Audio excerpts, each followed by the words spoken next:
Good morning, everyone. Jim, welcome to the Committee of the Whole agenda, or Committee of the Whole meeting rather, for Dysart et al.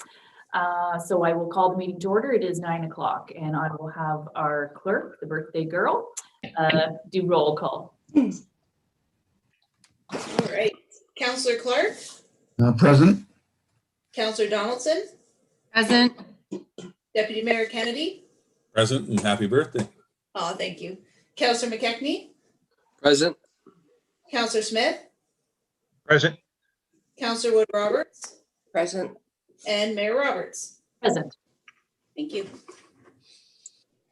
Okay, so that done, the first item is to adopt our agenda. So I'll need a mover seconder to adopt our agenda, please. Councillor Clark and Councillor Donaldson. Be it resolved that the agenda for the Committee of the Whole meeting held on March 9th, 2021 be approved as presented. All those in favor?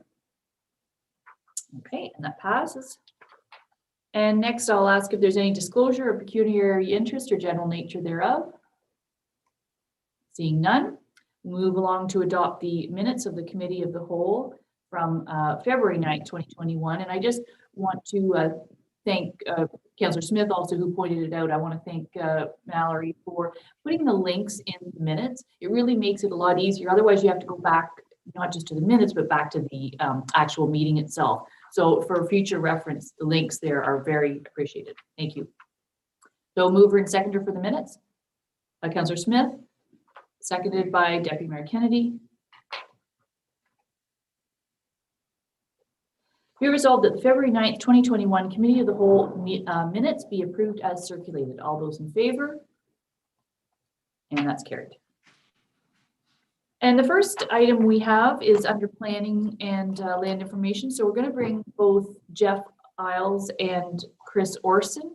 And we also have a delegation from Bill Mardame, who is the president of Gardens Retirement Development, which is looking absolutely wonderful and very close to completion. So we'll just wait a minute until they all come into our meeting.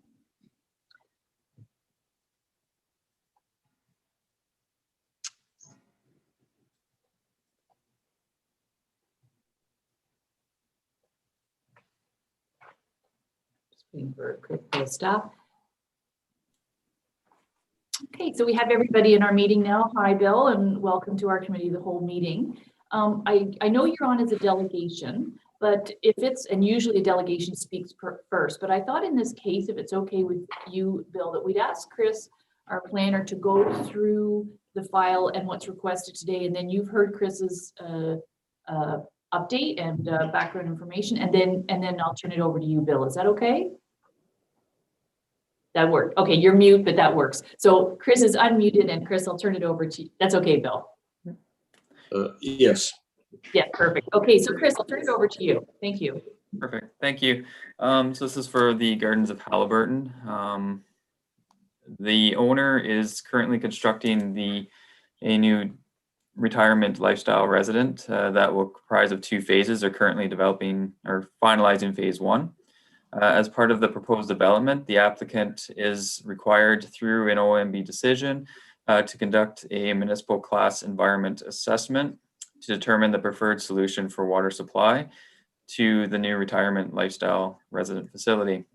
The class environment assessment was completed by the developer and approved by the Ministry of Environment, Conservation and Parks. The original site plan agreement was approved through bylaw 2019-64 by council and registered on the September 25th, 2019. The drinking water responsibility agreement is a requirement of the original site plan agreement.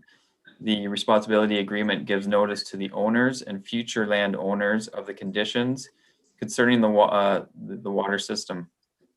Therefore, staff have brought forward a bylaw for the responsibility agreement for committee's review and to provide direction to council when brought forward to their meeting on March 22nd. Staff have very briefly summarized the key provisions of the drinking water agreement in the report. In addition, during the development of phase 1, the developer required deviations from the approved plans.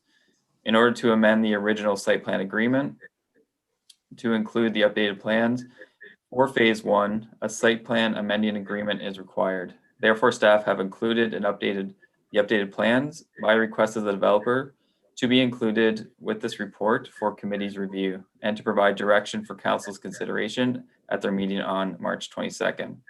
Staff have included a list of deviations from the approved plans within the report. Based on the proposed changes, staff had some concerns for committee's consideration related to the following changes. Plans A 1.1 and L 1.1 changes to the east driveway width serving the 9 parking spaces in that area. Staff just had concerns related to the parking configuration along the east side of the building, as angled parking will force vehicles to reverse into live traffic. Staff suggested, support of a turnaround area at the end of the parking aisle that would allow safe turnaround. Again, just a consideration. Plan A 1.1 and L 1.1 there was adjustments to the positioning of the green bins on the southeast corner of the building for the requirements associated with the truck maneuverability. Staff do continue to have concerns that the location of the bins would force the garbage truck to again back into live traffic. I'll leave that consideration up to the committee and council as well.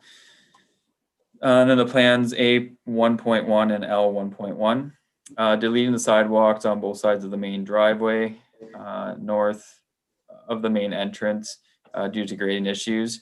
We understand the grading issues. I know that some of it might have been removed, obviously due to the grading issues, and staff just had concerns that there may be pedestrian and vehicle conflict. So just maybe there may be mitigations that need to be put into place to ensure that there isn't any conflict. However, staff have no other concerns related to the other deviations to the plans. Therefore, as the proposed is generally consistent with the provincial policy, conforms with the provisions of the municipal official plan. If committee does not have any concerns with the agreements or the deviations from the approved plans, staff then recommend that committee of the whole provide recommendations to council to approve the attached draft bylaws, which are the bylaws to execute the drinking water responsibility agreement and bylaw to execute the site plan amending agreement during council's March 22nd meeting. And that completes the presentation. And if there's any questions, we'll be happy to answer. And since Bill is here as well, he can answer any of those questions related to the development. Yes, thank you very much for that update, Chris. And I will turn it over to Bill next, just for clarification. Is our meeting on March 23rd? I don't have a calendar in front of me. Is March 23rd the Tuesday? Yeah. Sorry, yes, it's March 20th. So it's okay. You said March 22nd a couple of times, and in my head, I'm pretty sure that's a Monday. So, okay, so it is to the March 22nd, 23rd. That's correct. Thank you. Oh, so Bill, would you like to speak to any of the concerns that Chris brought forward, or anything? Go ahead. Yes, Madam Mayor and members of the committee, thank you very much. Overall, we reviewed the staff report, and it's a good positive report. Just addressing the 3 items quickly. Items 1 and 2 are about traffic and movement and the truck after deliveries. And we just want to confirm that there is no backing up into live traffic on the street because we have 2 driveways there. They're going to back up into one and then go out forward out to Sunnyside. So I don't see how this would be an issue. I think a truck or a vehicle certainly want to do the favorable position of go out forward as opposed to backwards. So, and that'll be our policy on it. On the 3rd item of the sidewalk north of the main entrance, when we look at the drawing, the resident movement is really, there's nothing at the north end of the site for the residents. It's basically in the front of the building. There's some sitting areas across the front, right adjacent to the main entrance. And then when they go directly across the pathway, they're going to end up at a deck to be built when the weather improves. That's going to overlook the lake, and that's going to have the gazebos and sitting areas. So that's going to be their travel. There's no need for residents to walk up there, and we're going to discourage that. So we don't see that as being an issue. So I think those were the 3 items brought up. But overall, like I say, we think it's a good report.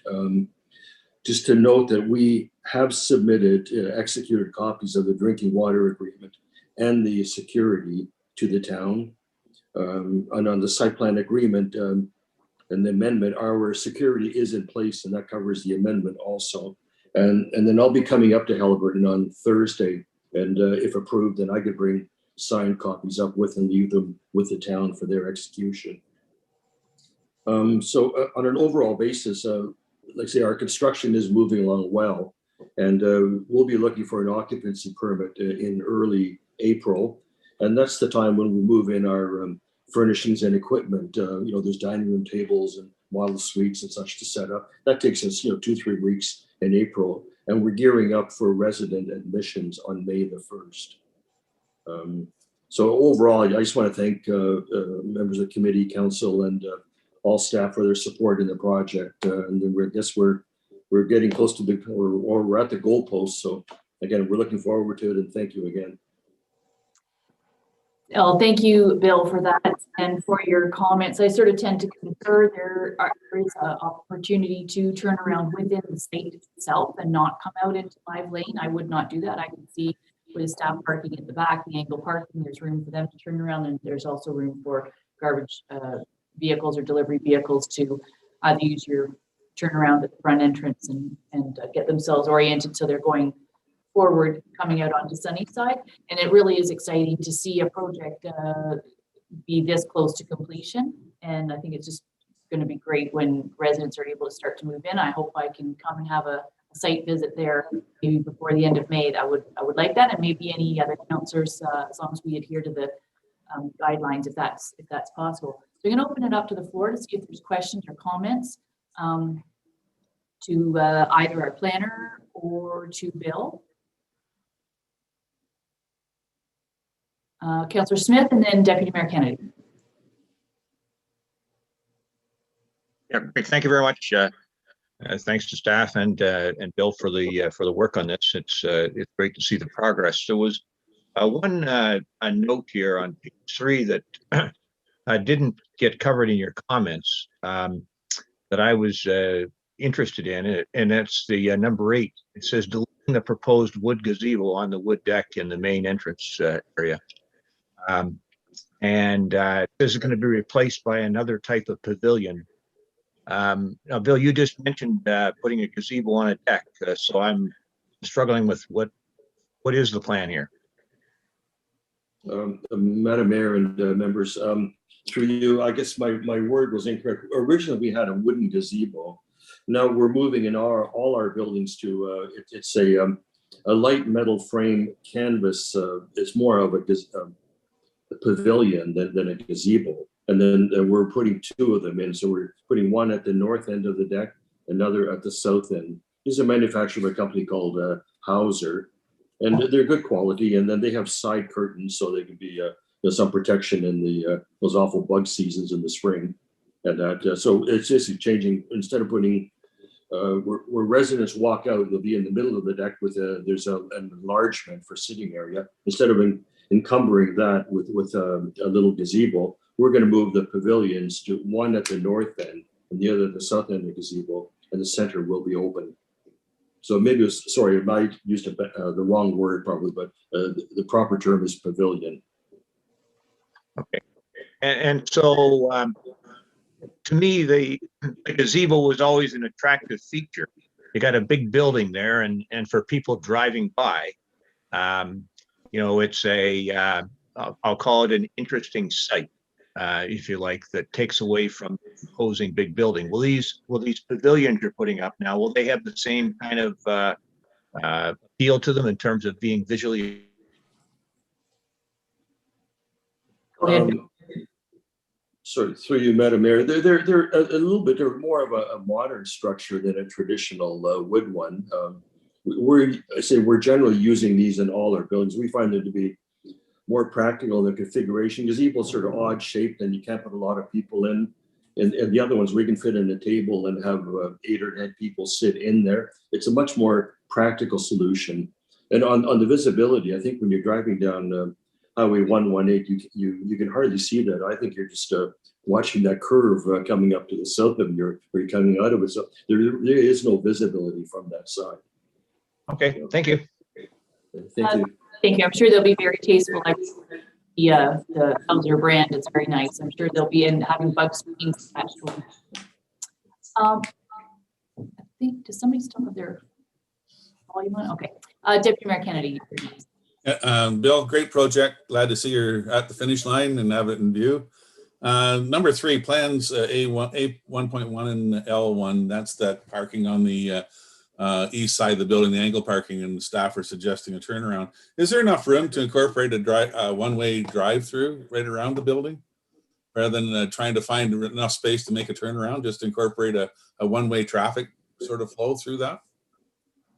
Madam Mayor, through you, that was our original concept doing that. But now when we're looking at phase 2, which is the extension to the north, I think we prefer to have balconies there and including ground floor walkouts for the resident.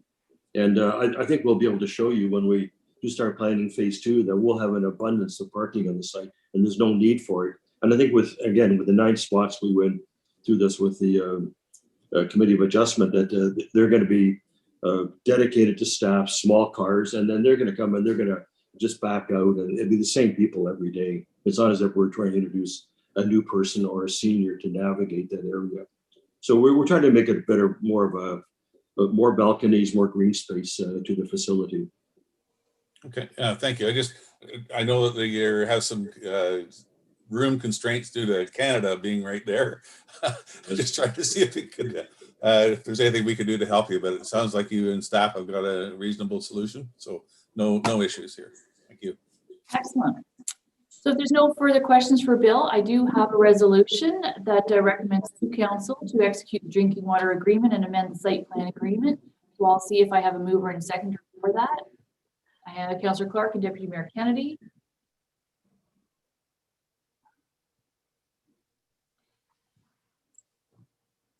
And this has been a process, Bill, but thank you again for your commitment to Dysart and for the residents of not just Dysart, but all of Haliburton County, giving them another housing option. This is something that has been sorely needed for a long time. So we have moved by Councillor Clark, seconded by Deputy Kennedy. Be it resolved that the Committee of the Whole recommends that Council approve bylaw 2021-XX. That'll be inserted after. Is that correct, Chris? That's correct, yeah. When we go to council. To execute drinking water responsibility agreement and bylaw 2021-XX, it'll be filled in, to execute site plan amending agreement for the lands and gardens of Haliburton Incorporated, which consists of part of lot 16 and 17, concession 8, further described as all of lots 2 and 8, part lots 1 and 7, block 2, registered plan 1, all of lots 3 and 4, part lot 1, block 6, registered plan 1, and part of the road allowance for Lakeview Avenue lots 2 and 6, registered plan 1 in the geographic township of Dysart et al. In the United Townships of Dysart et al. In the county of Haliburton. All in favor? And that's carried. Mouthful. Excellent. Thank you very much, Bill. Thank you for attending our meeting today. Thank you very much. And then I took note of the request for a visit, and if I coordinated that for April, middle or late April would be a good time, because then the construction guys are virtually out of the building. We're staffed already, and then they'll be in, and you can see more of a normalized building at that point. So I'll note that and arrange that. We would love that. You can just sort of send out a time. You pick the time, and we can, depending on what the health restrictions are in terms of numbers, we might do it in 2 tours or something like that, but it would be we'd really appreciate that. Thank you, Bill. Okay, thank you. Okay, so we will move on to the next item, which is still under planning, which is the MOU for Fleming College and with us, with Dysart. And so I'm going to turn that over to Jeff. Yes, thank you. Through you, Madam Mayor. As per direction from Council, Sir Sanford Fleming College of Applied Arts and Technology has prepared a draft memo of understanding for Council review and discussion.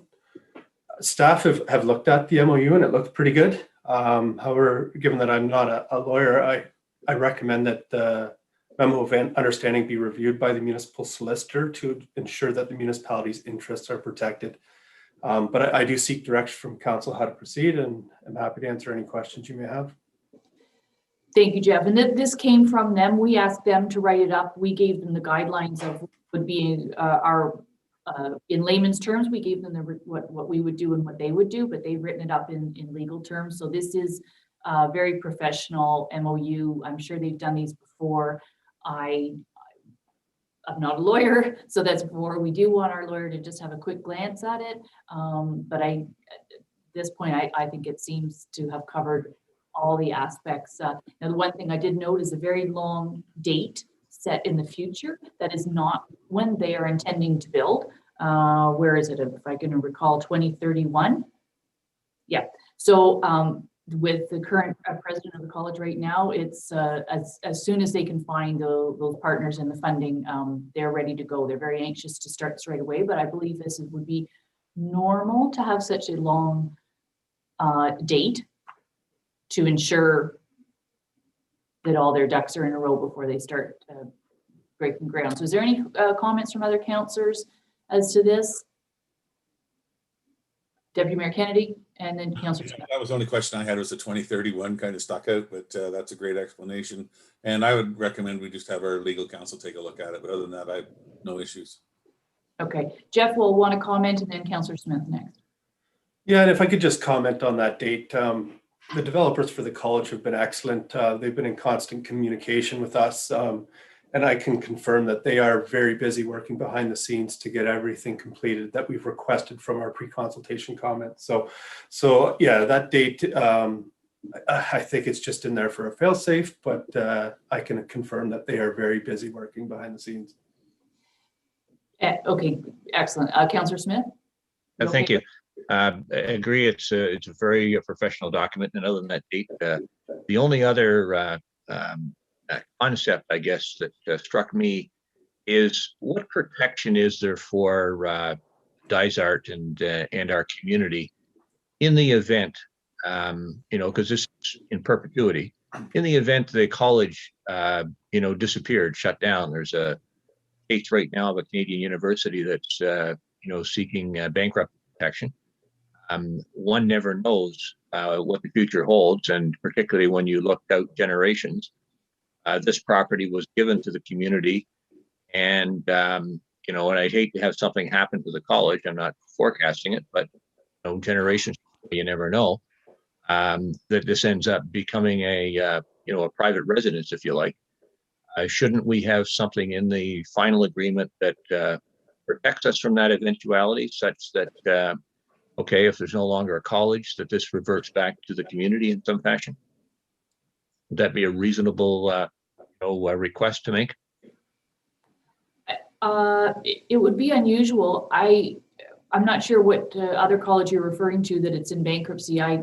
Fleming College has been around for a long time and is growing and solid, and so I suppose People in Thunder Bay thought the same thing about Laurentian University, and it's seeking bankruptcy protection. Oh, it's Laurentian. Okay.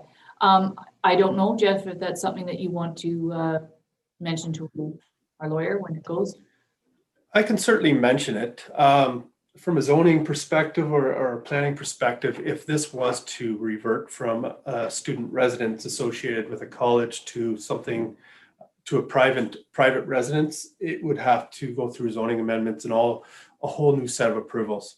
Because this is associated with a college, it falls under a different zoning, and there's different requirements for studies and everything like that. So there is protection that way, that it will have to go through a certain process. But I'll certainly mention that question to our lawyer and see what his thoughts are. Yeah, it's not just about zoning. It's about ownership. This is a tremendous asset in terms of land that we're giving to the college. We're not being paid for it, and it belongs to our community. And, who knows what's going to happen 50 or 100 years from now? Learning could go all online. They won't have a need for a residence. I don't know. Get one chance to get these things laid out to anticipate what might happen. And we ought to do it now when we're gifting it, as opposed to trying to negotiate it later, I guess is my perspective. Thank you. Okay, and I understand what Jeff is saying is that currently it's a accessory service or to school. So if there wasn't a school and it became, even though it didn't, like, if there was no school, say it became, I don't know what, a community center, and then now it's private residence, it does have to go through those changes. That's what he's talking about, even though it's the same building on the same property. So it is only permitted because it is part of a school. Like saying a garage is part of a house, you can't just have a garage, but I see Jeff again. Jeff. Yeah, and just clarification, Councillor Smith.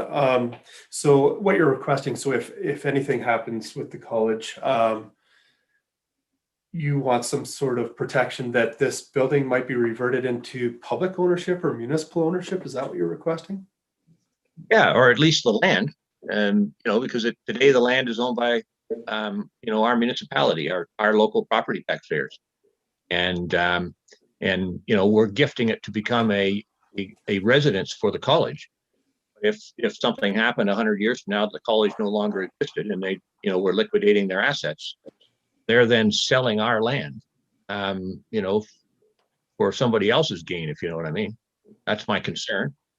And as I said, given this is a forever deal, and the land and the park beside it going to last forever. And all I'm suggesting is that we, talk with the lawyer, as has been mentioned here, and ensure that there is something there to protect our interests, not just from a zoning point of view, but the land is valuable. Okay, I did think I see, Deputy Mayor Kennedy, and then I have a resolution. Just clarification, Jeff, on the accompanying diagram, the red line, is that the new property? Is that the property we're looking at, and why? Just wondering why it has such an extension up into the ball field, I guess, for lack of a better word.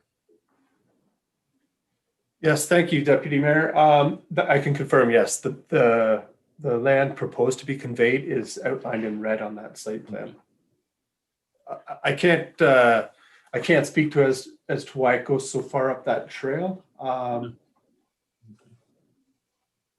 Yeah, I don't know.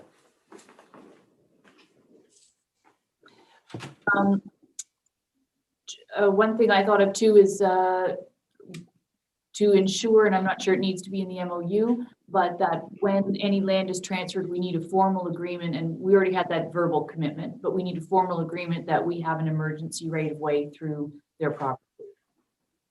So if you can make note of that to ensure that that's included. They, like I said, they want to do that. It just was missed when the college went in the first place into glebe. So now we just want it in writing. Yes, I'll bring that up. Good catch. Great. Yeah, just alrighty. I do have again another exciting move forward for our community. It's great. I do have a resolution to recommend to council for that. So move for second by Councillor Clark, second by Councillor McKechnie. Be it resolved that the Committee of the Whole acknowledges receipt of the Memorandum of Understanding with Sir Sanford Fleming College of Applied Arts and Technology, and further recommend to Council that the MOU be approved pending a favorable review from the municipal solicitor. All in favor? And that's carried. And if that can go, I know there's a tight time frame to turn around and get it back to Council on the 23rd. I know the lawyer's super busy, but if there's any way he can do that, that would be awesome. I'll send it right now. Okay. All right, so that concludes planning. What do you know? And so next up, we will bring, I believe is Mike coming in for the fire department report. Thank you, Jeff. Thank you, Chris. Yep.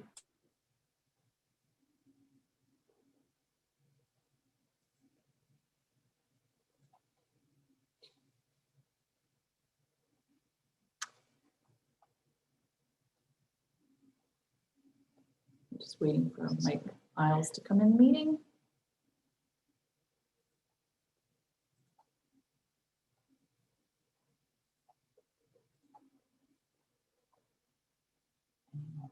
Any moment.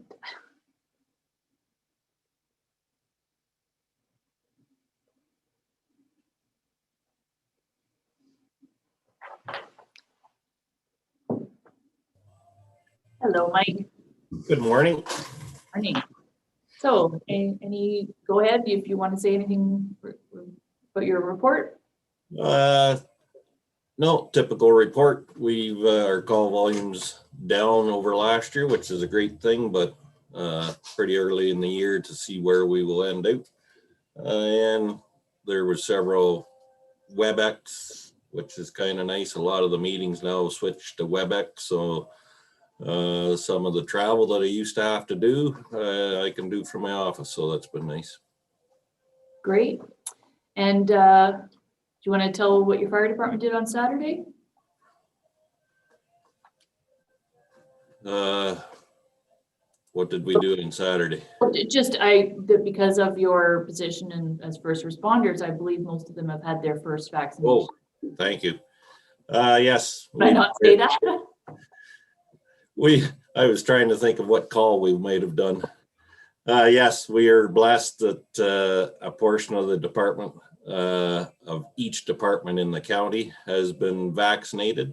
So that's great news. We're starting the process of vaccination and protecting our firefighters. So thank you. That's a very positive step forward in our COVID and for the community. Absolutely. Any questions to Mike? Nice to have a slower month once in a while. Very good. And I know that you did write your own letter regarding the fire college, but really there's not a whole lot that we can do. There was talk with some of the mayors, like, do we want to put out a statement? But it's a provincial decision, and I'm not sure if you wanted to speak to that at all to explain to the other councillors what's happening.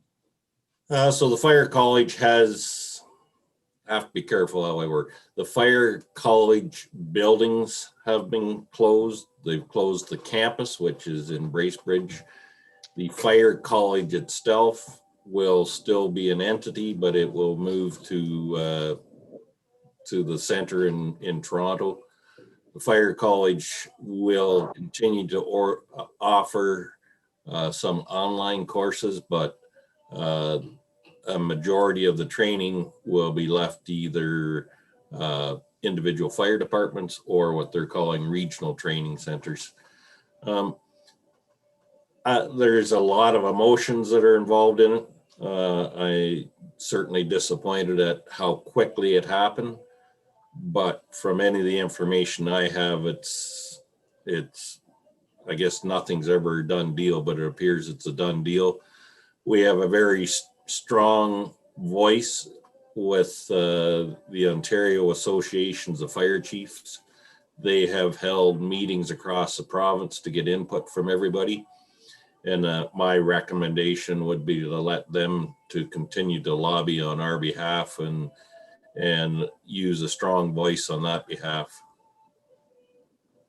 Excellent. Thanks for the update. So any questions to Mike or a resolution to receive his report? Just hang on. Okay, just before we take up, I'm hearing like feedback, like a radio station. Is it in here? I think it's Might be Mike's mine. office. Is that better? No, I'm still hearing. I'm hearing things today. So, okay, disregard. Okay, I'll take a mover to seconder for the fire report, please. Councillor Clark, Councillor Smith. No, I still hear it. Be it resolved that the Committee of the Whole acknowledges receipt of the Fire Department report for February 2021. All in favor? Okay, carried. Thank you. Thank you, Mike. Thank you. Okay, next up, we have Public Works and lots to cover here in Public Works. So we're bringing in everybody. I think Jeff's tried to call in, so we'll bring in Robin and John, and then we'll figure that out later for Jeff. And was Jeff just going to speak to the first item, just operations, or? Okay. So maybe we'll actually skip winter operations then just for a minute if we're waiting for Jeff. And we can go to the speed radar signs. Would that be okay? Okay. sorry, Rob, but to put you on the spot there, but if we're waiting for Jeff to call in and he's on winter operations, people want to ask him questions, we should maybe wait. So I will we'll bring the next item forward, which is the speed radar sign quotation results recommendations. Yes, thank you, Madam Mayor. So this report is to update council that at the last budget meeting, staff had $5,000 in the budget for a traffic counter classifier, as well as $10,000 for a traffic count in Ward 1, which was supposed to be completed last year on 2 separate occasions and was not completed. So we went out, we got some quotations on a single speed radar sign. And when the numbers came back, I got thinking about it a little more, and I had a couple concerns with the purchase of one sign only, in that I don't think we're going to get the biggest bang for our buck with one sign. I think speed has become such an issue around the area, and certainly with this council, that if we have one sign, I don't think we're going to get the results we're expecting in the staff time that's going to take us to move that one sign around to whichever area it goes to for however long. It would require staff to basically dig in a post at each location and do a full setup each time. So what I'm proposing is, if we purchase 4 of them, we could set up with additional brackets. We could set up 12 stations. We could determine within council where those 12 stations are for this year. And we can go around in one day, dig all the posts in, put all the brackets on, and they're there for the year. And it's just as simple as picking a sign up, moving it to the next one, and carrying on. So with these signs that I'm proposing that we purchase, they can be monitored remotely, so we don't have to check them every day. We can keep an eye on what they're doing. If the batteries are getting low, they'll tell us. We can go out there, we can switch the batteries out. We'll have a spare set for all 4. So the $10,000 into the traffic count, I'm thinking we should defer that, because given that we tried twice last year to get it done, I don't see any reason why it would get done for sure in 2021, given the amount of work that's out there this year. I don't want to take the chance and keep the money in there and it not get done and miss an opportunity to maybe address the speeding that councillors are certainly hearing from their ratepayers. So I guess in a nutshell, that's kind of where we're at. If this is approved, I would be seeking direction from council on which stations to set up. Ultimately, we get some complaints. I'm sure you get more than I do. So at a future meeting, once these are ordered and in place, we would have to determine where these signs go and how long they stay there. And we can just put them on a rotation for 2021, see what the data says in the fall, and reevaluate and focus on 2022. Okay, so that's some very creative thinking, and I really appreciate you. You know, we've been looking at in our budget deliberations, we were talking about having an actual speed study done. Then we were, you know, so we've been banding around all these ideas, and in a way, maybe this is the solution that I think a lot of councillors have been maybe more hoping for and thinking about, and will help reduce speed and also give us some of that data. And not to keep in mind, not doing a traffic count of the Ward 1, we do have traffic counts. I can't recall how old they are, but they're a lot, other than Highland Street, which just gets busier and busier every year. But a lot of those traffic counts are still relevant. So it's not as if we have nothing for Ward 1. Go ahead, Rob. Yeah, and we also have the option, we could revisit this later on this year, you know, once we evaluate our construction and see where our budget is. If we choose to purchase a counter later on this year, we could always do that in-house because the roads are close to town, and it may take a year or two to do it. You know, but we could save that $10,000 and just have it spent in-house instead. Okay, so I'll open it up to the floor for questions, and basically where those 12 stations would be, you know, is going to be a bit up to combination of staff and council. We know the hotspots, we know the areas where we've actually had letters and requests to do something. So questions, comments? Rob, Councillor Clark, go ahead. Yeah, through you, Madam Mayor, very creative, Rob. Thank you for doing that. And as Madam Mayor has identified, we do have a number of letters on file, which would be first consideration. Well, maybe if we can kind of get that kind of listed out and then circulated to councilors. We can confirm and add on other roads for consideration at a future meeting. But in the interim, I like your concept of being able to kind of move these around and be in checking 12 sites over the course of the summer would be great. Thank you for that. Okay, thank you, Councillor Clark. Councillor Wood Roberts, and then Councillor Smith. So just a question for Rob. From my understanding, traffic counts were put into an equation for construction. So is there going to be a definite planned traffic count for Ward 1 so that we can get kind of on track with the construction that we need after we have a look at the perhaps a sewer expansion? Yes, and I think that's the key is a lot of these roads in Ward 1 have been deferred until we come up with a plan for the sewers. And as Madam Mayor had stated, we do have some traffic counts in Ward 1. They are quite old, 2011 through 2013, I believe is when they were all done. But it gives us something. And if we had to, we could probably move a couple of these counters around if we have some concerns in town as well. I don't think we have really speeding problems within the town proper. But again, if we have the 12 sites and we have 4 signs that are able to give us an idea of traffic, we can reevaluate the traffic counting purchase in the fall. We can bring a report forward. It's going to be contingent on our construction, of course. That's going to be our big figure this year.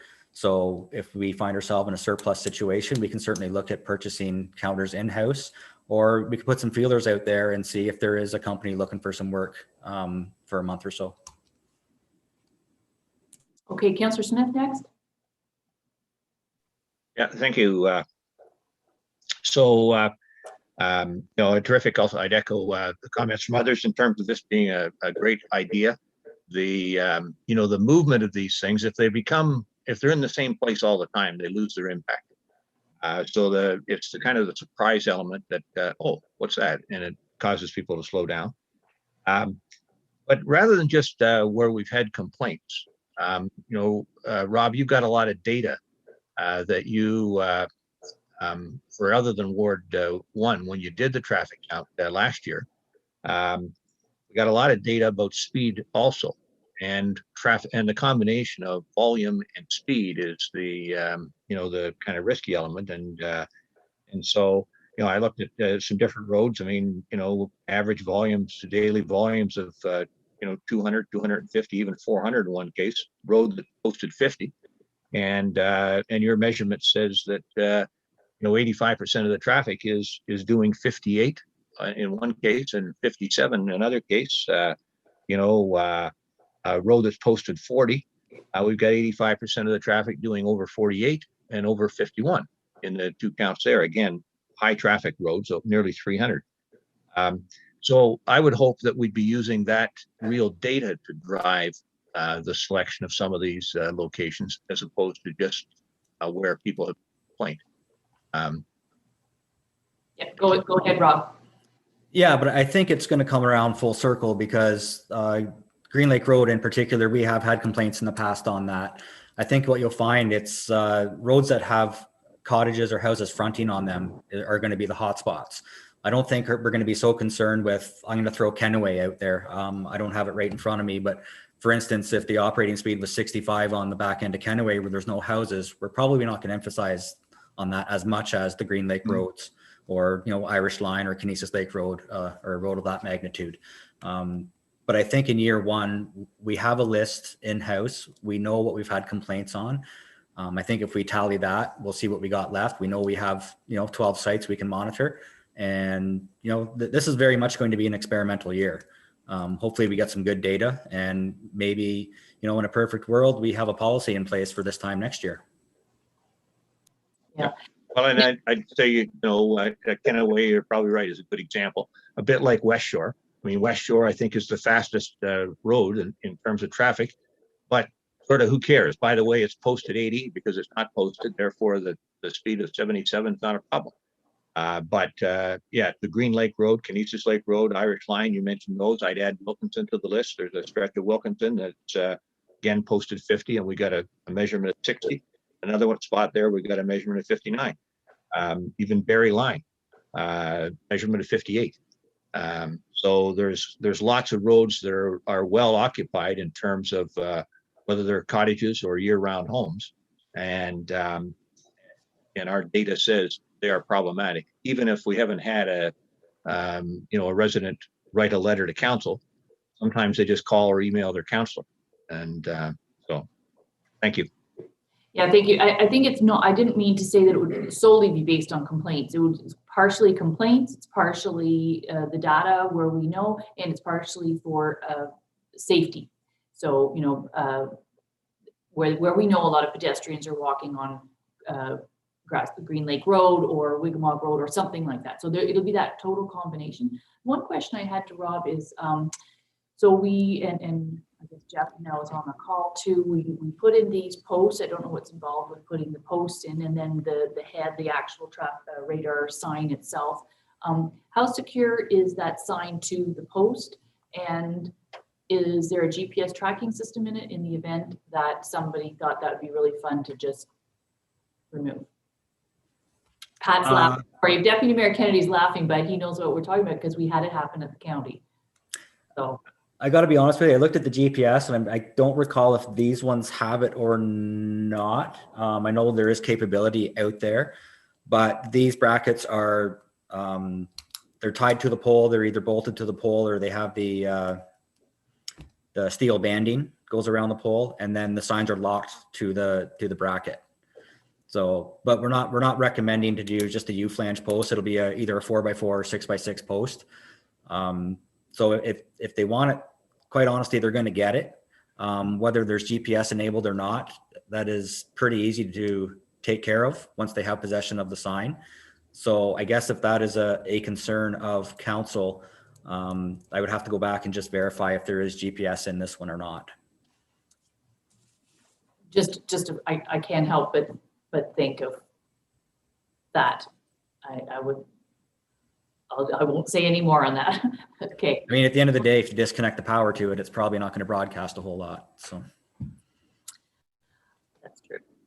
So there was a resolution that was included in our package. So I don't know if it sounds like there's quite a bit of support for this recommendation. I'll see if there is a mover and seconder. I have Councillor Smith and Councillor McKechnie.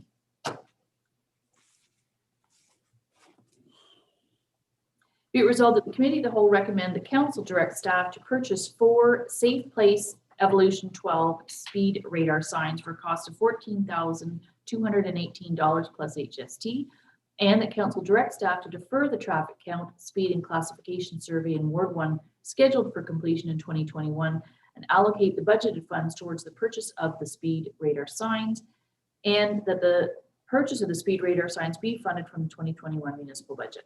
All in favor? And that's passed, carried. Great. Okay, so we'll go back to the first item now that we have Jeff in, and it's just over winter operations summary. Hi, Jeff. Hello. So did you want to speak to anything? Your report is there. It's fairly straightforward, but is there anything else you'd like to add? No, it's been a pretty easy winter, actually. The snow was kind to us. We didn't get a bunch of freezing rain and stuff, so we're just plugging along, waiting for the rain for the next couple of days, and hopefully we don't have a bunch of culverts froze up. Yes, yeah, absolutely. Any questions to Jeff over operations? Go ahead, Councillor Smith. Not a question. I wanted to quickly read something I received earlier this week. I know you get plenty of complaints, Jeff. I had one about the ice buildup on Redkin, but I thought this was particularly appropriate with you being here today. One thing I would like to comment on from the winter, that is plowing. Without a doubt, the crew that was doing Blue Heron really did an exemplary job of plowing. Timeliness was quite exemplary, and accepted. The timeliness was quite acceptable, and as well, they kept the banks well pushed back from the start, which kept the roadways good and broad, and the banks low for visibility. Sanding was also prompt, and from our perspective, well done. So please pass on our appreciation for a job well done. And the individual said, maybe you should read this out at a council meeting, so I've done that. You just did. Way to go, Jeff. Okay, thank you. Yeah, it's nice to hear a compliment. I've also passed on compliments about just the maintenance of our sidewalks in town, as so many people are out walking and trying to get their exercise, especially during the lockdown period. So it makes a big difference when they're plowed and taken care of. Rob, go ahead. Yeah, just one last note for council. It was just confirmed this morning that we will be posting half load restrictions countywide starting Monday. Okay, that makes sense. And is everybody, County and Dysart are on the same day? Yes, all of us. That's awesome. Okay. So half loads on Monday. Okay, thanks, Jeff. If there's nothing further for him, I do have a resolution to receive the operations report. If I can, Councillor Clark and Deputy Mayor Kennedy. Be it resolved that the Committee of the Whole received the winter operations report for information. All in favor? Okay, that carries. Thank you on that one. And now we'll work into the household hazardous waste days that we do every year. It's incredible how much that costs. That's all. Good morning. Every year, Dysart hosts Household Hazardous Waste Days, where residents can drop off at no cost household hazardous waste items like automotive batteries, fluorescent tubes and bulbs, gasoline and paint. Due to provincial regulations, these events are for residents only, so commercial and organizations cannot bring their hazardous waste to these events. In 2021, we have 3 dates planned: July 10th at Haliburton Landfill, August 14th at Harcourt Landfill, and September 18th at West Guildford Landfill. And we'll be promoting those events as we get closer to the actual dates. Okay, any questions, comments? Councillor Clark? Yeah. Thank you for that, John. Handling this stuff is pretty expensive and toxic, so you can understand why they're charging what they're charging. For the the camps and the restaurants and that type of thing, again, do we have something on the website or something to advise those members of our community where they do take their hazardous waste or their materials, since they're not part of our our program? At the moment, it's just listed that they need to arrange for private transportation or processing, but I can definitely expand that to include who those processors would be so they know who to contact. That would be much appreciated. Thanks, John. Yeah. Okay, Deputy Mayor Kennedy? Thank you. And thanks, John, for this report. The one thing I do hear is I wish we had more hazardous waste days. And I hear that actually growing and growing. I know that it's expensive to run a 1-day, 3-day program. Is it based on a minimum charge or is it based on the total? So if we took the 15 tons of the 29 tons rather altogether and spread that over 6 days instead of 3, would the cost double or would it just increase a little bit? Or the labor costs would double, and then the processing costs would likely double as well, just because the quantity of materials we would receive would increase as well. What you tend to find is the more hazardous waste days you offer, the more hazardous waste you get. These are often items that people save up in their homes for years and years, and giving more opportunity, they will drop off more and more stuff. Considering we've been having hazardous 3 a year for numerous years, and our quantities are increasing, people definitely still have these items in their homes. I know I hate when I miss the paint and have to sit in the garage for another year. That's my purely selfish reason for wanting more than 1 day. Yeah. I hear what you're saying, Deputy Mayor Kennedy, but at the same time, 3 in a municipality our size is pretty good. I think it's great that the dates that they, 1 in July, 1 in August, 1 in September. Sure, if I have to drive to Harcourt in August, but at least, maybe I'm not at home in July and I can't make that one. But so there are options. I think the key is getting the information out there. So as we go to Lake Association meetings via Zoom this year, John's doing a fabulous job in his social media presence on Dysart. So all of us use our social media platforms to share those dates, and really it's communication, and 3 dates in a municipality our size is Pretty good. Pretty good. Okay, Councillor Smith? Oh, unmute. Right. Yeah, just from a point of view, you know, in Toronto, there is one per ward per year. So for a population of 100,000 people, they get 1 day per year. So we got pretty good coverage up here. And to the deputy mayor, you know, throw the paint in the back of your vehicle and take it to Home Depot. Any Home Depot takes back paint, even if you didn't buy it there, and they'll deal with it at no cost to you or the taxpayer. And if you got a car battery, there's actually a guy down in Toronto that buys it. So there's lots of alternatives. You just have to hook them out and save the taxpayer. Thank you. Yeah, good points. That's interesting. Okay, so a resolution to authorize staff to schedule the date, please. Mover seconder, Councillor McKechnie, Councillor Smith. Be it resolved that the committee of the whole recommends that council authorize staff to schedule 3 household hazardous waste days in 2021. All in favor? And that's carried. Okay, so the next is the Dysart landfill and waste management programs. All right. As you know, Dysart operates 5 active landfills or transfer stations, and at these, ratepayers can drop off a different selection of materials. We also know, the waste management sector is definitely evolving, so gone are the days of throwing away anything into a landfill at any time of day. Our landfill sites are either at capacity, are nearing their capacity, or expected to run out of landfill life within the decade. In addition, the province is implementing a number of regulations that would increase waste diversion. A key one being anticipated new blue box regulation that should be issued this spring that would greatly impact recycling in the province, including standardizing the blue box province-wide. Over the past few months, Dysart Council has received and accepted numerous reports, including the Corporate Climate Change Mitigation Plan, the Dysart Service Delivery Review, the Haliburton Municipalities Service Delivery Review, and the Dysart Waste Management Short-Term Review. So all of these plans and reviews have outlined different initiatives that Dysart could consider to implement in order to achieve waste management operational efficiencies, to increase waste diversion, and to maximize landfill space.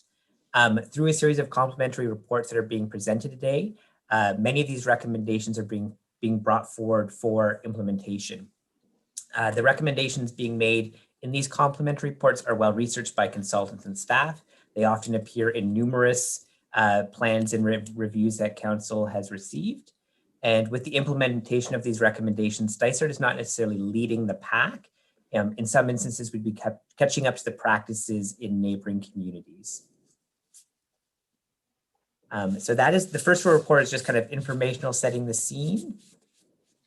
So I actually, we'll stop there because I have a resolution for that, which is, you say there's no real decision making in this. Then the next ones we get through, this is to receive the report. So let's get a mover and a seconder to receive this, and then we'll move on to the next. If I could, Councillor Smith, Deputy Mayor Kennedy. Be it resolved that the committee of the whole receive the landfill and waste management report for information purposes. All in favor? Carried. Thank you. So then we'll get into some more detail here. John, go ahead. Yeah. So the next report is hours of operation. So this report recommends 9 changes to our hours of operation at our sites. The suggested start time for these recommendations to begin would be May 1st, 2021, as this is the start date of Dysart's summer landfill hours and coincides with the distribution of new landfill user cards to all ratepayers. Of those, just to kind of summarize those 9 recommendations, there's a lot of them. Updating the hours of operation at Dysart's landfills will reduce costs, streamline services, and still provide timely ways for ratepayers to drop off their waste materials.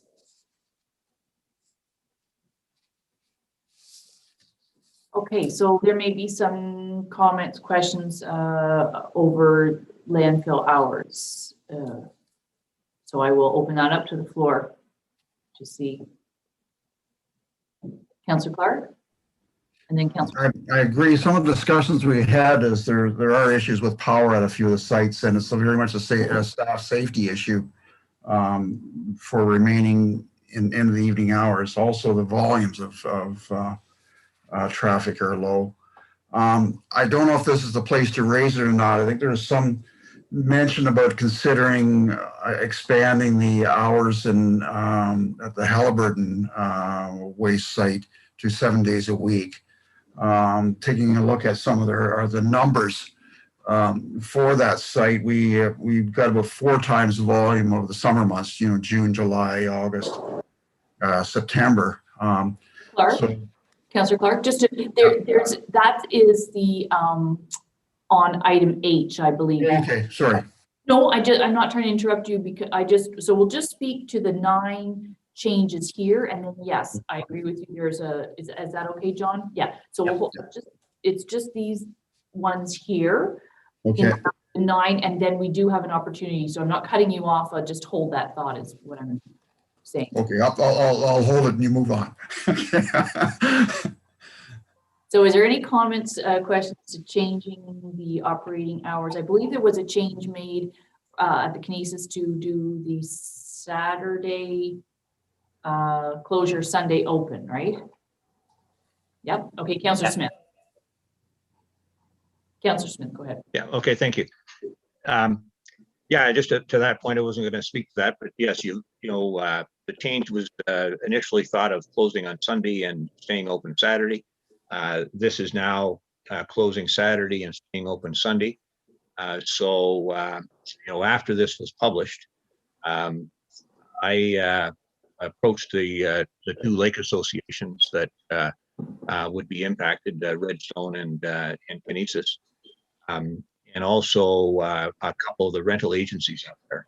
And being open on Sunday is critical to the rental agencies, because during the winter season it's weekend rentals, and often people would want to get rid of the trash before they load up the car with the belongings and are heading back to the city. So having it open on Sunday is critically important for that. I also, though, through the lake associations have so far, and it's only been a couple of days for them, had more than 20 emails from residents, owners around the lake, and so I guess the good news, John, is that of that more than 20, only 3 expressed a concern about the closing on Saturday, and the rest thought, based on the information that they'd been given, that savings of over $5,000 and typical volumes of kind of 20 or so per day on a Saturday, through much of the winter. So there's general agreement to that, but people raise a lot of other related topics. So they look at this as their money, and they want it invested in roads in their area. So in other words, the Kinesis and Redstone roads. But they're also concerned about fairness, and and they said, well, I hope you're doing the same thing elsewhere. And so looking at the previous report where you'd given us all that detail of volumes, one of the things I was struck by was that Harcourt continues to be open 3 days a week during the winter, and Kinesis and West Bay are both only going to be 2 days. Not to pick on the people of Harcourt, but there's not that much traffic there. When I looked at the numbers, Sunday, interestingly enough, is also kind of the busiest day at Harcourt. But Tuesday and Thursday are both pretty quiet days, volumes that are way smaller than we have on Saturday at Kinesis, and we're closing Kinesis on Saturday to save $5,000, yet we're leaving Harcourt open. And I wondered if we might look at closing Harcourt on either Tuesday or Thursday. If I look at the numbers, there's one Saturday there was 8, or not one Thursday rather, there were 8 people coming to Harcourt during 5 hours. Another Saturday or another Thursday rather, there were 9. The typical number sort of ran around 15 to 20. And, to be open for the full 5-hour day in the case of Harcourt to serve that small a number. If you decide to close Tuesday. Councillor, your point is, and then the question is to John, can we close Harcourt to 2 days a week? What's the implication there? What's the rationale? Just to get, I hear what you're saying. We've got traffic counts. We got the traffic counts. The numbers are pretty low. And, why can't someone save their trash if you decide to close on Thursday, for example? Well, they save it to Sunday. Or if you close on Tuesday, well, they can bring it in on Thursday. Neither Tuesday or Thursday are that busy, I guess is my point. Thank you. Yeah, I'll just say, looking at the Harcourt definitely has less visitors during the winter months than our other sites do. The challenge, I think, is that it is farther away to get to another Dysart landfill. It's 42 kilometers to get to Halliburton landfill from Harcourt, while Kinesis Lake is about 19 kilometers to get to West Guildford landfill. So we're putting much more ownership, I guess, on the resident to make that trip if they needed to dispose of their waste on those days. But ultimately, it's council's decision about whether they wanted to close a site on an additional day or not. Okay, Councillor McKechnie. Thanks, John. Don't forget to unmute. Don't unmute. Yeah, I was communicating with some people up there. You're closing them on Tuesday, which I guess they accept it. Wondering if they could, especially in the summer months, the 10 till 5s, if it could be 10 till 6 or 11 till 6. And also on the Sundays, definitely they want it open 12 till 8, not 12 till 6. And also on the holiday Mondays, they'd like to be open on the Sundays and also the holiday Mondays. I mean, they'd also like those same times as the Sunday times, 12 till 8. Thank you. So we do know that, as John expressed, gone are the days when you go to the dump 7 days a week, take whatever you want, etc. So we are trying to make some changes here, and the change is not necessarily easy.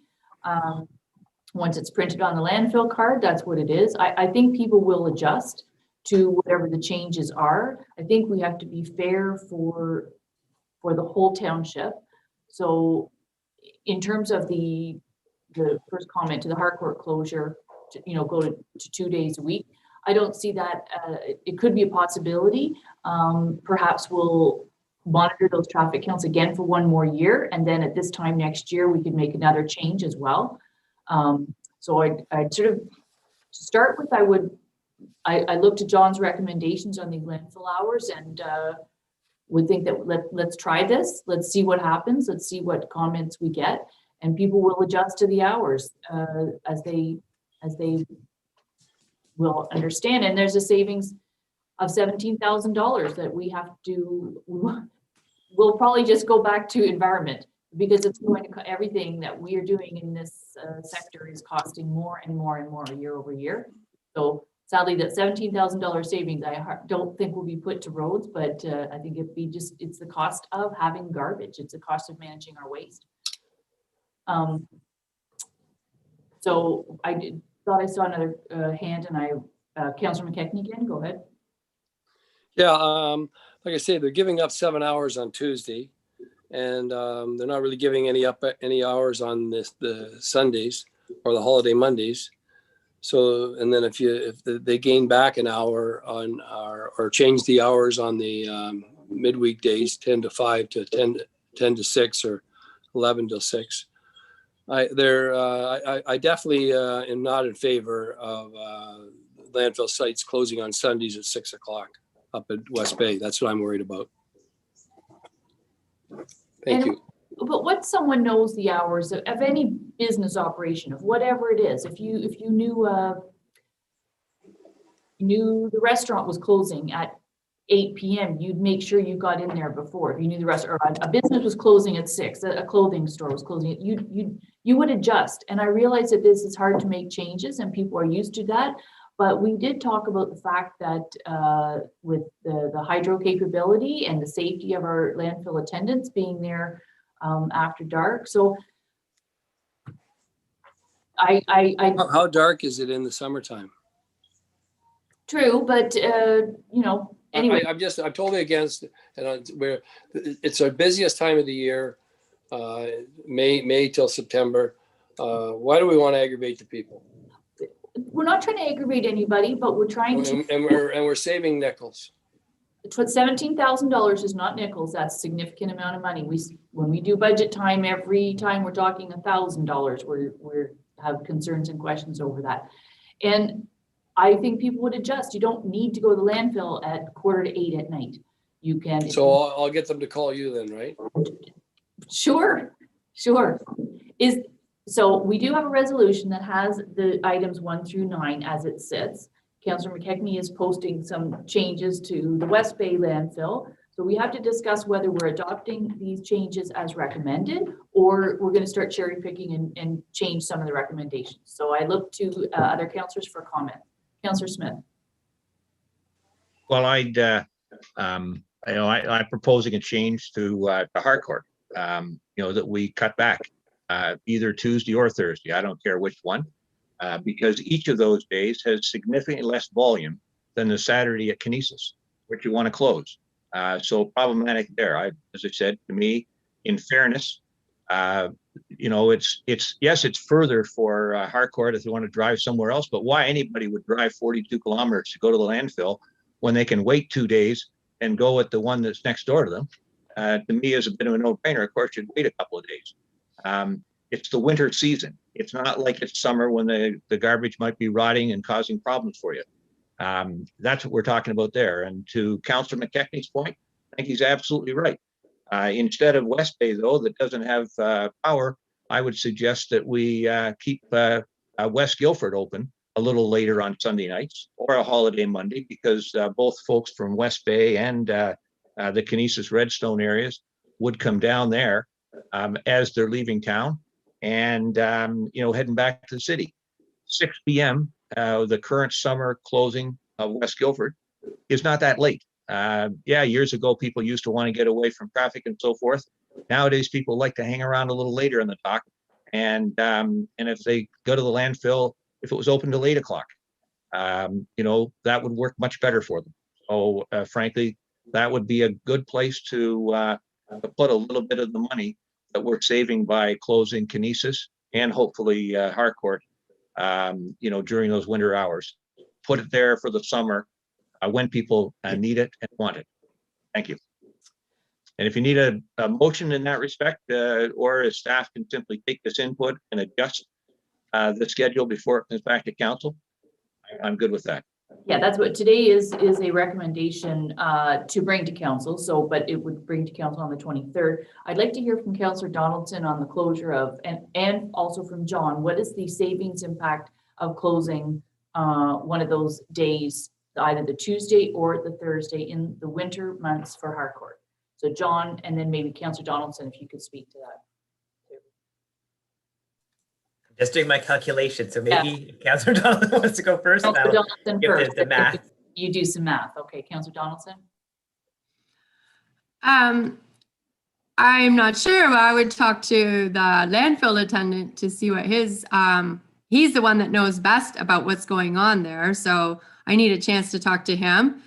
But I also see that recommendation on the summer Sundays instead of 8 p.m. to 6 p.m. I thought that Harcourt was going to go to 6 p.m. And I did mention that to him the other day when I was there. And he was happy that it was going to 6 in the winter hours because of the bear population there and no hydro. But I need to have a chat with him to see, he understands who's coming in and what the implications would be if there wasn't an extra day. So just give me a couple minutes. I'm like, John, I need a couple minutes. Yeah, so that John can do the calculation, but also, I mean, that's why there was a lengthy report of the pages and pages of car counts, of which Councillor Smith looked at all of them. And, you know, good for him to go through that and see when it is like 8 or 9 cars. And if there is some savings, maybe that's a recommend. So we'll break it down. We'll look at the Harcourt issue. John, are you able to unmute? Yeah. Just while John's finishing off that calculation, you know, Councillor Donaldson, it's not my intention to be picking on your ward. No. You know, I just looked at the traffic counts. Those are the reports that were given to us. And when I saw 8 on one day, I said, like, holy smokes, that's, you know, 5 hours. And when you ask the fellow who's the attendant there, I'm not sure that, you know, he reported the traffic counts. If you ask him if we should close on Tuesday, well, he might say, no, I like the income.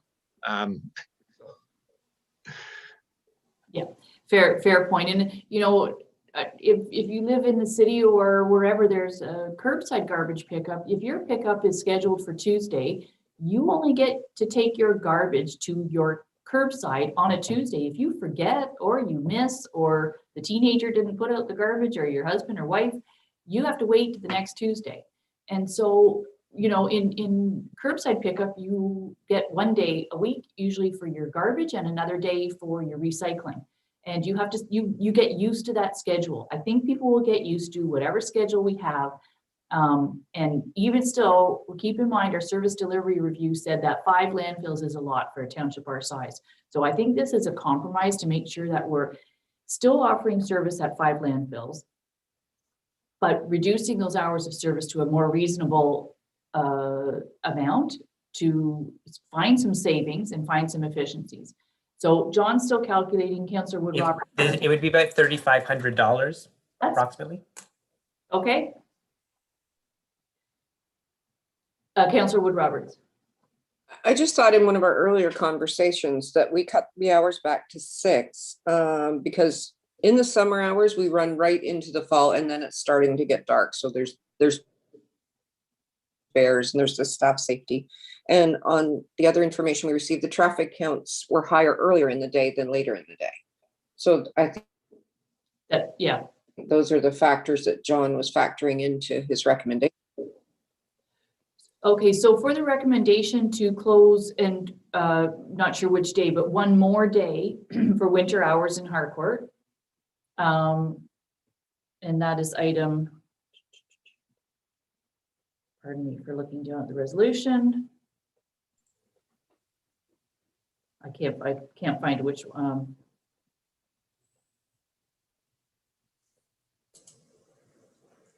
If we were closing an additional day, we'd have to add it to the resolution. This resolution didn't suggest. It doesn't suggest that, so we'd add it item 10. Exactly, yeah. Oh, We'd pick a day.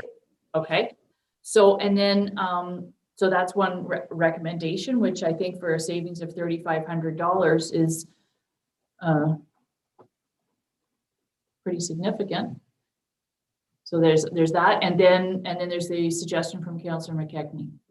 So there's a lengthy resolution, which I'm not sure, do I have to, through the clerk, read it all out loud?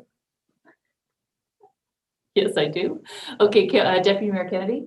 Just before you read that, Madam Mayor, is there any opportunity or any sense in adding language that we try this for a year and revisit it?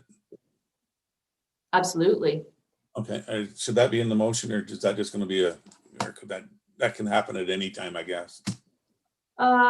It's worth it to put it into the motion. This is a recommendation to go to council, but that council review this policy, like we could be reviewing it next January even, before, you know, we're now we feel like we're on a little bit of a deadline because the landfill cards are getting printed, and so we are on a deadline.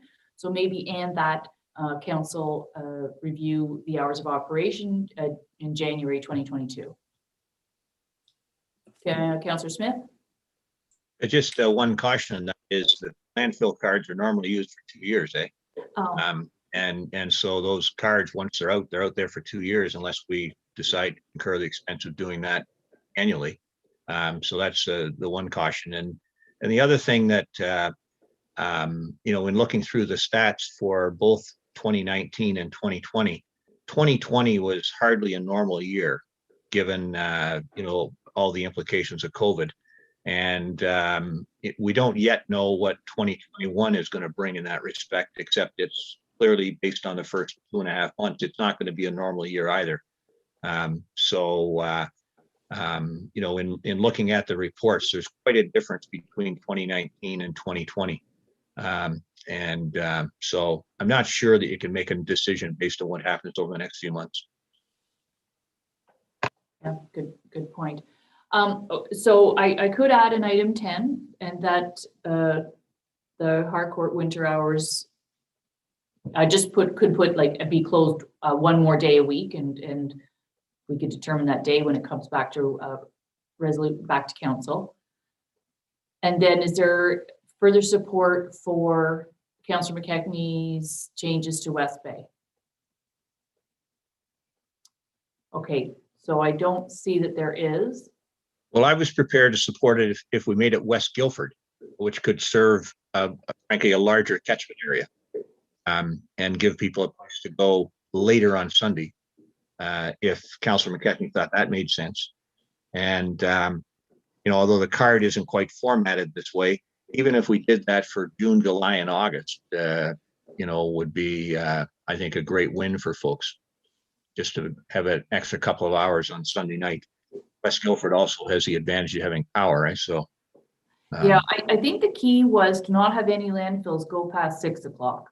None. So not even in the Haliburton, all of them, the latest that we would be hours of operation would be at 6 p.m., even at our busiest landfill, for the safety and for our staff. And so the thought was that, people will adjust to the hours and plan their trips accordingly.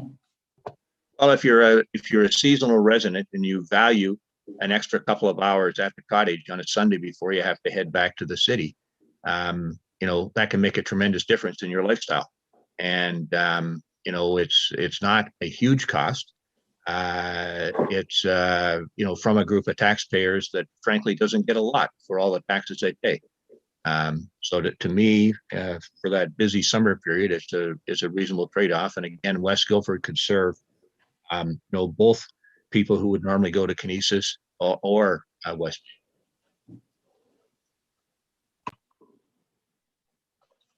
Okay, it's a detailed resolution, and it's having a little challenge. Councillor Donaldson. I just have a quick question, and I don't think it's a landfill, it's a labor. Is there any implications on with the part-time landfill attendant at Harcourt? Does he have to make a minimum amount of hours or to be part-time? Like, is there any implications on there if we take away another day? I don't know who has labor. Like, it doesn't matter. Is it Tamara? No. So that's okay? Not for casual, no. Okay, good. All right. Okay, so I believe Councillor Smith put the recommendation on the table for summer hours on Sundays that the West Guildford landfill be open 10 to 8. Is that correct, Councillor Smith? Yes. Mallory? Oh, sorry. Yeah. So what I'm trying to clarify, so maybe that's it's only 2 more hours. It's going to be fairly insignificant in the cost, and hopefully we'll see some other savings with the Harcourt decision. And that even someone who living in the village of Haliburton, it puts one landfill which has the ability to stay open late on Sunday. So if someone is even Drag Lake, we've got to remember that all those people on that side are coming this way too. It's not a lot out of the way, even if you're going home down to the GTA from Drag Lake, if you really needed to pop up to Guildford and down, even if it's not directly route, same with. So I think that's a very fair and compromised decision. So it's not the Haliburton landfill, it's the Guildford landfill be open from 10 to 6 on Sundays in the summer hours. Can I change the resolution to read that? 10 till 8, sorry, you said 10 to 6. I meant 8. I said 8 first. Thank you for correcting me. So is that, I think that would be a good compromise, have one landfill open till 8 p.m. Alrighty, and I'm going to add in item 10 that the Harcourt winter hours, that Harcourt be closed either Tuesday or Thursday. Okay, so I have to add that.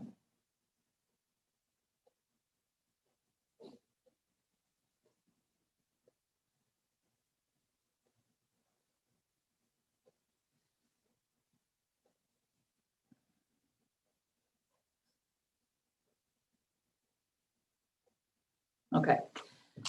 So I have to find where the Guilford one is, but I'll find it when I read it.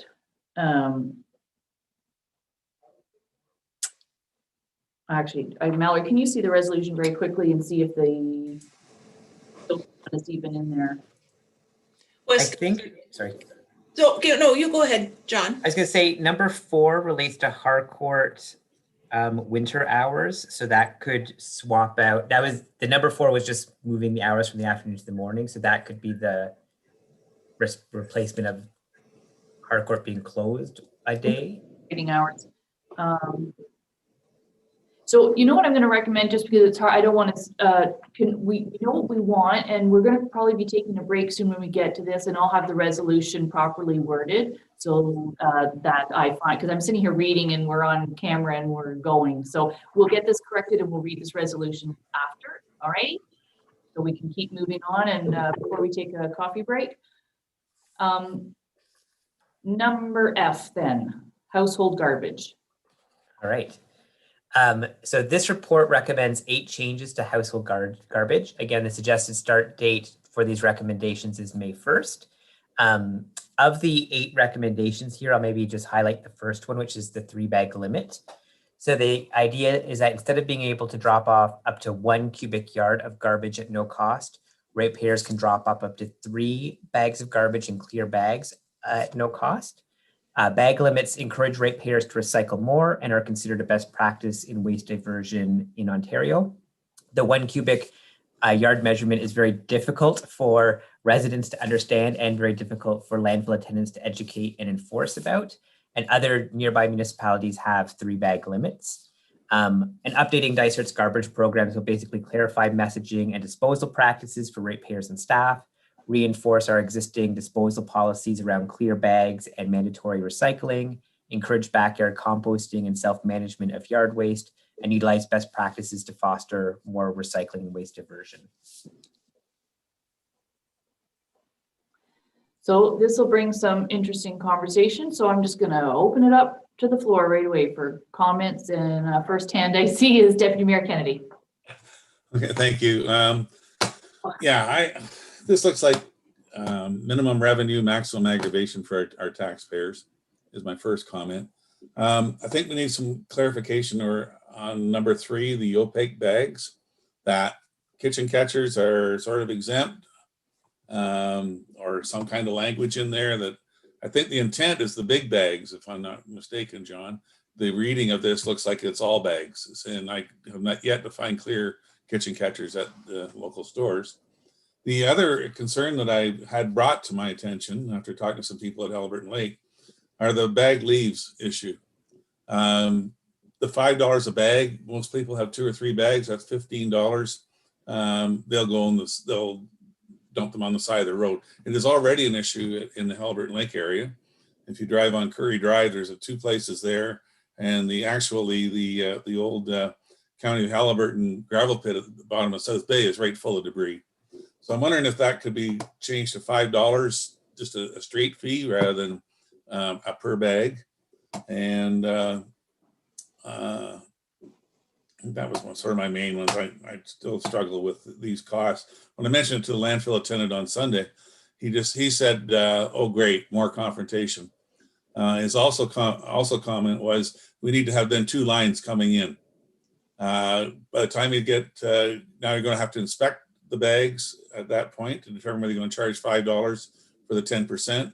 It's going to slow down the traffic, which will back it out on the main road, and then possibly you may need 2 lanes coming in, especially at the Haliburton site." So just some of those things that were brought to my attention on Sunday when just casual conversation. Thank you. Okay, thank you. Thank you for that. Yeah, and this is a trickier one even than the first item of the hours of operation, because I think it might cause some anxiety, frustration, etc. But we'll keep going with the comments as Councillor Smith and then Councillor Donaldson. I'd echo an agreement with the deputy mayor's comments. I really struggle with this. We have some small fees now at $2 for certain activities, and we want to raise it to $5. What we really want is for people to behave properly, and there's the vast majority of people want to do the right thing. They need education sometimes. They need simpler rules. People don't know where a milk carton goes because every place they go, it goes in a different recycling container. And rather than, jacking up the fees and, creating confrontation and frankly, ticking people off and encouraging a few people who would like to do the right thing to make use of the gravel pit or the ditch somewhere, as opposed to, bringing it to the landfill site and hoping they learn, as opposed to getting knocked out for $5. It just to me seems like the wrong thing. These people are paying thousands of dollars a year in property taxes, and they think they get two things for it. One is roads, and the second is the right to bring their refuse to a landfill site. And so I'm just not in agreement with changing these fees, jacking them from $2 to $5, and making it more complicated. We need to focus on education.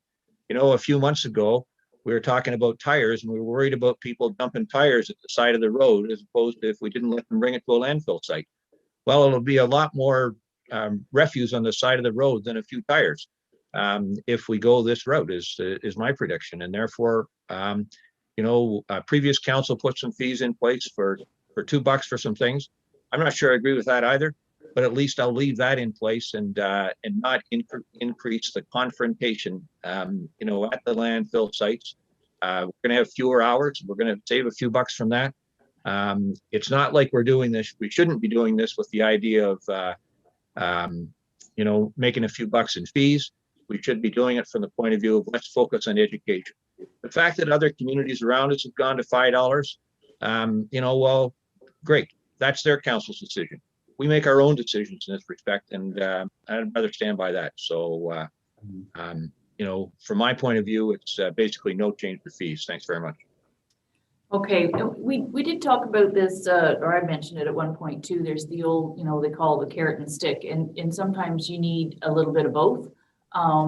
So sometimes I agree with the education. I agree with understanding that. In fact, a previous council quite a few years ago, when there was a environment type of a committee, they took it upon themselves. I was Councillor Norcross, and I believe Councillor Kennedy, not Kennedy, pardon me.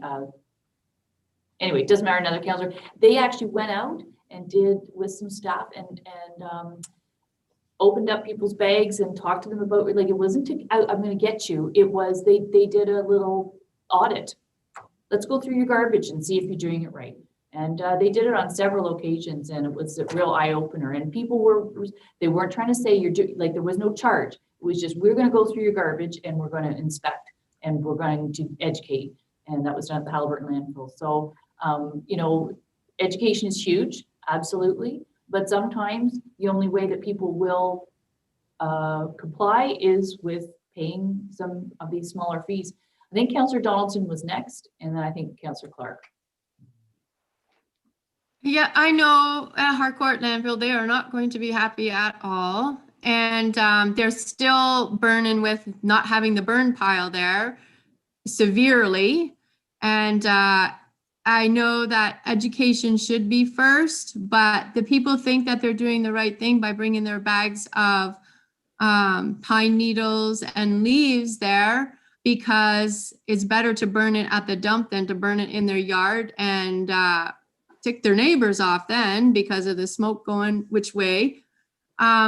So definitely I'm with the other two councillors that is not going to go well in Harcourt, and they still want their burn pile back. And it's quite noticeable that the burn pile isn't, or the burning isn't there, because it is getting massively high and for stuff that could easily be burnt.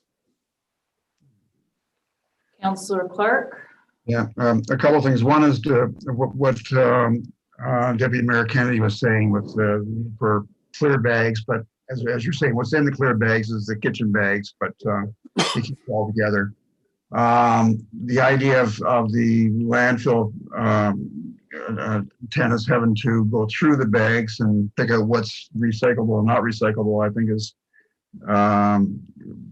very expensive and problematic. I think we're better to invest that money in education and, you know, kind of just promote that part. The yard waste, not charging for the yard waste or not charging a reasonable amount for yard waste is enabling people to do the wrong thing. Again, the first principle is mulching. There should be no leaves at all if people mulch. All they have to do is get a proper set of blades for their lawnmower, and there are no leaves to take to the dump. Same thing with the pine needles. If they're not doing that, then they should be composting. There should be no need for this stuff going to our landfills. So I think all we're doing by encouraging them or not charging them for taking the stuff in is encouraging bad behavior, bad practices. The other townships seem to be getting on board and following proper environmental and you know, composting solutions, and we're giving people a pass. So anyway, that's my thought on it. Thanks. So just to clarify that you think we should be charging for yard waste because people should be able to deal with their yard waste on their own property. We have to keep in mind that when someone brings a bag, even if it's yard waste and not what we want to call garbage, we're now a transfer station. So we pay for that to go out, and that could be very heavy. That you can have a bag full of wet leaves and then it's charged. We are paying for that to be removed because we do not have the ability. It's classified as garbage. Deputy Mayor Kennedy. Is there any other option for the leaves and pine needles other than the landfill? Do they have to go there, or would we have a used up gravel pit, for example, that we could set up as a receiving station for that kind of thing down the road? I don't mean immediately, but is there an opportunity? Does that have to go to a landfill? Yeah, good question to John, because is it garbage or is it yard material? So we don't have to classify it as garbage. John? Ideally, we would be composting it. However, operating a composting facility obviously requires, our ECA for Halbert Landfill, for example, specifies a year's advance notice before we can start that operation. Plus, you're looking at equipment to be managing the composting, even in a windrow situation where you're just piling the yard waste. You're needing to rotate it and test the final product. I'll pass it on to Rob about using a different site like a gravel pit. Rob? Yeah, thanks, Madam Mayor. Before my time, when one of the tornadoes came through, my predecessor had to talk to the Ministry of Environment to allow people to take brush to our gravel pits. So it did require ministry approval, and they actually had to process it as well. You couldn't just take it in there and leave it. They had to hire somebody to come in and chip it and, you know, make sure it was disposed of properly. So no matter where we take it, if we accept it at any site, we're into some sort of approval. Yeah, I would have thought so, because it could be combustible if it's not stored properly, you know, the leaves are dry or whatever, etc. We have 8 recommendations in this resolution. I think I see hands up, so I will go to that. But I think I'm not sure if we're able to break it down. Is there, what I was going to ask, and then I see Councillor McKechnie had his hand up. Is there anything of those 8 recommendations, to break it down, that council wanted to adopt? And instead of looking at the resolution as a whole with adopting all 8, is there anything in here that we can accept? Do we want to have a limit of 3 bags? Do we want, so again, maybe we take a pause on this. We're going to take a coffee break fairly soon. And during that break, I encourage you to look at all 8 of these recommendations, and perhaps we can adopt 1 and 4 or something like that, instead of throwing everything out of all 8 recommendations because we don't like one. So let's, Councillor McKechnie. Thank you. I'm just curious, John, how many of the, or how often are the landfill site attendants telling you that when they're up there compacting the garbages, there are a lot of recycling in the household garbage? Is it really ridiculous amount? People aren't doing it.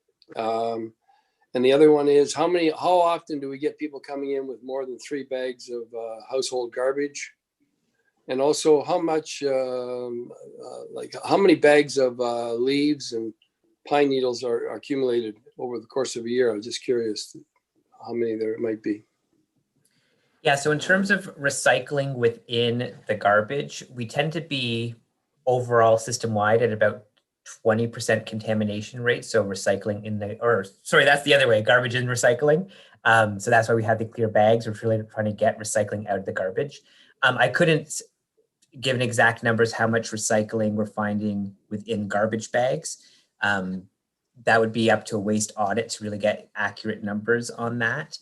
But the clear bag policy, for example, has been in place in Dysart for years. Dysart Council implemented that policy. So we're just basically trying to enforce the rules that are already in place with that one. In terms of the amount of yard waste we're receiving, it isn't a lot at the moment because most people do try to self-manage on their own properties. But as was mentioned, we are having to ship that material out as garbage at the moment. And so we're having to absorb that cost for items that can be quite heavy. So ideally, by implementing fees, it becomes a disincentive for people to drop it off and to learn to self-manage on their own properties through education around composting, mulching, those kind of techniques that you can do in your homes. I don't think the attendants get paid enough money for the confrontations what I'm going to say here next, it might create. But okay, so I go to the landfill site in West Guildford or Halliburton, and I got a black bag, and they see it. Sorry, Walt. Take it home and put it in a clear bag. Like it's pretty simple to see in a guy's car if they checked every trunk or every car, orange, black, yellow, whatever. It's a clear bag. Not sorry, it's the rule. Talk to your counselor. Talk to your deputy mayor. Talk to your mayor. That's the rule. Yep. And so the reason we've just there's very few. There's been So a why, fee. there's very few that are doing it. So why punish everybody? Not that you're punishing everybody, but I'm just saying, like, if I got that message, needless to say, the next time I had a black bag, it wouldn't be going to bring it home and put it into a clear bag. That'd be enough aggravation for me once. Yeah. So that's definitely an option. The having a fee on a black bag is also a way to encourage people to be using clear bags. Councillor Donaldson, pardon me. Just a quick, since you want to charge for the land or the yard waste, why don't we just refuse it completely? Like educate them that it doesn't take, that the landfills aren't taking it anymore. And if they do show up with it because they don't know, then the other option is that, okay, well, you've got it here already. I'm not supposed to take it, but it'll cost you $5. $5 is a secondary thing, not the first one. Just if that education again, don't take it to the landfill site because it costs money to truck it out. I think that's what the fee is there for. That's what I said about carrot and stick. There's the incentive to trying to get the message out and to align ourselves with other local townships, with other policies that's out there. We are behind. And so accepting yard waste with no fee when there are alternatives is saying it's okay. We know that everything we take out of that landfill costs us money. So that is the whole point of having a fee on the yard, or suggested fee on the yard waste, is that maybe you don't have an ability to mulch on your property. Maybe you have your big potted plants at your front door, and you I don't know, live in an apartment or something, and you don't have a little corner of your yard, so you have no place to put it. So that is the concept. That is what the proposal is here. Councillor Donaldson, then we're going to take a 5-minute, 10-minute break. So I feel like Deputy Mayor Kennedy's comment about, I know because I am there several times in a month, and people come, they're not going to pay the $5, but they already have it in their trailer or whatever. It's going to get dumped on the side of the road. So they don't really care whose property it is. It'll just get dumped over the side of the bank somewhere on a side road. So is there, I guess, are we just going to let that happen because we really have no possibilities of finding a specific place that they can dump their waste? That is what's going to happen, just like the tires.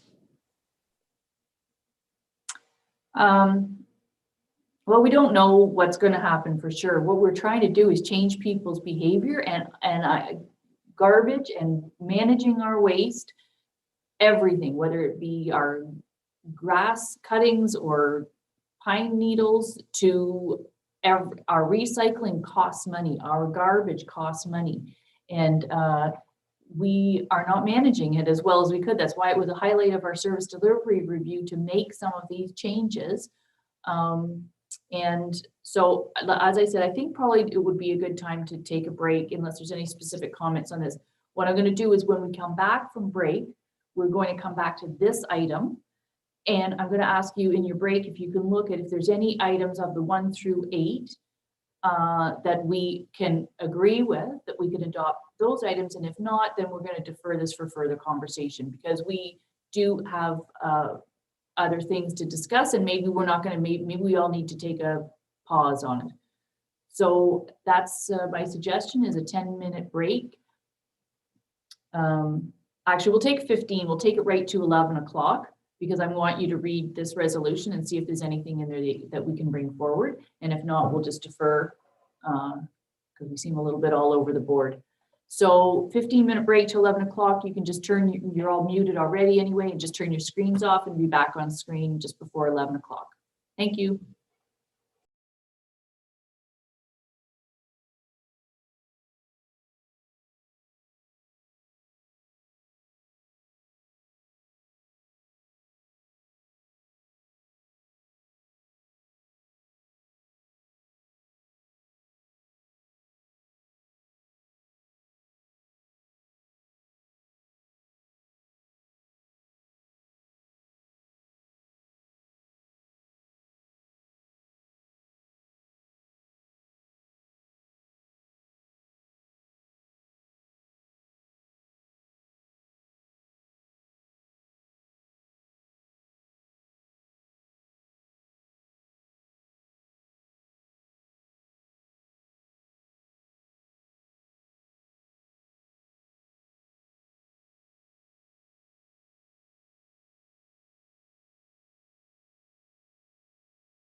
And I encourage councillors to, oh, yes, we do, there's John, to go through items 1 through 8. The fees, I believe we're close with the landfill hours one, and that's the important one because our cards are going to get printed. So and I'll read that resolution. It's been redrafted. But in terms of this, was there after the break, was there any, we'll start with item 1. Ratepayers with valid landfill identification, user cards can drop off up to 3 bags. So are we going to go with the 3-bag limit? Up until now, we've had no limit. Just with a sort of show of hands, if you're in agreement with item number 1. 3 bag limit. So Councillor Wood Roberts, you don't want any limit? No limit? Sorry, I'm just trying to confirm. I don't think there needs to be, I don't think there actually needs to be a limit. If people are doing recycling, then there should be no cost, really. You shouldn't have more than 3 bags of household garbage a week if you're doing proper recycling. Yeah, this is just putting a sort of cap on it. Yeah, that's fine. understand that there's very difficult to enforce. So I think we're okay with item 1. So I'm just going to make a note here. Item 2, which is the garbage that has more than 10% of visible recycling. For instance, if someone brought a bag of garbage and the landfill attendant saw that it was full of, half full of pop cans, that they would be charged $5 a bag. Currently, we have a fee in there, it's $2. Does anyone want to change the fee from $2 to $5? No. So I saw one shake of a head. So we're going to just keep it as a $2 fee. Okay, so so that is item number 2 is a no. Item 3, garbage with opaque bags will be subject to a fee. Again, this is already in our bylaw. It's the fee change. So is there support for the fee change from $2 to $5 a bag? There is not support for 3. Can I make a comment, please? Absolutely. Like, if I come in with a black bag, the whole idea is not to get the $5, is to get the 4 or 5 cans that I've got in there that I'm hiding. You're gonna be double charged. This is about a fee change. So we already Make me take the bag home and then I'll make sure there's nothing in there.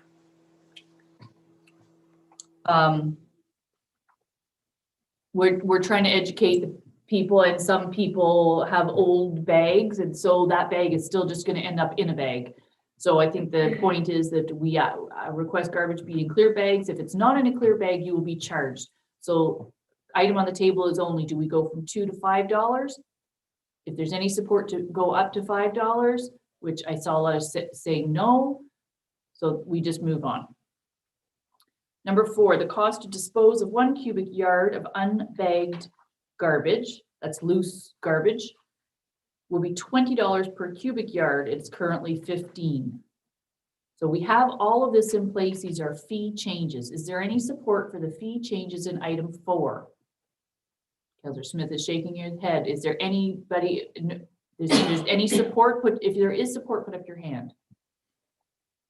You do support that, Councillor Clark? Does anyone else support that? Councillor Wood Roberts. So there's not enough support. So item 4, there's no change.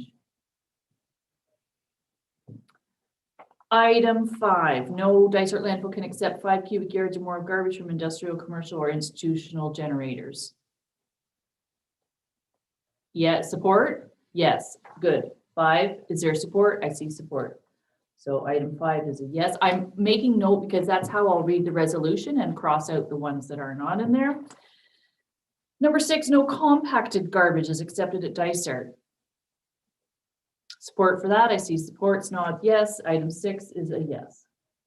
I should have done this at the first, John.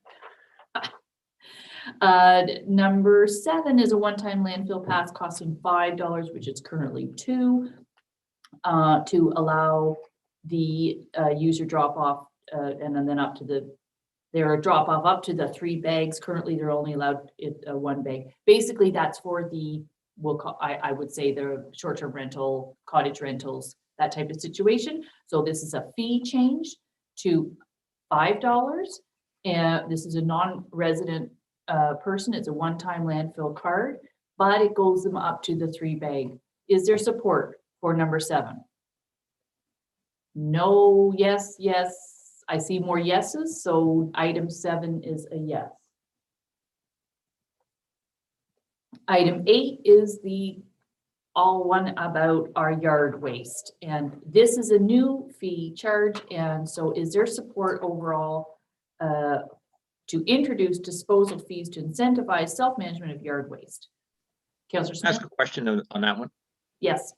John, do you know what the city of Toronto does with its yard waste? So, in Toronto, they have green bins for or household organics, if you like. And you can put your yard waste, if you really want to get rid of it, in a paper bag. Not all year, but certain weeks of the year. And where does that go? Their food waste organics program is being composted anaerobically, so it's being placed in a digester. I'm not talking about the food waste. I'm talking about the the leaves. backyard composting, I'm not sure if they're the yard waste. I'm not sure if they're mixing it in with the green bin material or if they're separating it It's and separate. composting it as windrow composting. I just needed to double check that. Okay. And either way, so currently, as we were explained, even if it was going to a decommissioned gravel pit or something like that, it has to be managed. There's a cost to that. There's a transportation cost to that because we're not going to let people drive up to an old gravel pit. There is a cost. So this is a new one. So basically, is there support to implement costs to bring yard waste into the landfills? Could you offer just banning it as an option here? We just don't accept it. Well, Sorry? we talked about aggravation and we talked about that. I think that is not the suggestion at this point because currently we're accepting it. But And I'm suggesting an option B, we no longer accept it, just as we don't accept tree stumps. You figure out what to do with it. You burn it, you find somebody else who'll take it off your hands. You can dump it in my forest if you want, I don't care, but don't bring it to a landfill, period. Deputy Mayor Kennedy? Is there an opportunity to modify that to just a $5 fee rather than per bag? You'd have to have some kind of size requirement because $5 for what? Like you'd have to, we have like leaves that are bagged or leaves that are loose. So if you, I don't know how you. I was thinking of the bagged ones in particular. Just if people have 2 or 3 bags, that's now $15. Whereas if I just came in and dumped all my leaves in the back of the pickup truck, I could get it away with for 10. Yeah. I don't know if that's an option or not. Yeah. So maybe item 8, Councillor Clark? Just to keep it consistent with some of the others, if we do it at the $2 point for the first year anyways, and we review it again next year, but at least it starts getting the point across that there is a cost to handling or processing the yard waste. I agree 5 is probably a better number in many ways, but to introduce this and start getting people on the right track, I think a $2 charge is somewhat consistent with what we're looking at for the other bags or the other areas. So it keeps things simpler. Thanks. Okay. So your proposal is leaves, blah, blah, blah, to $2 a bag. Then what about the leaves to a loose to a $10 a cube? I don't know how you have loose leaves. I don't get that. What about if we just do that they have to be bagged and they're a price per bag and take out that loose bit? Because you cannot drive down the highway with loose leaves. So what about leaves at $2 per bag, pine needles? I don't know why we have pine needles. What if you have a plant from a hanging basket and that, like, what about just yard waste? Yeah. And include leaves, pine needles, or any earth, like that kind of material, and it's $2.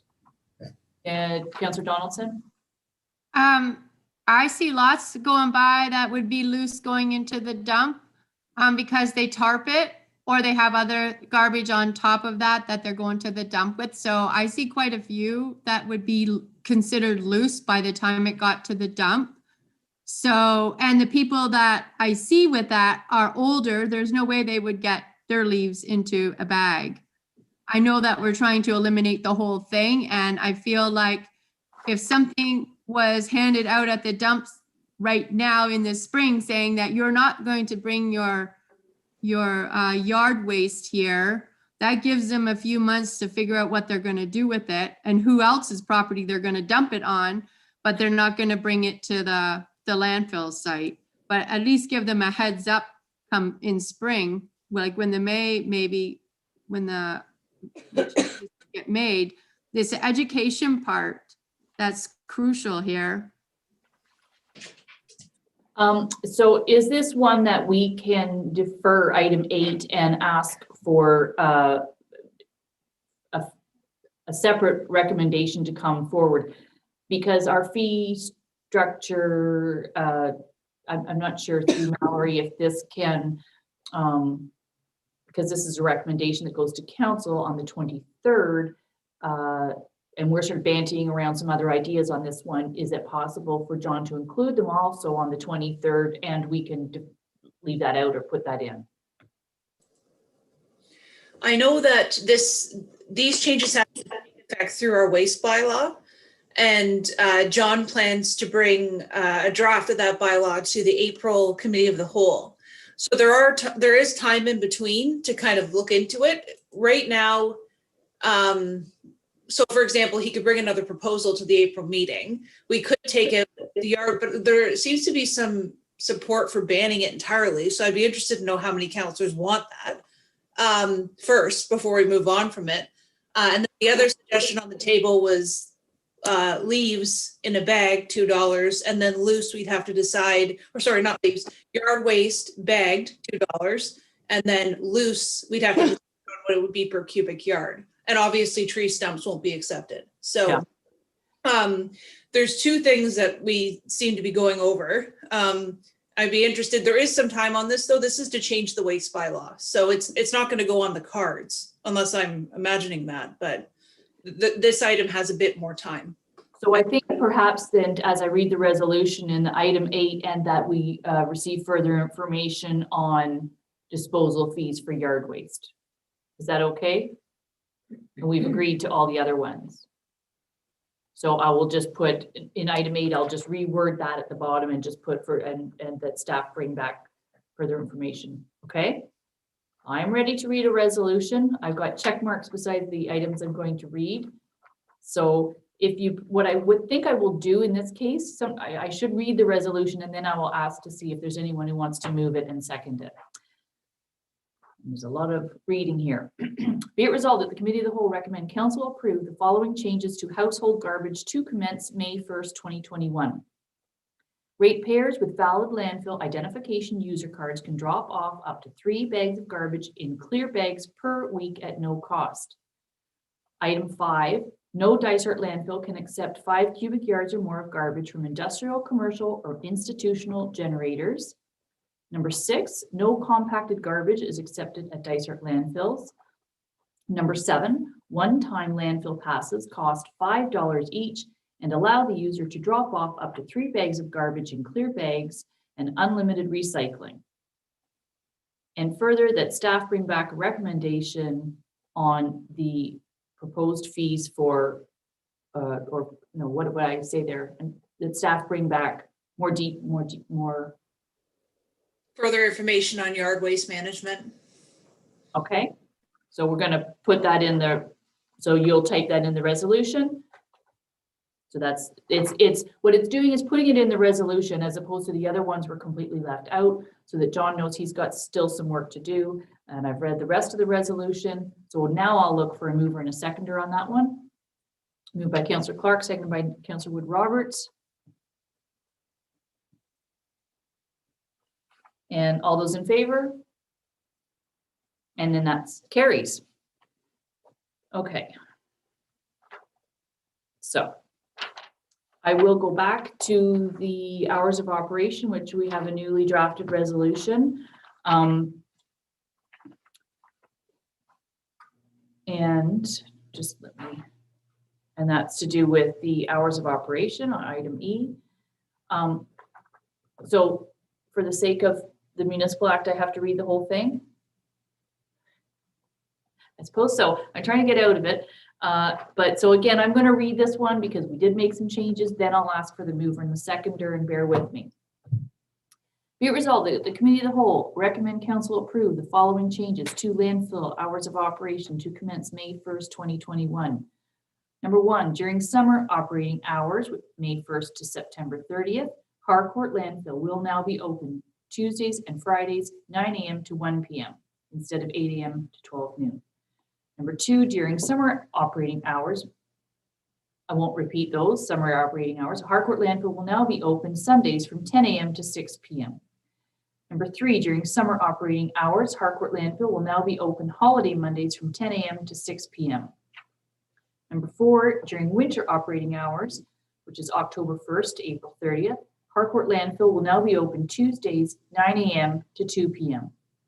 Number 5, during winter operating hours, Conesus Lake Landfill will now be closed on Saturdays. Number 6, during summer operating hours, West Bay Landfill will now be closed Tuesdays. During summer operating hours, West Bay Landfill will now be open Sundays from 10 a.m. to 6 p.m.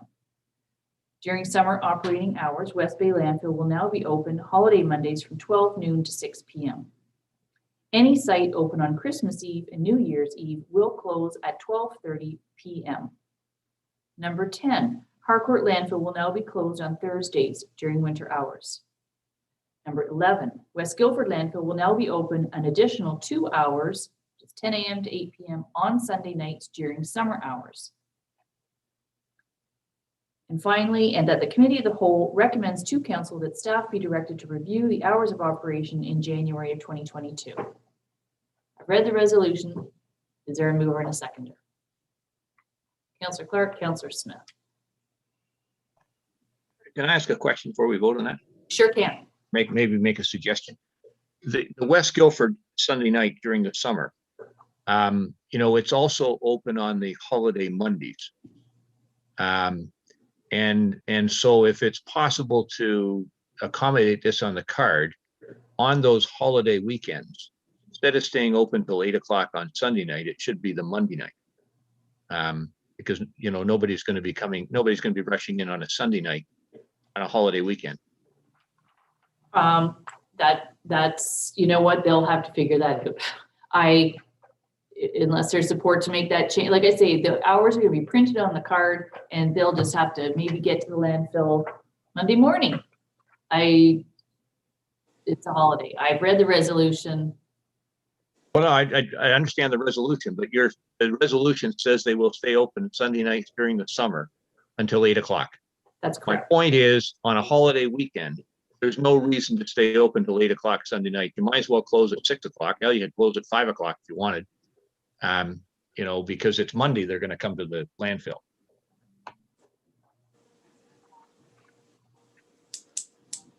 Is there any support to make any further changes to the resolution as I've read it? I appreciate that extra comment. We are going to be reviewing hours. It's in there that we will review them on an annual basis. If there's not to change, then I would ask for a mover and a seconder as I've read it. Councillor McKechnie? You ask if I want any changes. I'm still would like to see Sunday nights at West Bay open until 8 o'clock. Okay, that's not in the resolution as I've read it, so I would have to. You asked if there's any other changes, so I said yes. That's my change.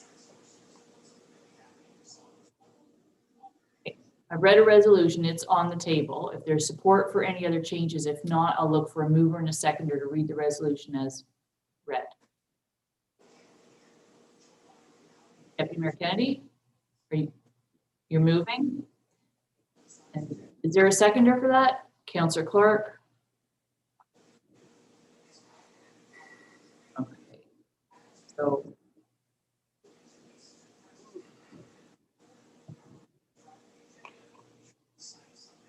Can we have a recorded vote on that, please? sure. Okay, so I do not need to read the resolution again because I did get a mover and a seconder for the resolution as I read it. So now we ask for a recorded vote through the clerk. Sure. Okay, Councillor Clark, Yes. Councillor Donaldson, Yes. Deputy Mayor Kennedy, Yes. Councillor McKechnie, No. Councillor Smith, No, Councillor Wood Roberts, Yes. and Mayor Roberts. Yes, So that carries. that carries. Okay, so then now we're going to jump to item G, which is construction and demolition waste. Back to you, John. So this report recommends 5 changes to construction demolition waste programs at our sites. Again, the suggested start date is May 1st. Of the 5 recommendations, there's ones around stopping accepting any materials containing asbestos, stop accepting contaminated soil, and adjusting some fees to construction and demolition waste per cubic yard.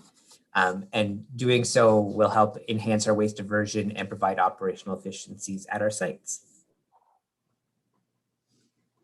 Okay, so I think what I'm going to do is this time, instead of just opening up to the floor for everything, I'm just going to do item number 1. Should we stop accepting, sorry, I have to say it with a straight face, asbestos containing materials? Is everybody in agreement with that one? Yeah, that's a hard yes. Number 2, no Dysart landfill will accept contaminated soil. Users with contaminated soil will need to arrange for disposal at a private transfer station or private landfill. We good with that? Nods. Number 2 is a yes. Number 3, the large demolition projects. Are we in agreement with that? That's, I see nods, so we can carry on. Number 4 is to do with the cost of construction and demolition waste. So the fee change, are we in support of the fee change? Just a little nod or a, yep, okay. So number 4 is a yes to the fee change. And lastly, more disposal fees to do with concrete, and concrete with rebar not accepted. Are we all good with the concrete? Oh my gosh, then that appears to be a much easier one than the last 2, which is good. So then I'll ask for a mover and a seconder. Councillor Smith? Happy to move it. I had a question though with respect to the asbestos. Sure, absolutely. In the 1970s, well, and through the 1970s, asbestos was in a lot of things. When we had that asbestos report done, that assessment a year or 2 back, I learned that, for example, the floor tiles in the West Guildford Recreation Center contain asbestos. And so it left me wondering, if we don't accept asbestos, should we use that as an excuse not to accept any construction waste? Because who is to know that floor tiles contain asbestos? Maybe I'll turn it over to John. You want to answer that? I mean, that ultimately is council's decision. I mean, looking at activities at our sites, we do have a lot of generators of construction waste, whether it be individual residents or contractors or builders. It's definitely a big part of the economic development of our community, construction activities. The original service delivery reviews did mention stopping accepting construction and demolition waste at Harcourt and West Guildford landfills. We haven't presented those options to committee of the whole at this point, but they are out there as ways to kind of streamline services as well. Yeah. Well, it's just that it takes, according to the research I did anyway, I mean, you can't tell by looking at material whether or not it contains asbestos. Use the floor tiles example. And it actually takes, specialized equipment to determine if those building materials contain asbestos. And I'm not suggesting we should be buying that equipment. I'm just wondering if, we end up receiving asbestos containing materials, frankly, by accident. We don't know. Maybe even the person dropping them off doesn't know. It is quite possible. I know recently there was a resident who wanted to bring in some materials, and our landfill attendant questioned whether they contained asbestos, and the resident actually went back and was able to get some documentation to prove that that material did not have asbestos in it. But it's not necessarily realistic to expect residents to have paperwork from the 70s saying what the floor tile was made out of. Asbestos is a very tricky material because it's in a lot of things that were used in construction materials back in the day. Yeah.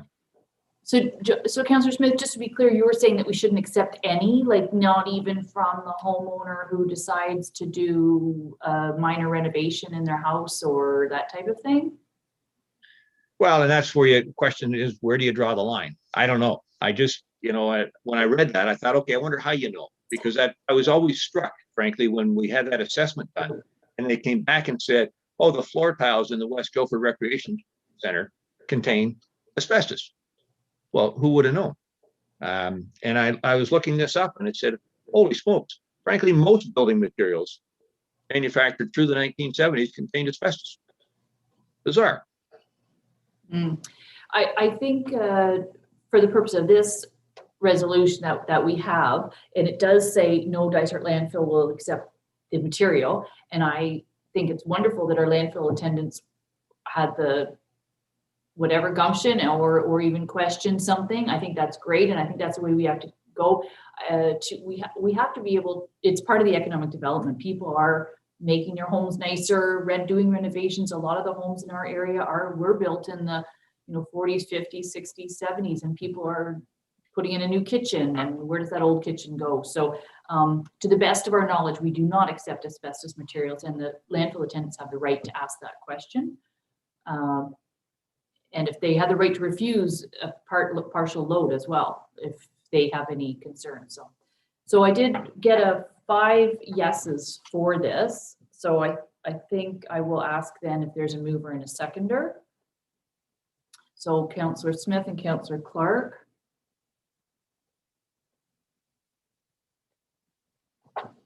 I suppose I'll read it all again. Be it resolved that the committee of the whole recommend council approve the following changes to construction and demolition waste programs to commence May 1st, 2021.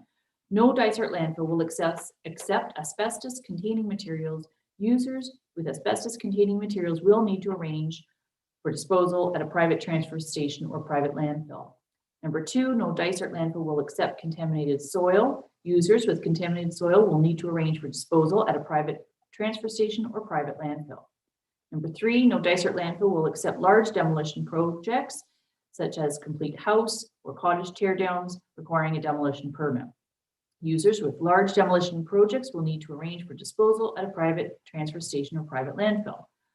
Number 4, the cost to dispose of construction and demolition waste, including shingles, will be $60 per cubic yard, and the cost to dispose of construction and demolition waste, including shingles containing garbage or recycling, is now $120 per cubic yard. And number 5, introduce disposal fees relating to the construction and demolition waste, concrete to $60 a cubic yard, and concrete with rebar not accepted. All in favor? Okay, and that is carried. Finally, to the last one, which is the Haliburton hours of operation, including the weigh scales. So again, I'm going to turn it over to John Watson. And Haliburton landfill is our largest site, and it's the most used site. It's now operating fully as a transfer station. There was some interest in learning the cost to expand the site's operational hours to 7 days a week. That cost is estimated at about $52,000.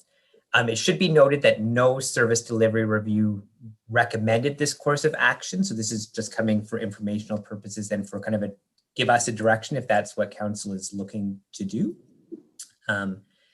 In regards to the weigh scales, obviously weighing vehicles as they enter and exit the site will give us better information about the tonnages that they're dropping off and therefore the amount of fees that they would be required to pay if it was a feed material. Likely, the Haliburton landfill would need to undergo a redesign and reconfiguration in order to accommodate the 2 scales.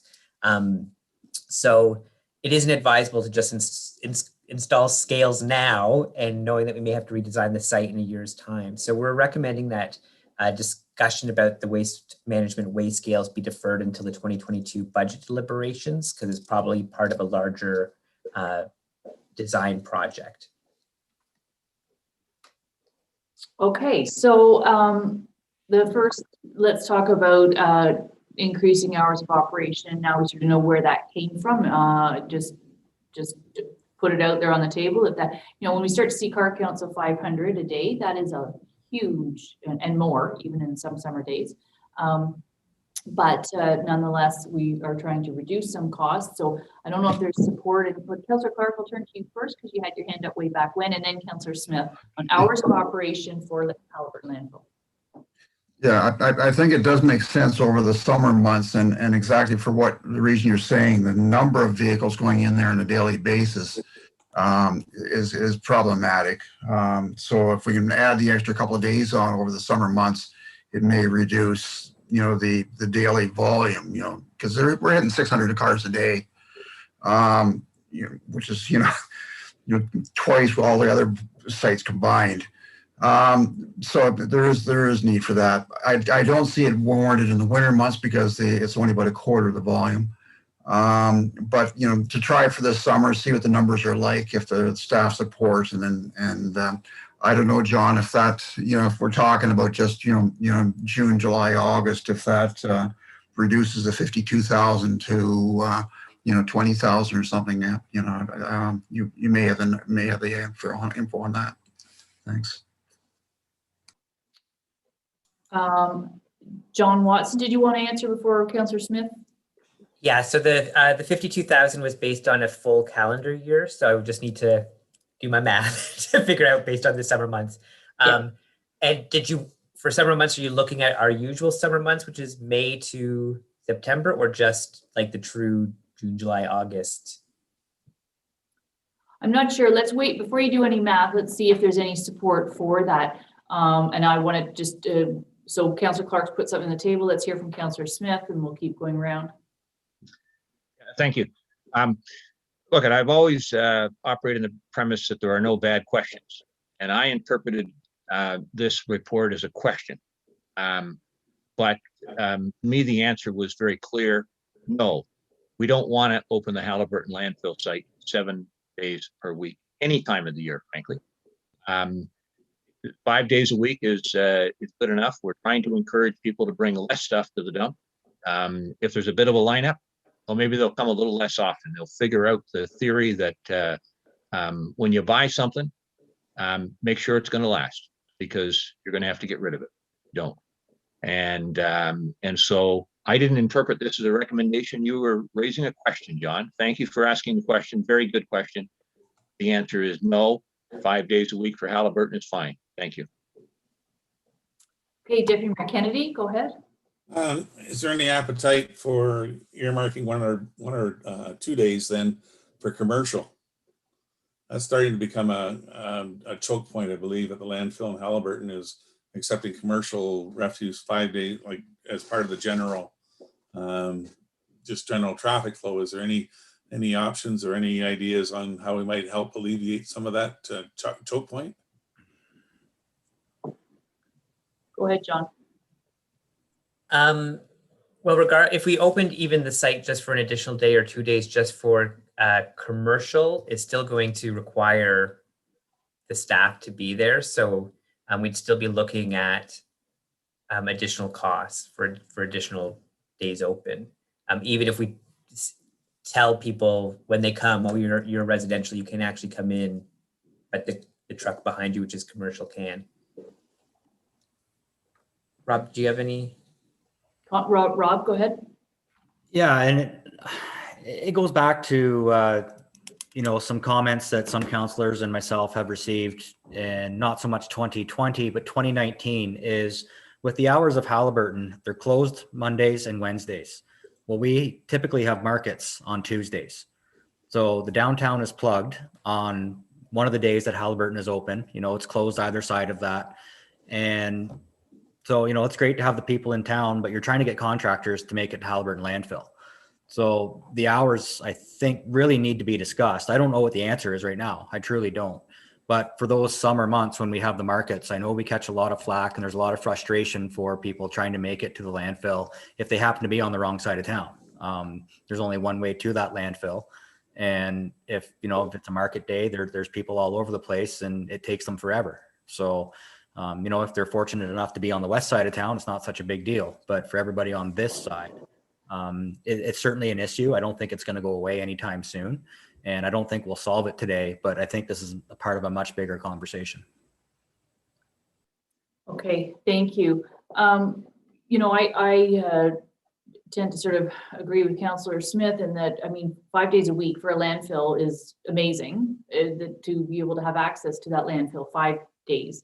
But I still struggle with, the compliance. So do you actually stay with the 5 days and up staff on those 5 days? so that you have better compliance. So they're really like, they can't be everywhere. And, you know, even though there's the giant stop sign, people are thinking they can just flash their card and drive through. And so, you know, that's another thing to consider, is that you keep your 5 days, but you actually up staff. Rob? Yeah, and something else council can think about is between West Guildford and Haliburton, yeah, they're open 5 days a week, but what if we changed the days they were closed? You know, what if one site was closed Monday, Tuesday, the other one Wednesday, Thursday kind of thing, instead of having that day in between? So there's all sorts of things we could do. I just read that resolution. I'm not. And I'm not suggesting we go through that, but it's, you know, there's different things we can do. You know, we could have it closed 2 days in a row instead of having that day in between. Okay, Tamara. That actually makes a lot of sense from a staffing end too, because then people get 2 days off in a row. Right now, landfill attendants don't, which makes it difficult to recruit as well at times. Well, you put that on the table, but I did read the resolution about hours. So if you, if you want to make a change to that before it comes back to council, let me know. So I don't think there's support to, it's a lot of money. And we are providing, whether it's 5 days a week in a row or 5 days a week in total, we have a lot of opportunity for people to get to the landfill. And maybe they'll be more efficient when they go and say, I'm only going to go, for the household people anyway, I'm only going to go every other week because I have to wait in line. And you know, it's a bit of it's like going to be going to the grocery store in the summertime, right? And we stand in line for 20 minutes to get in. Councillor Smith, and then Deputy Mayor Kennedy. So just to the point that staff have raised, and that's a fair one, and I've always wondered about that. What do you do from a staffing point of view? Who wants to have, you know, 2 days off that aren't consecutive? It's not ideal, obviously, as an employee. You know, if you thought closing Haliburton, for example, Monday and Tuesday, and then closing West Guildford Wednesday and Thursday was practical, it could eliminate the market conflict in town. But I don't know, and you'd have to check with, you know, what I'll call the business community, who may say, well, you know, gee, we need to get rid of our waste early in the week. And we prefer Haliburton to be open Monday, for example, in that respect. You know, but I'd certainly be amenable to having 2 consecutive days that, you know, each site is closed. I think from a staff point of view, and frankly, the public could adjust to that. Okay, Rob? Yeah, and if we do receive direction to look into that, it would give us some time to look into the why the hours are the way they are. Maybe we'll see something, because those hours have been that way for a long time, and I'm sure there was reasoning for that at one time. But it would just give us some time to look into it if we receive that direction. So the resolution which does get included in our package, which gives us an opportunity to see how it's worded. Right now, it says that the implementation of potential increase in operating days. What about a potential change in operating days, and read the resolution that way? Even though we just passed the operating hours there. That's my only concern, is we spend, you know, an hour talking about days of operation a couple hours ago, or an hour ago, and now, you know, now there's an appetite to change. However, we haven't passed that resolution. So this is still coming. Oh yeah, Mallory, help me out here. I just, would the direction be that John goes back to contractors to see if it's okay that Mondays and Tuesdays Haliburton's closed? Is that the direction, or is the committee comfortable with recommending to council that Haliburton's closed on Monday and Tuesdays and West Guildford's closed on Wednesdays and Thursdays? Because that could be in this resolution. Okay, I'm not sure. Tamara?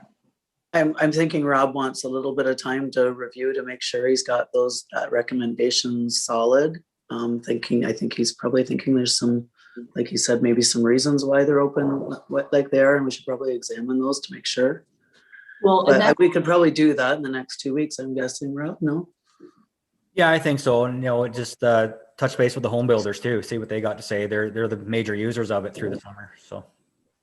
Absolutely. I'm just thinking of the timeline of the point of passing the other recommendation with hours of operation was because we're printing a landfill card, and when the hours are there, they're there. Rob? Yeah, we could put something together and bring it back for council. John, do you want to go to council or do you want to come back to committee? I kind of get the vibe that there's interest in this, so I can definitely bring a report to council for March to kind of outline what the options would be for hours for Haliburton West Guildford 2 days consecutive. Okay, so sorry, Mayor Roberts, I'm just going through some dates in my head. So if there is a decision made at the March meeting, we would make the printing for the landfill cards. Anything beyond that, do we risk it not meeting the press? John, mute. Sorry, it starts to get tight just because the next council cycle is the 13th and the 27th of April, and that's getting close, like really close to printing time. Okay, so the next meeting of council is almost a drop. Yeah. Okay, so I think there is a support to see, but we don't want to make the changes without some consultation with home builders and the main users of that. And also just checking with staff, we've identified that staff having 2 days a week off in a row at those landfills would be maybe nicer. And the proximity between the West Guildford and the Haliburton landfill is so close that, you know, there's still a landfill open. Both of them would never be closed on the same day. So Mallory, I've amended the resolution. The only other thing we need to talk about is the weigh scales. Yeah, I'm getting there. I'm just trying to. And I can read it when we get to it because I've amended it quite a bit. And I think the weight scales, the recommendation was to wait till the budget discussions of 2022. Is everybody okay with that? We're not doing anything this year anyway. Yeah, so I just wanted to clarify that. Okay, Councillor Smith? Just if there's not gonna be a lot of time. So Rob, you know, on the hours, the one thing now in the summertime is the days that, you know, West Bay and Kinesis are closed, West Guildford is open. I'll point to, you know, Wednesdays and Fridays as the examples. And so if you're going to change West Guildford, I think you need to keep that in mind too, that we don't want to have all three of them, West Bay, Kinesis, and West Guildford closed the same day, because that's really restrictive then to all those seasonal residents. Yeah, that's a great point. Rob, go ahead. Yeah, and I think you just answered my question as to why the hours were the way they were.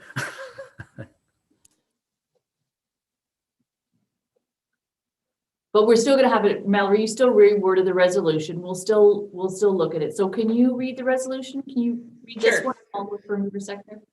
Be it resolved that the Committee of the Whole recommends that Council direct staff to bring a report back to the March 23rd meeting of Council on the impacts of closing the Haliburton landfill on Mondays and Tuesdays and the West Guildford landfill on Wednesdays and Thursdays.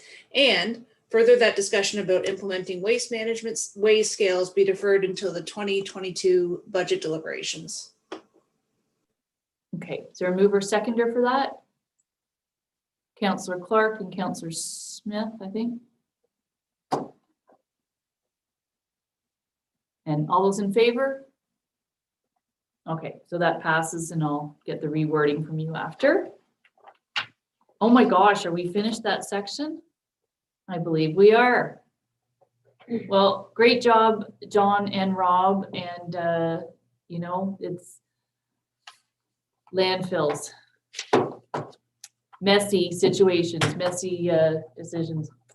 Okay, so next we will, thanks for everything, guys, and we'll move into the Parks and Recreation. I believe Andrea Mueller is going to come in and just speak to a little report that she's got. She's just coming into the meeting.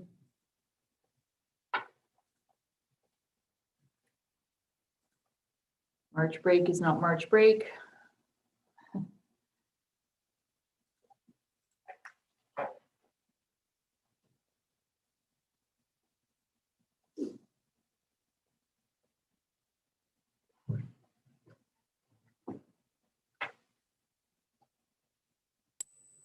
Go. Hi, Andrea. Hello, good morning.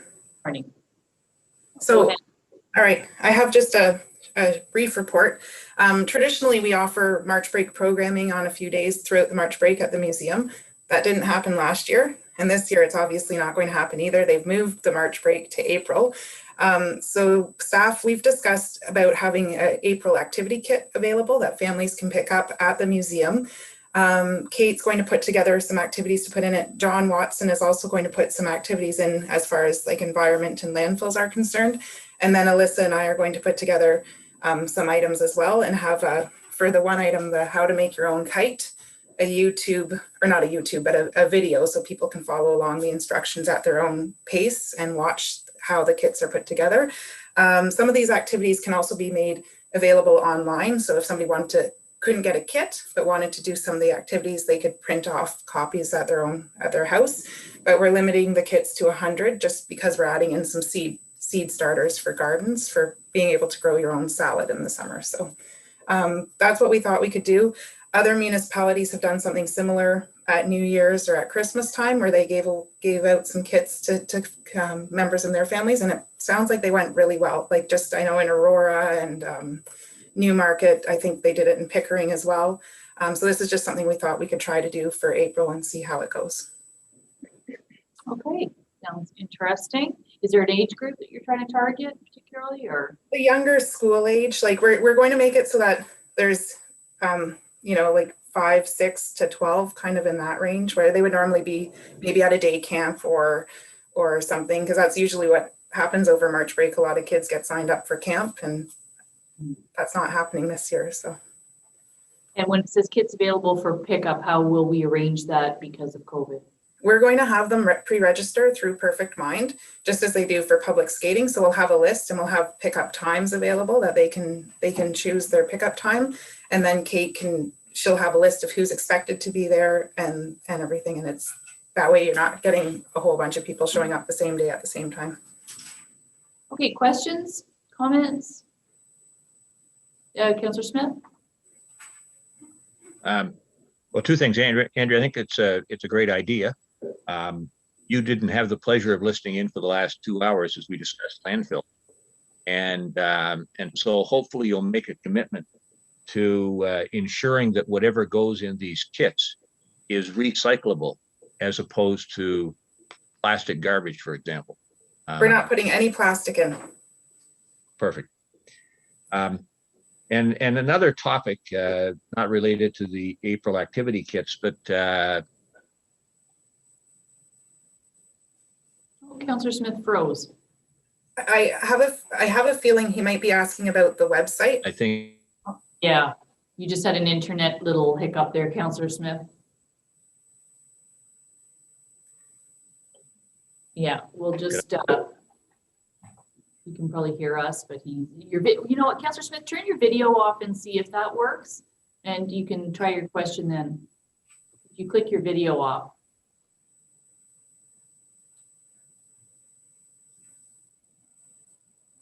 I'm quite certain he can probably still hear us. So if you're able to turn your video off, we should be able to hear your question. And if not, we'll hold that question for later. Yeah. Okay, Councillor Smith, try now.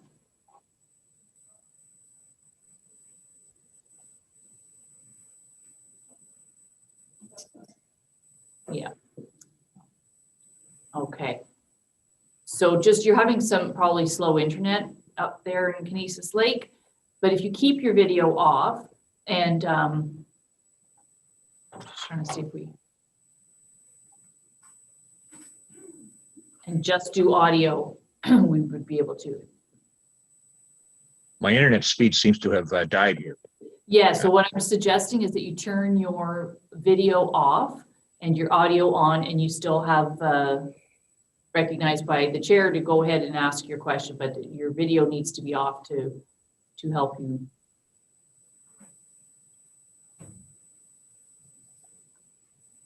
Okay, go ahead, see if you can. All right.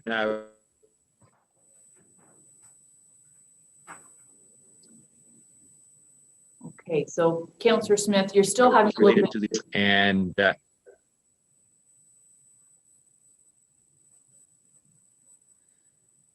Okay, so Councillor, if we just left it open. so Councillor Smith, what I'm going to do, if you can hear me, I'm going For to the do- weekend here, but Yeah. Your audio is not even coming through right properly. Andrea, do you want to go ahead? Is it possible for Councillor Smith to type the question in the chat window and for you to read it out? That would be an excellent idea. Councillor Smith, if you're able to hear that, if you type in the chat bar down at the bottom and I can read your question out.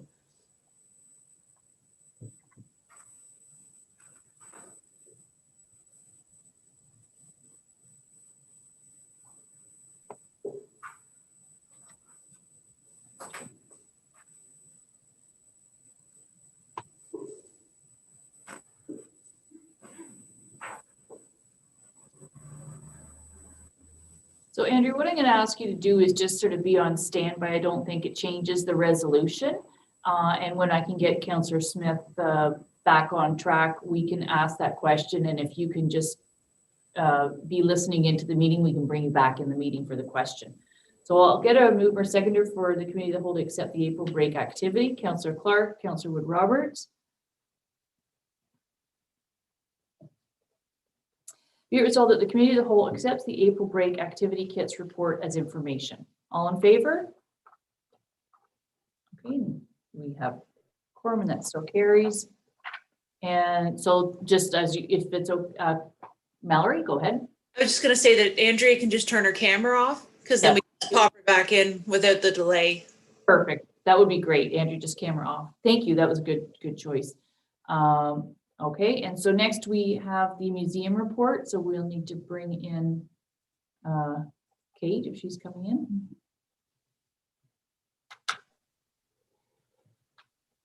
And her report's included there. Hi, Kate. Hello, how's everyone doing? Great. So, yeah, just further to the report and to what Andrea just said. So yes, we're helping with the April break kits that are being put together, and we're looking forward to helping to distribute those. And yes, with the progress from going, orange level to now we're yellow, we're getting closer to getting back to normal again. So at the museum, we're looking forward to being able to open up, bit more as the weather gets warmer, to connect with more people in the community and share some activities that way. So yeah, I think good days ahead, and yeah, we're just we're continuing to adapt as we go. So no, all is well. Okay, any questions for Kate on her report? Mover seconder to receive, please. Councillor Clark, Deputy Mayor Kennedy. Be it resolved that the committee of the whole acknowledge receipt of the Haliburton Highlands Museum report. All in favor? And that's carried. That's great. Councillor Smith, I see you're back with us. You had a little internet blip, but we've kept Andrea in the meeting. Thank you, Kate. Thank you. And so, Andrea, if you want to put your screen back on, and Councillor Smith, go ahead and ask your question. Thank you. The bandwidth is not enough out here at the lake, apparently. So, Andrea, just with respect to the West Guildford outdoor skating, there was an announcement on social media on Friday that it was closing like immediately. And I wondered if it's too late now, the weekend's passed, but if in the future, the kids are off school for the weekend, the ideal time to have access to the outdoor skating is over the weekend, and then, close it Monday. Obviously, outdoor skating is going to end, now they're going to turn into skating rinks here in the next couple of days, or not skating rinks, swimming pools rather, in the next couple of days. But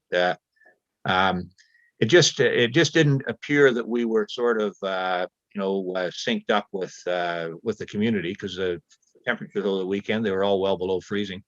And so I'm just asking, kind of, or suggesting for next year, if we could be, a little more thoughtful and provide a little bit of notice that, okay, we're going to close the week, such and such a date. We've been looking at the weather forecast and, blah, blah, blah. But just to keep it open that final weekend would be a nice touch. You know what I mean? That was the intention, but when staff went there and then to the Halliburton rink, like, they were hoping to keep them open, but they had found that it was really unsafe. Just the sun on Thursday had worked not magic. It had done the opposite. It had deteriorated the conditions.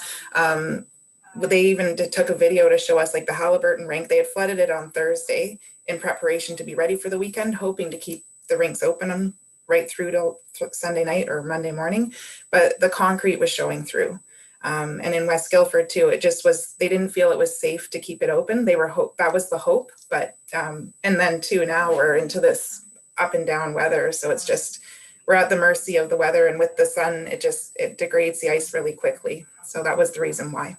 Okay, well, thanks for the clarification. And even to make that clear in the social media posting, that because of safety considerations and the fact the concrete is showing through or whatever, it's the message, it is so important, if you know what I mean. Thank you. Okay. Thank you, Andrea, and thanks for the question, Councillor Smith. Yeah, I too wondered, because I thought, oh, it's like the days were cold and crisp still, but I didn't know that. Okay, so thank you, Andrea, for that clarification. And then we're going to bring in our building and bylaw department. My thought is that we try to get through the main agenda if we can. And I know it's 5 to 12, but if we can, push it a little, unless anyone needs a break, please let me know. But if my thought was that we could finish all of council while we're bringing in the building bylaw, and that we would take a break, and we do have a closed session, and we could have our some lunch at that time. So, but if we can't do it, if people need a break, please, you have every right, just put up your hand and say, no, I want my lunch break right now. So we will have Carl and Robert coming in, and the first item is the building permit activity report. So Carl, that's you. So the activity report, it's fairly similar to previous years. The construction value is higher than average, which speaks to the type of projects that we're issuing permits for early in the year, I guess. Other than that, it's fairly similar to the other years. Mm-hmm. And I appreciate your clarification when you talk about and you've explained too what the major and minor is, and that what's a full-time dwelling and a seasonal dwelling, and so then the other ones are over $50,000 per renovation. So any questions on the building permit report? Okay, mover seconder to receive. Councillor Donaldson and Councillor McKechnie. B, it resolved that the committee received the building activity report as information. All in favor? Carried. And next we have the bylaw report. So Robert. Yes, good morning, everyone. Pretty straightforward today. There was one new canine. We actually had another parking ticket was issued today. Oh, sorry, not today, last month. Along with that being issued, there was a parking complaint for it, so it was dealt with. At the beginning of the month, we had some issues again with the medical center gate. It went down. The exit gate this time wasn't responding to going up and coming back down properly. We did have service come in there and fix that gate, and it was fixed within a couple of days. So not too much time was left in between there. Gate revenue for last month was $2,142, as we can see on the report there. There was an encroachment complaint reported. Sign and bylaw licensing, 2 sign permits were issued in February. I am currently reviewing the sign bylaw for an upcoming meeting that we're going to have at the end of the month on March 25th. And I've also reached out to the Haliburton BIA for any input that they can provide for us, well, for our considerations for the changes in the bylaw, and they have gladly accepted and wanted to thank us for allowing them the chance to provide that. Also, the CRC, I think, wanted to, Mayor Roberts, I think you're part of that as well, wanted something to do with the sign bylaw to provide some input as well. Health and safety, I have completed our health and safety joint training part 2 and am certified now through the Ministry of Labor. I have been reviewing the health and safety policies, just making sure that they're up to date. We are, myself and Andrea Mueller are working to get everybody recertified here for first aid CPR in the next month, and hoping to get that completed as well.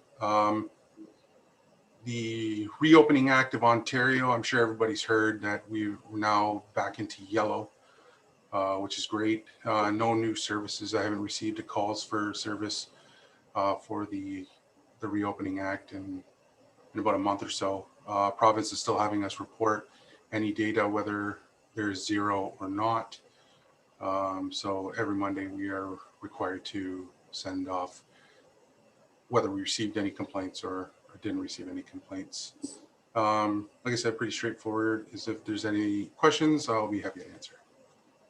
Okay, thank you, Robert, for your report. I just start off with one question regarding the parking meter gate. When we replaced the whole payment system, we didn't actually replace the physical gate itself. And I'm just wondering if we should consider, you know, was that just, were we lucky that it was a quick repair, or is there something preemptively we could do to make sure either we have parts, or is there something we should be looking at in terms of the actual physical gate itself? So I think I spoke to the technician, and I asked him the question, what do you think would be the lifetime for these gates? Can we get another couple of years out of these gates before we have to make another major purchase for anything in parking at the medical center gate? He did advise that with regular maintenance on it, maybe a couple times a year, that they'd be able to stretch it out another 2 years or so. That being said, he's going to provide me with a quote come the springtime on replacement of those gates, just so I could provide it to council, and then it can be left up to council for decision on whether or not they want to go forward with that medical center gate replacement. And this is just the gate arms. This is not the actual system. Yes. They are from 2 different companies. They are working well when the gates are up and running. The connection between both are working. So I think just regular maintenance would be advised at this time to just keep these gates going. That being said as well, I'm going to look at the company too that provided us with the new system for a quote, just so we can have a couple of companies give us some area of idea on what pricing, what we need to budget for having those gates replaced in the springtime. Okay, yeah, I think that's a great, just to have that knowledge, and you've already done the research on that. Any further questions for Robert on anything in his report at all? Councillor Smith? Yeah, thank you. Robert, a couple of months ago, we had a delegate, frankly, more than one delegation at council concerned about some proposed rezoning and development on County Road 21. And one of the complaints that the delegations expressed was that there were vehicles parking on the side of County Road 21, sometimes blocking their driveway, while a trucker ran into, I guess, Tim Hortons to get a coffee or whatever. Do you have the authority to ticket vehicles parked on the side of highway of County Road 21 that are blocking somebody's private driveway? So I was actually discussing that with Carl. I can't issue a ticket for no parking. I know there are a couple no parking signs up there. That's the county bylaw for parking there. But when it comes to blocking the driveway, a specific driveway, I can handle that. It's not, because I'm not referring to, it's not going against them parking on the road, but it's against blocking the physical driveway. So I can take a look at that and investigate that. Okay, so I presumably from time to time in the course of your duties, you're out there, and if you did see a truck that was blocking a driveway, you would address it. And also if a resident found their driveway blocked by a truck, they could contact you. It's very likely that by the time that you were able to get out there, the truck had be gone, but at least it would give the resident the satisfaction of knowing it wouldn't be blocked for long. You could get out there and pick them if they could get a hold of you. Absolutely, absolutely. They can welcome any complaints. I mean, they can call me for the complaints when I'm out driving around too, and just going out to do other investigations and that. I can swing by in that area and take a look, and definitely deal with any situation blocking driveways as they come along. Absolutely. Great. Thank you very much. Okay, good. Thanks for that question and answer. And mover seconder to receive the report, please. Councillor Clark and Councillor Wood Roberts. Be it resolved that the Committee of the Whole acknowledges receipt of the February 2021 bylaw report. All in favor? Okay, that carries. Lastly, we have the septic reinspection bylaw update. So Carl, I will let you take that away. So from the previous Committee of the Whole meeting, Council had some questions and concerns with the septic reinspection bylaw, the draft bylaw. So we've addressed those concerns, and I've highlighted the specific concerns in the report. So we cleared up some of the language. We defined the qualified septic tank pumper. We've reviewed we looked at the third-party review fee. So there was a question of whether staff can do that in-house. Speaking with WSP and reviewing our ability to do it, we're not recommending that staff take on that role. The permit clerk's position, when we recently hired the new permit clerk, we reviewed the job description and changed the job description to take on other tasks, which she's currently training for. So this wasn't contemplated in the workload. We looked at the pump chamber pump out review. So again, it wasn't included in the previous bylaw. So we're not going to include a pump out requirement in this bylaw. And then the invoicing. So again, WSP, similar to every other municipality they're in, we're handling it the same way as all the others. And the septic tank pump out follow up. So WSP has agreed to follow up on that. And those were the concerns.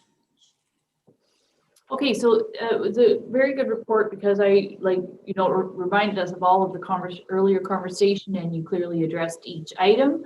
And so there is a recommendation to acknowledge a receipt of this bylaw, and that we recommend to council that the septic reinspection bylaw be approved as presented.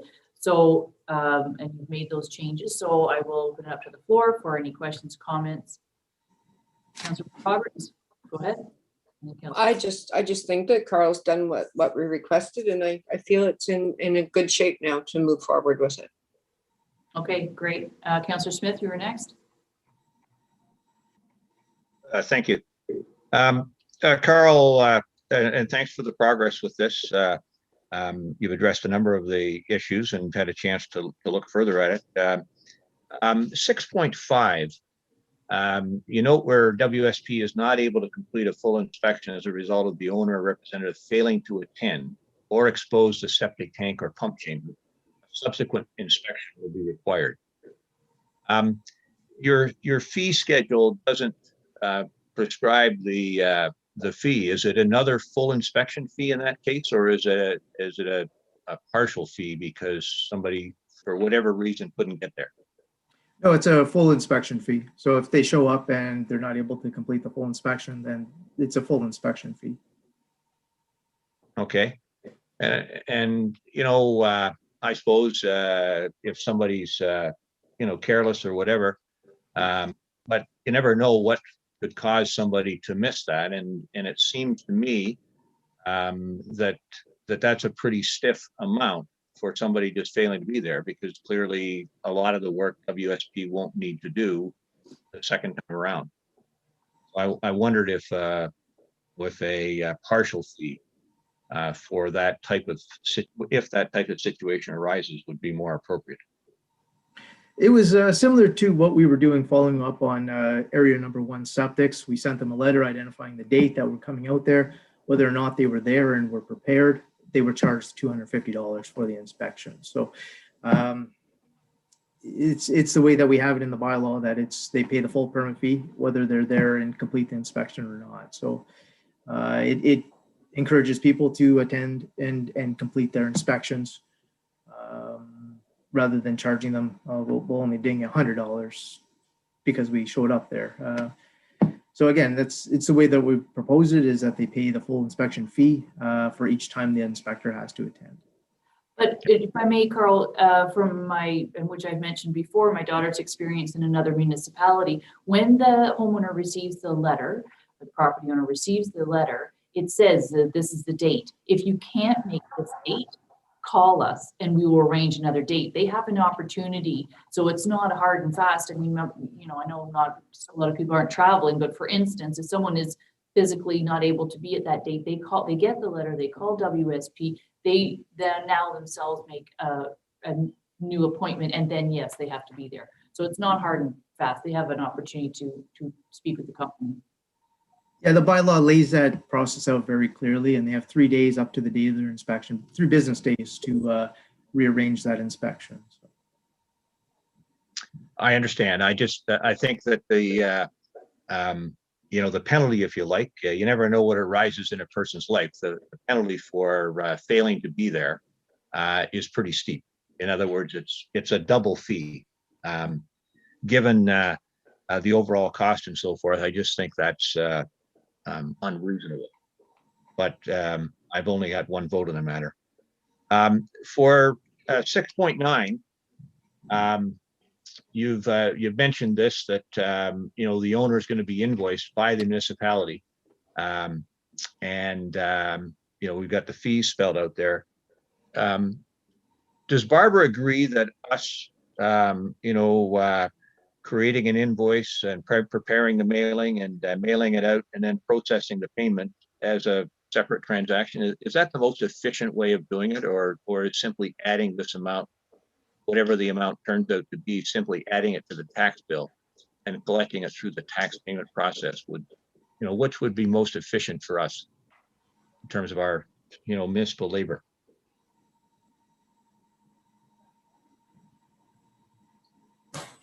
So we have reviewed the process, and basically what will happen is a letter will go out to the ratepayer, notifying them the amount that they owe the municipality for the septic reinspection.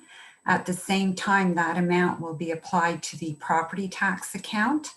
Once we receive payment, then the payment will be applied against the property tax account. Okay. You're satisfied you've got the most efficient way of getting this done? Yes. Thank you.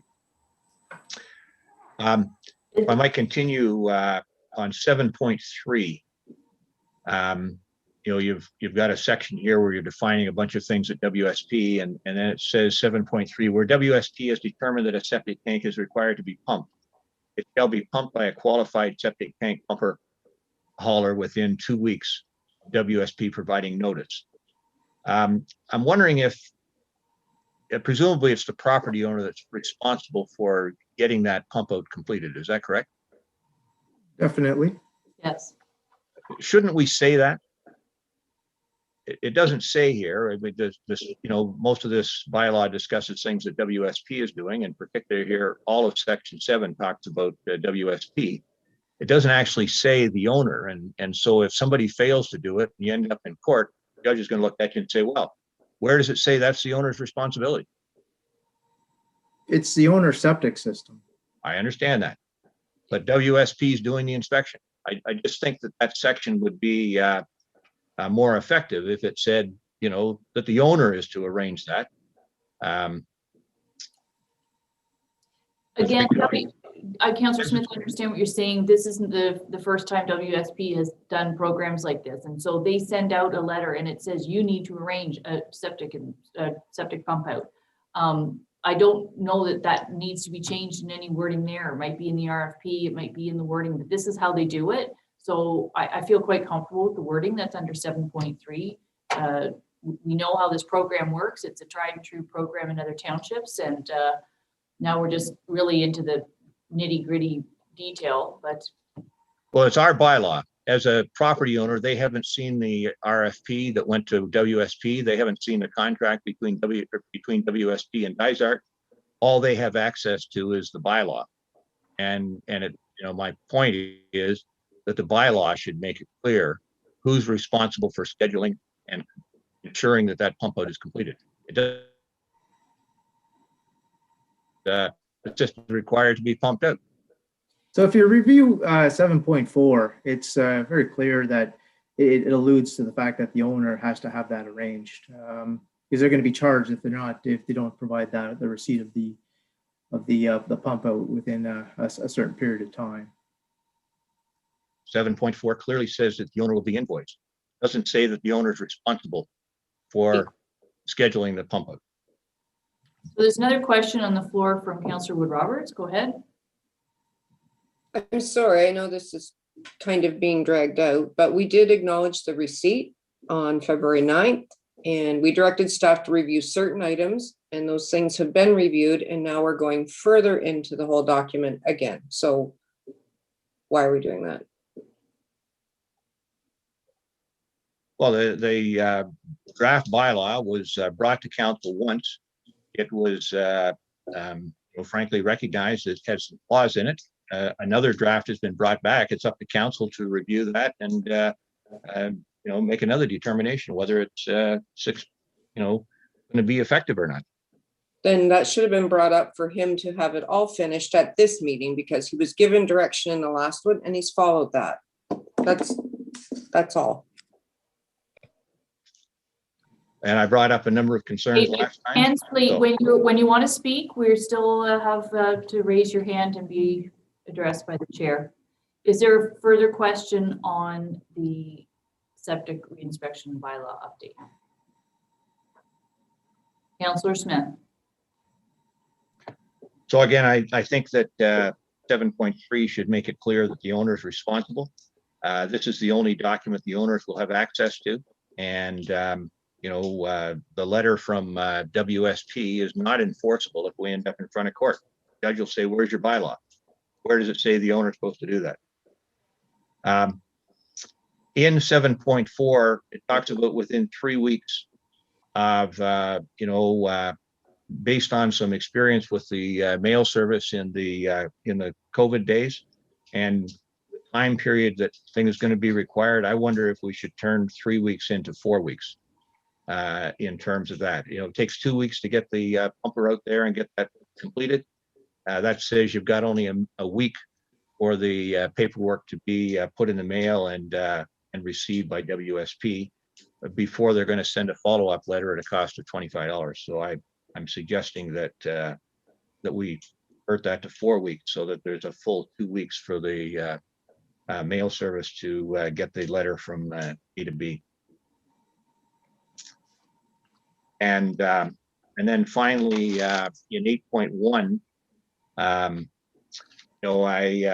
I firmly believe that we should offer the third-party inspection service with the building department actually completing that, rather than having WSP having the opportunity to charge $130 on top of the third-party inspection fee. This isn't something that a lot of owners are going to pursue, even if it doesn't have an incremental cost. It's going to be a relatively small number of transactions. If it turned out to be a dozen, I'd be surprised it's that high. But even if it turned out to be a few dozen, It's simply reviewing paperwork and getting that done. Back in 2018, there were 250 inspections completed by third parties, and there weren't a lot of complaints coming from our building department then about the workload.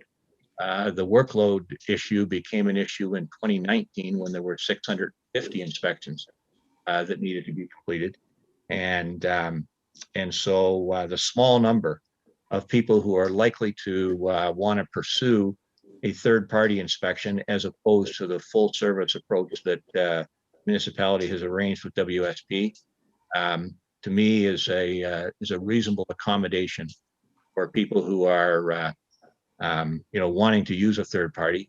That sense of empowerment that comes with having a choice is often very important in terms of driving or achieving compliance and satisfaction.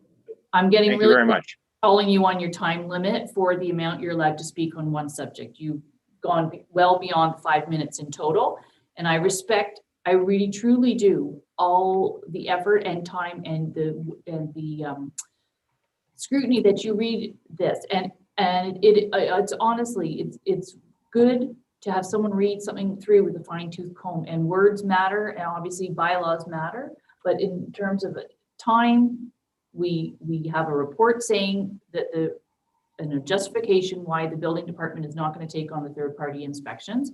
We have 2 recommendations from you, which could have been said quickly. One is that the 4 weeks as opposed to 3 weeks, just to verify for the mail system. I'm trying to think where that was. Item 7.4 and in item 7.3, a clarification with the word "the owner will arrange the pump out." I am fine with both those 2 small changes, and then we have a resolution to read with those 2 small changes. And is there any objection to the 2 changes? One being that the owner under 7.3 arranges the septic pump out, and one is that it changes to 4 weeks. There's no objection to that, so there'll be support for that. Clerk Mallory? I just wanted to say that we can change the resolution to say that it be approved as amended. Yes. And we'll just note in the minutes the 2 changes that have been noted. Yep. I was going to suggest that 2 changes, and I think I saw support for those 2 changes. Councillor Smith? Thank you for that. I just asked, does no other councillor want to support the provisioning of a third-party inspection process administered by our building department?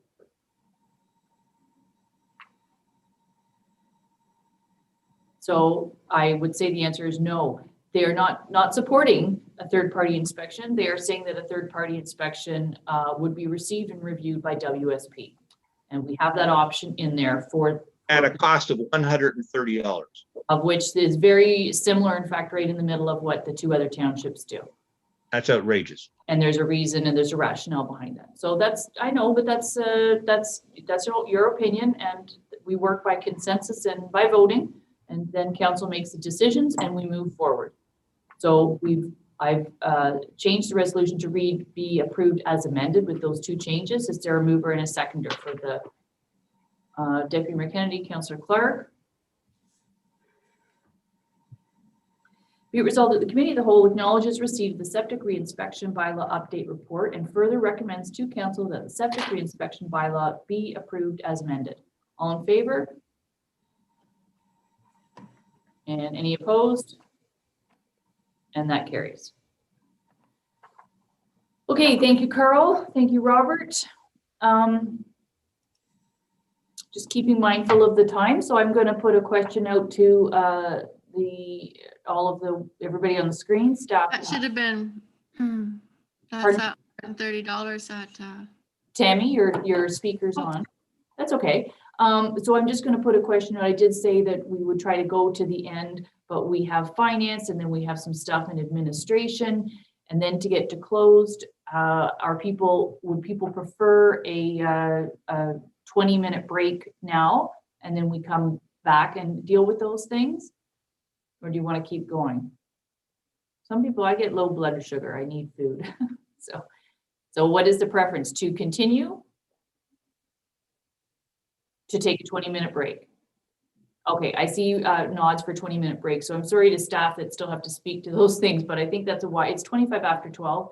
So we're going to take it's a short lunch break, but you guys are all home and I brought lunch in. And so we will reconvene at 12:45. And so at this point, this is just a recess and you can turn your cameras off. So we're in recess.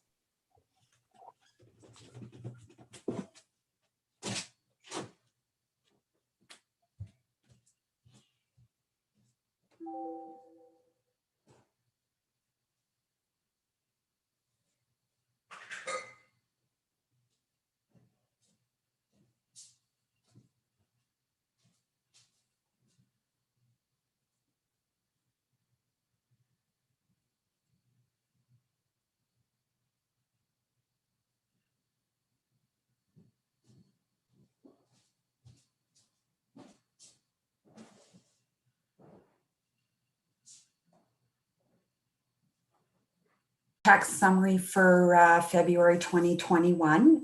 Total disbursements for the month were $1,323,942. Of that amount, vendor payments through accounts payable amounted to $1,152,790. The balances for our payroll in the amount of $171,152. Okay, thank you for that. I think it's fabulous that between the pre-authorized and the electronic transfers that we're practically eliminating checks. So that's great. Mover seconder to receive. Councillor Clark, Councillor Smith. Be resolved that the Committee of the Whole acknowledges receipt of the February 2021 check summary. All in favor? Okay, carries. Our metered sewage report. So metered sewage for February was up ever so slightly over January. Looking at an average to date compared to 2020, we're actually ahead by just over 2%.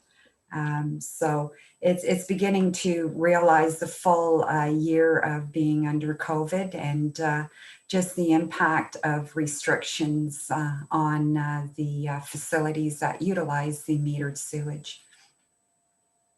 Okay, thank you. I need mover and seconder to receive this report. Mayor Kennedy and Councillor Donaldson.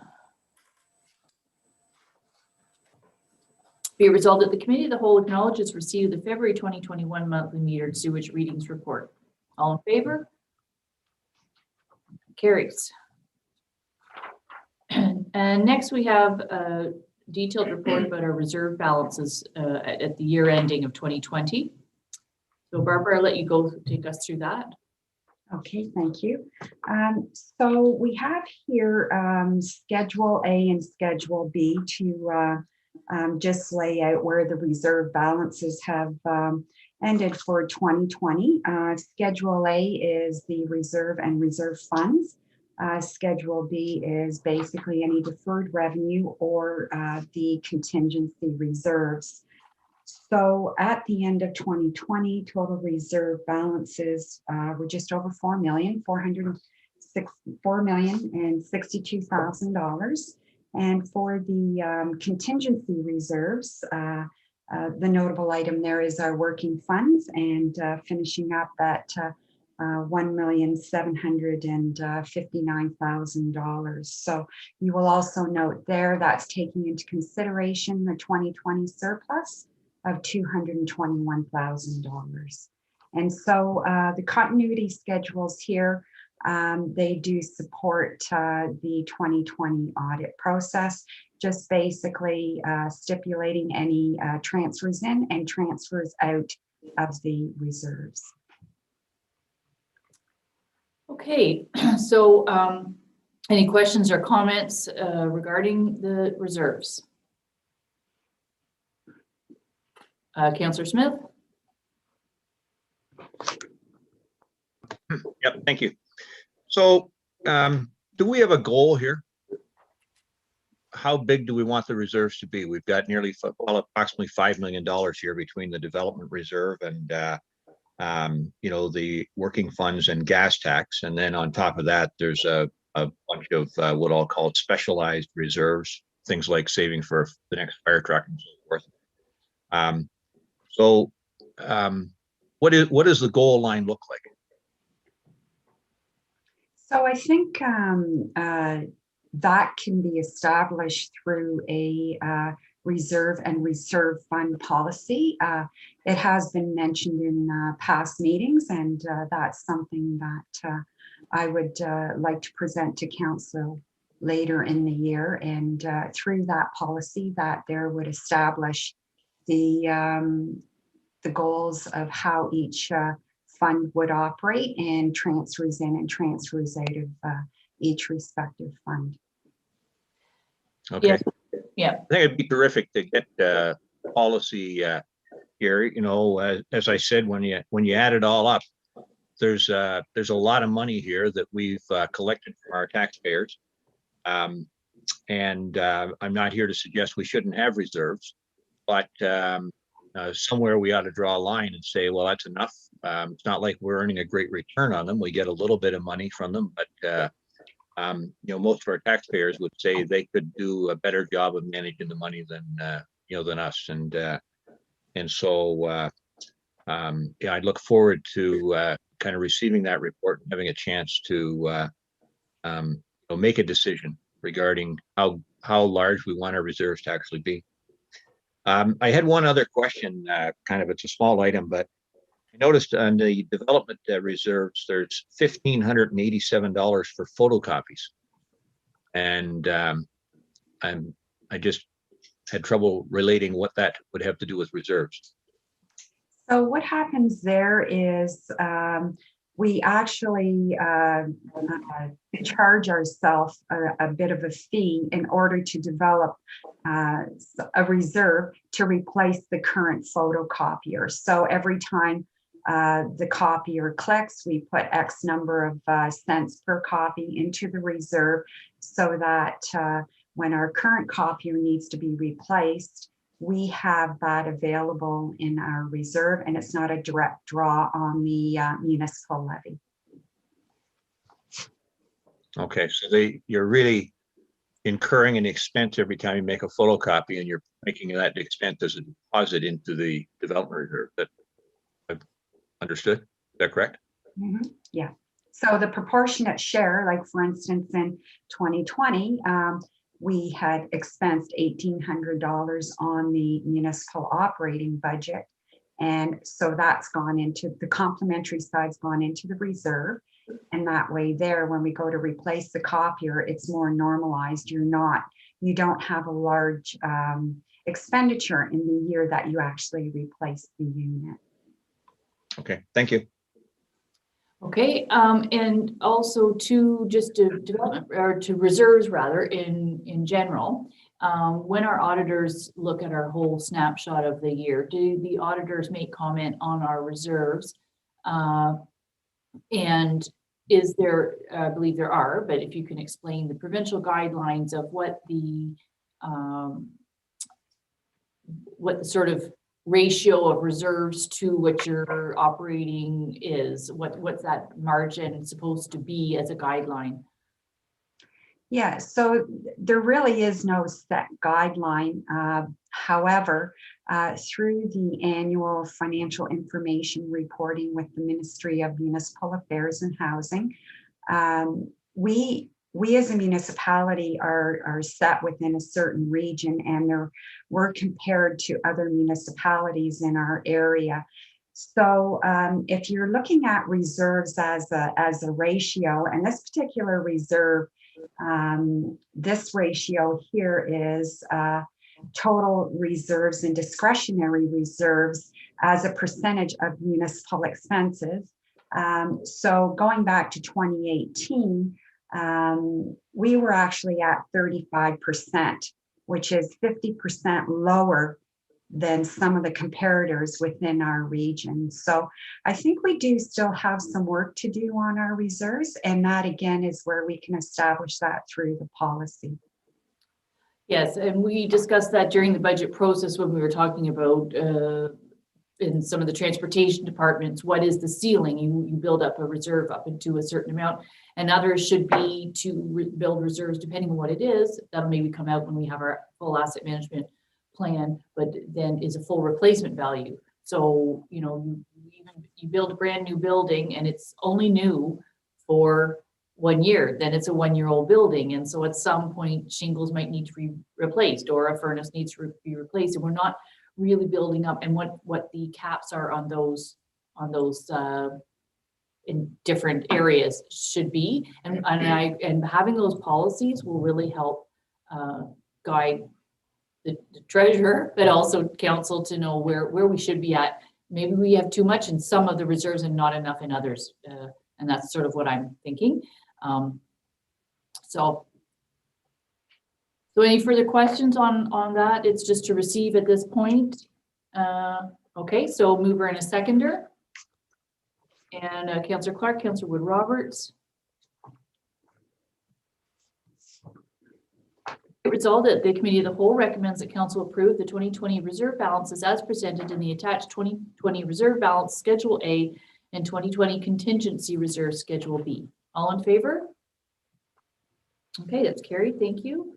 And next from Barbara, we have the report on the Safe Restart funds and also the modernization funding. And I would like to just point out to Council that as of last Thursday, we received notice, you may have heard about it in the social media or somewhere, but Dysart we all got more money, all municipalities across Ontario, and Dysart's will be receiving another $143,000 under the Safe Restart for COVID-19 operational expenses. Again, there's guidelines around that. So we haven't received it yet, but it's coming in its population. And it was an interesting calculation because when we received the letter from Minister Clark, it explained that it's not just based on population, but there was a factor in there in terms of how hard we were hit with COVID-19 case numbers, etc.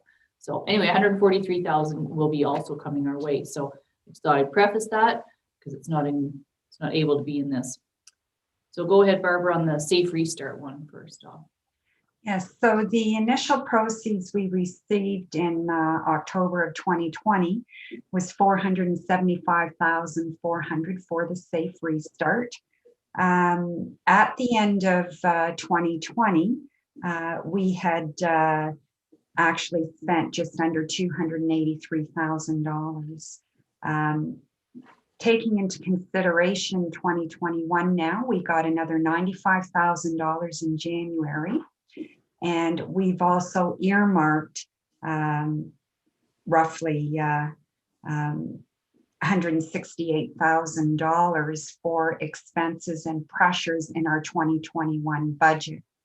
So taking into consideration all the proceeds and the expenses, we're now sitting at unspent funds of $210,000. So that is over and above the $143,000 that was just announced last week. So it's we did this at the county and had just a review, so to recollect where we're spending the money and what we have left. And it was also stated in last week's letter from Minister Clark that some of the things for COVID-19 will take many, many years to recoup. So for instance, if there is money left over in Safe Restart, we don't need to return it, but it cannot go into regular operating expenses. It must stay for future COVID-19 related expenses, is my understanding of the letter. Is that what? Yes, that's correct. Yeah. We would then have a reserve calling it. Right. Yeah. So any questions on that? Yeah, Councillor Smith? Yeah, thank you. So on that, you know, I had asked a few months ago or a couple months ago about the West Guildford Recreation Center, facility owned by the municipality, has some programs running there and is incurring extra expenses for cleaning, COVID style of cleaning between sessions. And the perspective was that that wasn't eligible for the COVID funding provided by the province. And could someone explain to me again why that would be? So in general, basically this money here is utilized for operating pressures regarding COVID related. So you have to take into consideration the revenue and the expense.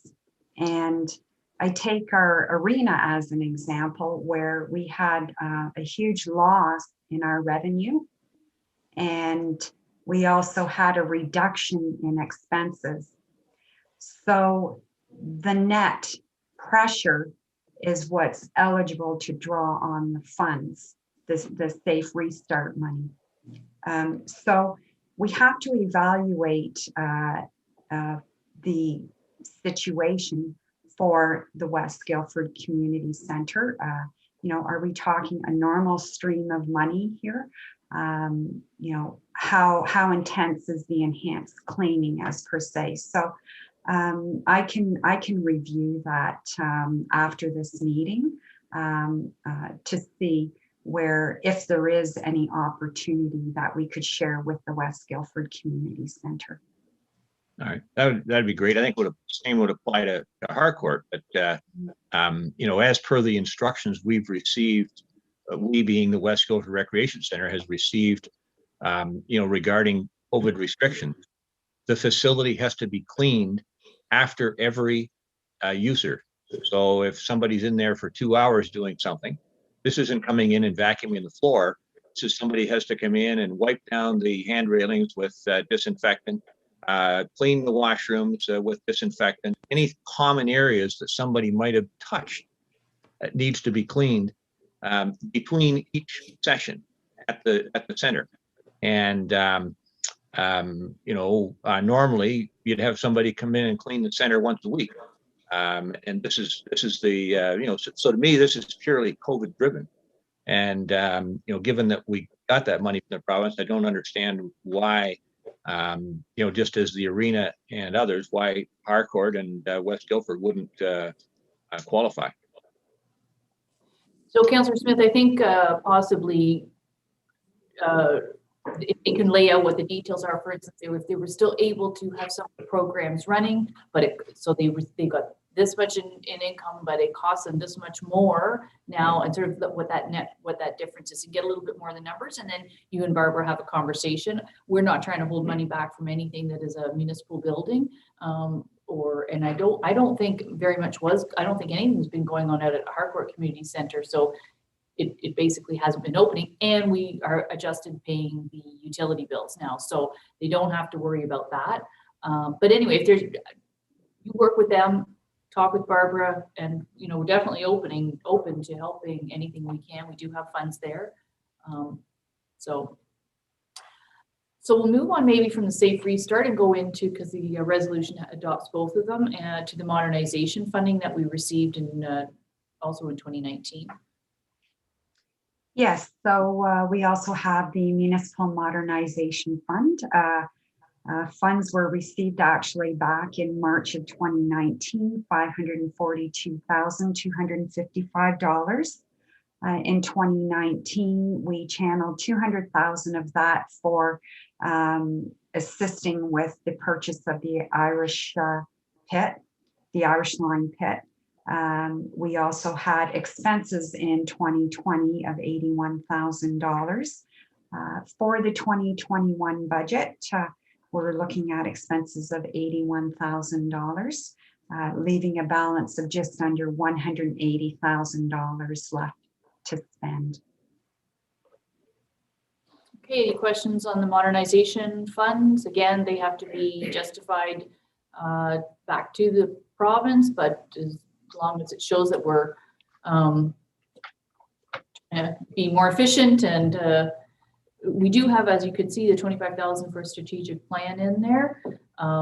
So we'll be working on that, putting out RFPs to see, to follow through on strategic planning. Any questions on that? Okay, great. Seeing none, I'm going to move her and seconder to receive those two reports. Councillor Wood Roberts, Councillor McKechnie.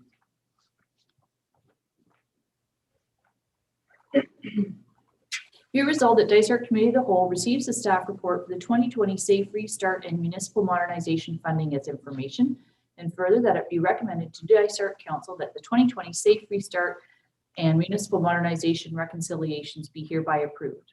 All in favor? Okay, carried. Okay, so next up we have under administration some cemetery bylaw and then fees. So I'm actually going to turn it over to Lori Salvatore, who's going to come on screen. And there we go. Good afternoon, and thank you for the opportunity to bring forward a lengthy draft bylaw of the Evergreen Cemetery, which was last amended in 2017. Sorry, I'm kind of nervous, but anyway. Okay, Evergreen Cemetery, which we all know is just outside the village of Haliburton and is located on the Harbin Road, is the only cemetery the municipality of Dysart administers. It consists of 4,119 lots, 96 columbarium niches, and 3 scattering gardens. Staff have been directed to review the cemetery bylaw, which regulates the maintenance and management practices of the Evergreen Cemetery. Staff conducted a review of the following areas. Item 1 is natural burial procedures.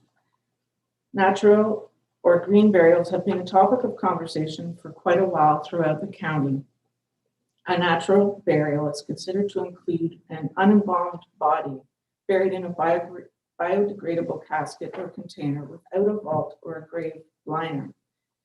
Embalming is not required by law in Ontario, and as a result, funeral homes can prepare for natural burials if requested by the consumer. Someone who wishes to have a natural burial must be interred in a timely manner, as the body is unembalmed and cannot be stored in the vault during the winter months. The problem that arises in our area and many other northern areas is the difficulty to provide burials during the winter months, which can be anywhere from December through to April. The cemetery contracted service is not contracted through the winter and do not have the manpower or the proper equipment to perform winter burials. Winter weather conditions do not allow for probing of lots or allow for access within the cemetery other than to the vault. The cemetery lots are not all marked, which makes it impossible to locate a previously owned or vacant lot covered in snow, which also risks the chance of disturbing a previous interment. Due to COVID-19, the Bereavement Authority of Ontario gave a directive to cemetery operators to have an emergency plan in effect for the winter months, in the case where there became an abundance of deaths caused from COVID only and no storage was available. Staff have put a plan in place where if the storage vault became full during the winter months, it does hold 22 to 24 caskets, which would include COVID deaths. An outside contractor may be hired as needed to perform the winter burial. There is an area at the cemetery that had been set aside for 16 future lots, if ever needed, and it is located close to the vault, easy to plow and also non-invasive to other lots. There would not be a choice for interment location by the family, as the lots would be utilized in succession to allow easy access for all parties involved. All charges by the contractor would be charged to the interment rights holder and could cost anywhere from $1,500 to $1,700 plus HST for the interment, plus the cost to purchase the lot through the municipality. Over the last 3 years, there has been an average of only 5 caskets stored in the vault during the winter months, and fortunately to date, there has not been any deaths registered. in the municipality due to COVID. Staff have been advised by the BAO that since we are following the directive from them to have a backup plan for winter burials due to an influx of COVID deaths, we are not required to have this service in our fee bylaw.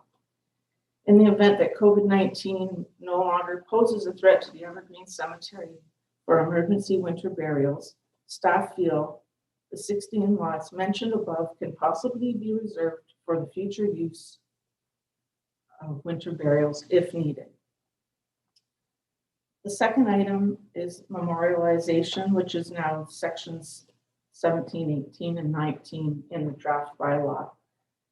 Staff have made changes and additions to the cemetery bylaw in order to be sensitive and compassionate to the needs of families to memorialize loved ones. These changes are in keeping with the dignity and the decorum of the cemetery, as well as the need for the municipality to be able to safely maintain the cemetery. And the last item that was reviewed with regards to the general overall housekeeping of the bylaw, staff have updated and changed some of the wording, added information which is highlighted in the attached bylaw, and changed the overall flow of the bylaw in order to allow for an easier and better understanding of cemetery processes. Well, it's a long bylaw, so if anyone has any questions, I will do my best to answer them. Okay, thank you so much, Lori. That was a good presentation. I know you put an awful lot of work and effort into this.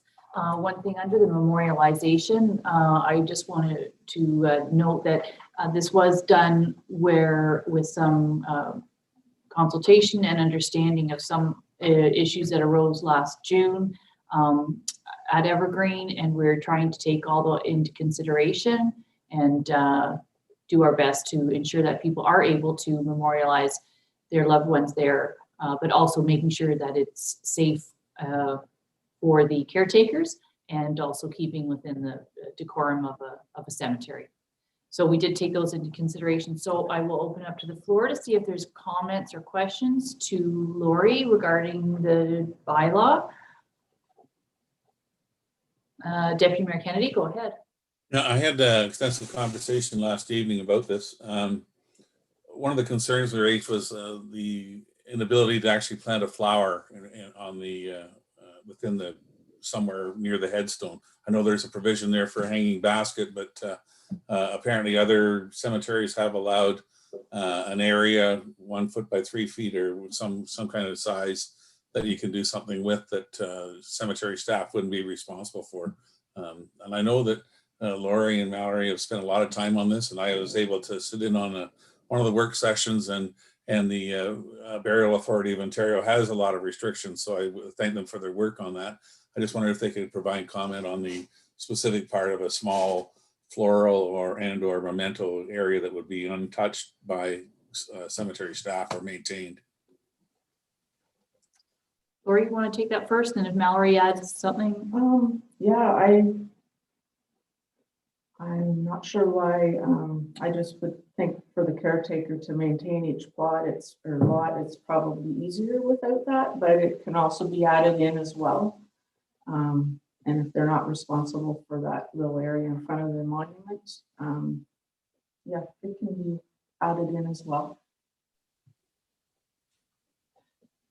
Go ahead, Deputy Mayor Kennedy, continue. Yeah, my only recommendation to that person was to either write in the concern and/or request to make a delegation, but I just thought I'd just bring it up here today, just as a heads up kind of thing that to go forward. My only concern, and I don't know how this is done in other areas where they do allow a little area to plant anything, is that how do you delineate? Like right now, you can take a whippersnipper right up against a granite stone. You can't take a whippersnipper up against a little rose bush. So how do you delineate from the planting area so that it's still the grass? I'm trying to find the, it's still trim, and yet the person can keep their plant. So I'm not sure how that it happens in other cemeteries. Mallory, do you want to comment on any of that? Have you? Just that when we were researching, there are some cemeteries that do allow that they kind of delineate the size, like they do a little small garden in the front. It does I would be concerned in some areas just to ensure that everyone can walk safely still between everything and ensure that we're following that. And certainly, Lori, I'm not sure if you've had discussions with our caretakers as well in terms of maintenance, but and that would only be for people who wish to do it, right? So it would be just an option for people. And if council was interested in that, we could move forward with it. But yeah, so we have seen that in other areas. They make it really clear what the size is, just to ensure you're not impeding traffic and stuff like that. Yeah, I think the size obviously would be important, and that is it to the side of the headstone or in the front where the lettering is as opposed to the back side, or whatever you want to call it. Like, would have to have exactly where it could be permitted. But then does the person put like a little picket fencey thing around it to make the edge? I garden, and let me tell you, grass grows where I don't want it to grow, and I can't get it to go where it should be growing. It loves so that keeping that line defined, as a reference to whippersnipper, and they're using commercial grade whippersnippers. They're not, even then you can't, when the string hits, it's going to take everything down. So I'm just nervous of how do you edge that? How do you? And I'm sorry, I just Go ahead, want to Lori. chime in.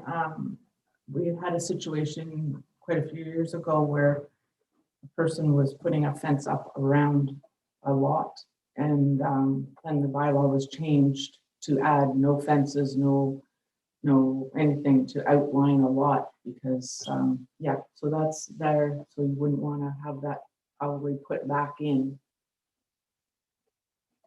to section off a little garden in front of the monument. Yeah, under 19C, it says borders, fences, railings, walls, hedges, or any enclosures. So we have that currently in the draft, although it's not coming back to the April 27th meeting. I would suggest to Deputy Mayor Kennedy, if that person is really adamant and has a solution to that and how that can happen and safely happen, because we don't want to get in a situation where someone says, like, I planted a little mini rose bush or something like that, and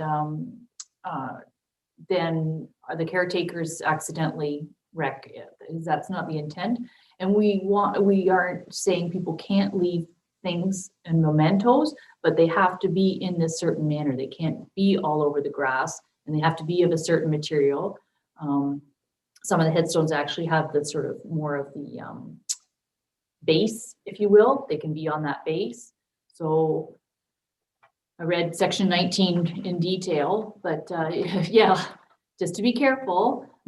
So I would suggest it's in draft right now. The resolution says that we receive this report and that we provide direction regarding the proposed changes, which I would say that we would take them as presented, but the staff are directed to bring a revised bylaw back to the April 27th meeting. So if there's anybody out there that wants to comment as in the draft form before it comes for us to be passing the bylaw, they have ample opportunity. I'd just like to say that the reason it's asking to be passed, if it's passed at the April council meeting, is because after we get consent from council that this is okay, we have to put a public notice out, and it has to be out for 30 days that we're amending the bylaw. And if we have no comments or appeals or anything or concerns, then it gets forwarded to the Bereavement Authority of Ontario for the final approval. And their final approval usually takes 10 to 15 days. And once they've approved it, then we are good to go with the bylaw that's outlined in the draft.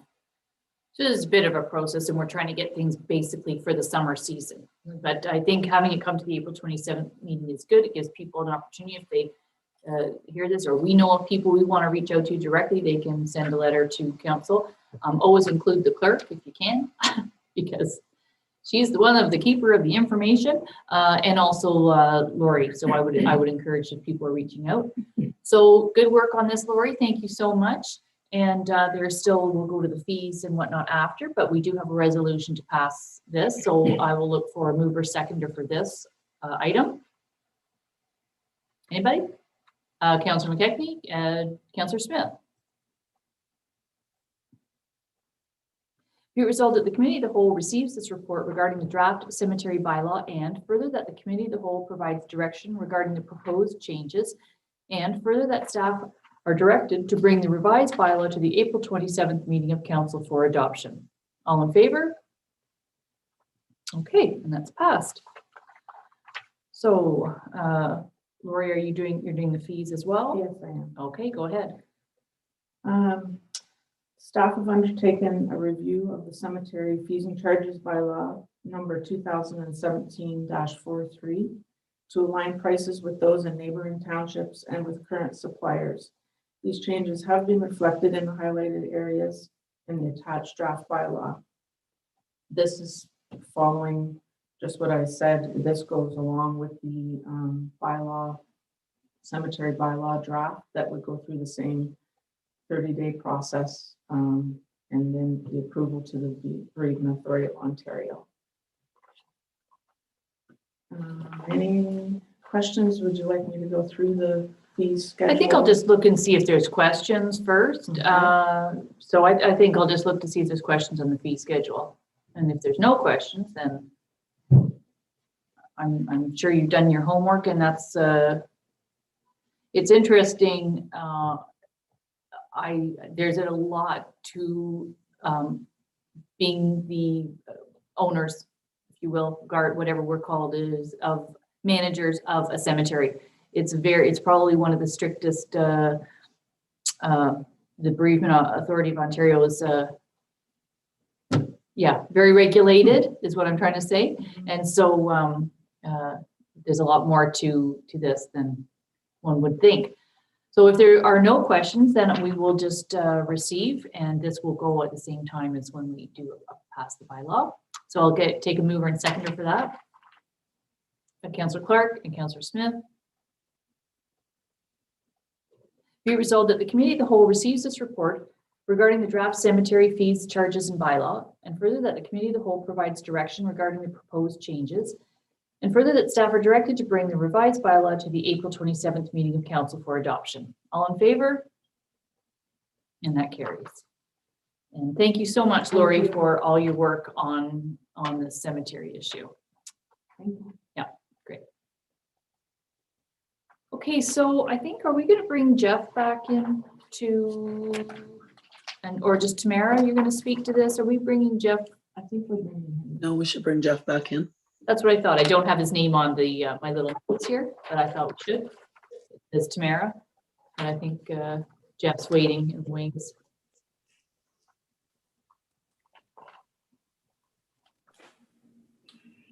Okay. So the first item is item C, which is the letter of intent between Dysart and Places for People for the Wallings Road development.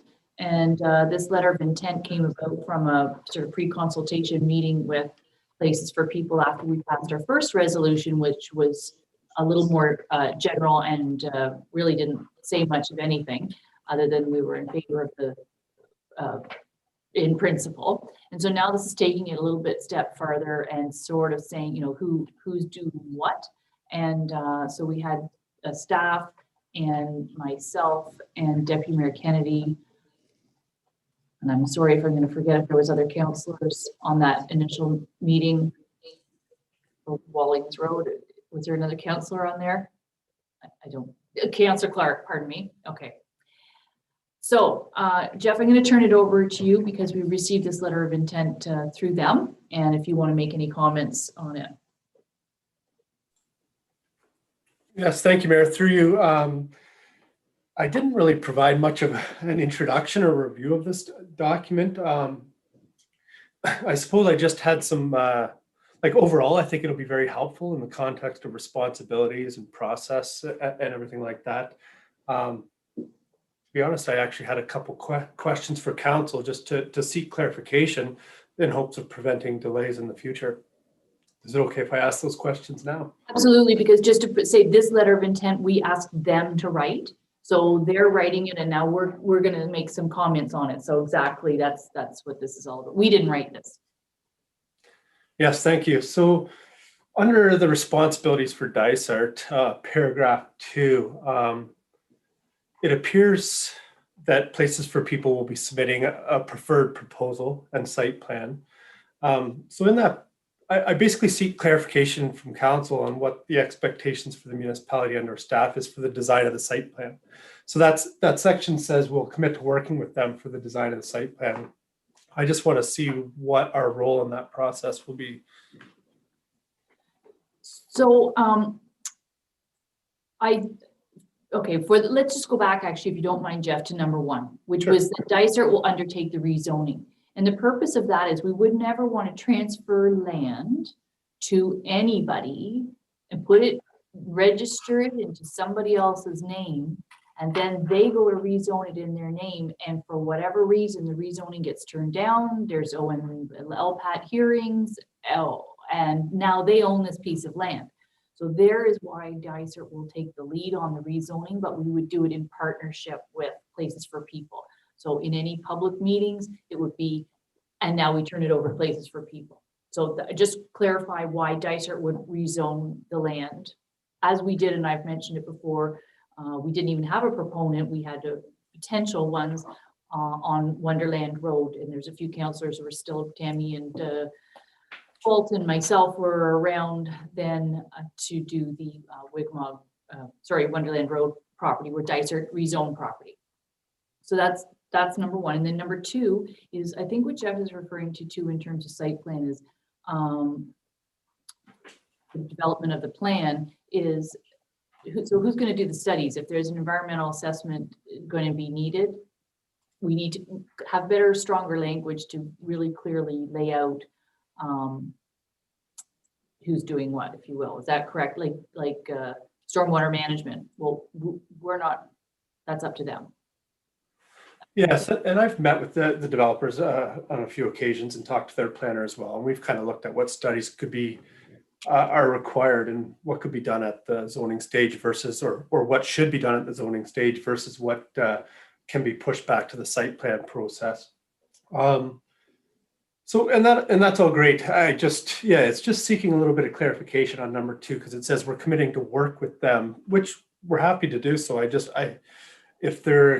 just don't know what that means for us. Like, what are we supposed to do? And then you did elaborate a bit on the second one with regards to the studies. It says we'll collaborate with them to facilitate the completion of the studies. So I'm seeking clarification about what council wants, and we can go back to them about who's really doing the studies at the time of zoning and like how are we collaborating with them. So I just want to try and, I guess, finalize that before we get too far in the process, because it'll just slow it down later. Absolutely. Deputy Mayor Kennedy, you had a comment? Yeah, number 2 there, my interpretation of that, Jeff, was just that we're going to collaborate, commit to work with them as they work through things like the green space, where you want it, whether the road is a through road or a turnaround or like that kind of thing. Not necessarily the design of the building, but just the things that I know Rob had talked about, stormwater management, or maybe it's easier to put the snow over here, that kind of thing. And then number 3, I'd like to see a list of what reports are required, and then we could maybe start to assign responsibility and or financial included on that. That's just my thoughts on that. Yeah, that's sort of how I interpreted number 2 as well. It's more they're wanting, sort of our input before it goes to that. But when we rezoned the property on Wonderland Road, we did not need to do stormwater management because we didn't have a building design. We did not need to do, I don't even know, that's what I think. I'd like to review how, like you said, Jeff, what is needed at the zoning stage and what can hold on to a site plan agreement stage. And for instance, at zoning, do you have to have a Hydro-G study? Or can you zone property for a multi-residential affordable housing unit and have it fairly vague? And then it's up to them. Now they own that property. And if that property in the Hydro-G study says the water, you only have this many liters, or I don't know what it is, but that's, to me, those things are at site plan stage more than zoning. The zoning is that general overarching umbrella. This is good land use planning for an affordable housing see the cat, affordable housing unit with, to a maximum density. All the things that are needed in zoning and anything else defer to site plan. Yeah, and I've already prepared that list. In discussion with staff, we were able to push a majority of everything to the site plan stage. As you mentioned, hydro G site, stormwater, because it all depends on the design of the building, the location of the driveways, parking lots, that kind of stuff. So what we do or are thinking we require at the zoning stage, and I put a traffic study. I know it's something that we've discussed, so it should be addressed at the zoning stage, as well as the environmental study, because there are in the county's official plan some wetlands in the area, and as per our policy as well as the county policy, it says that needs to be addressed at the time of a zoning bylaw amendment. So those are basically the two things: conceptual site plans, building elevations.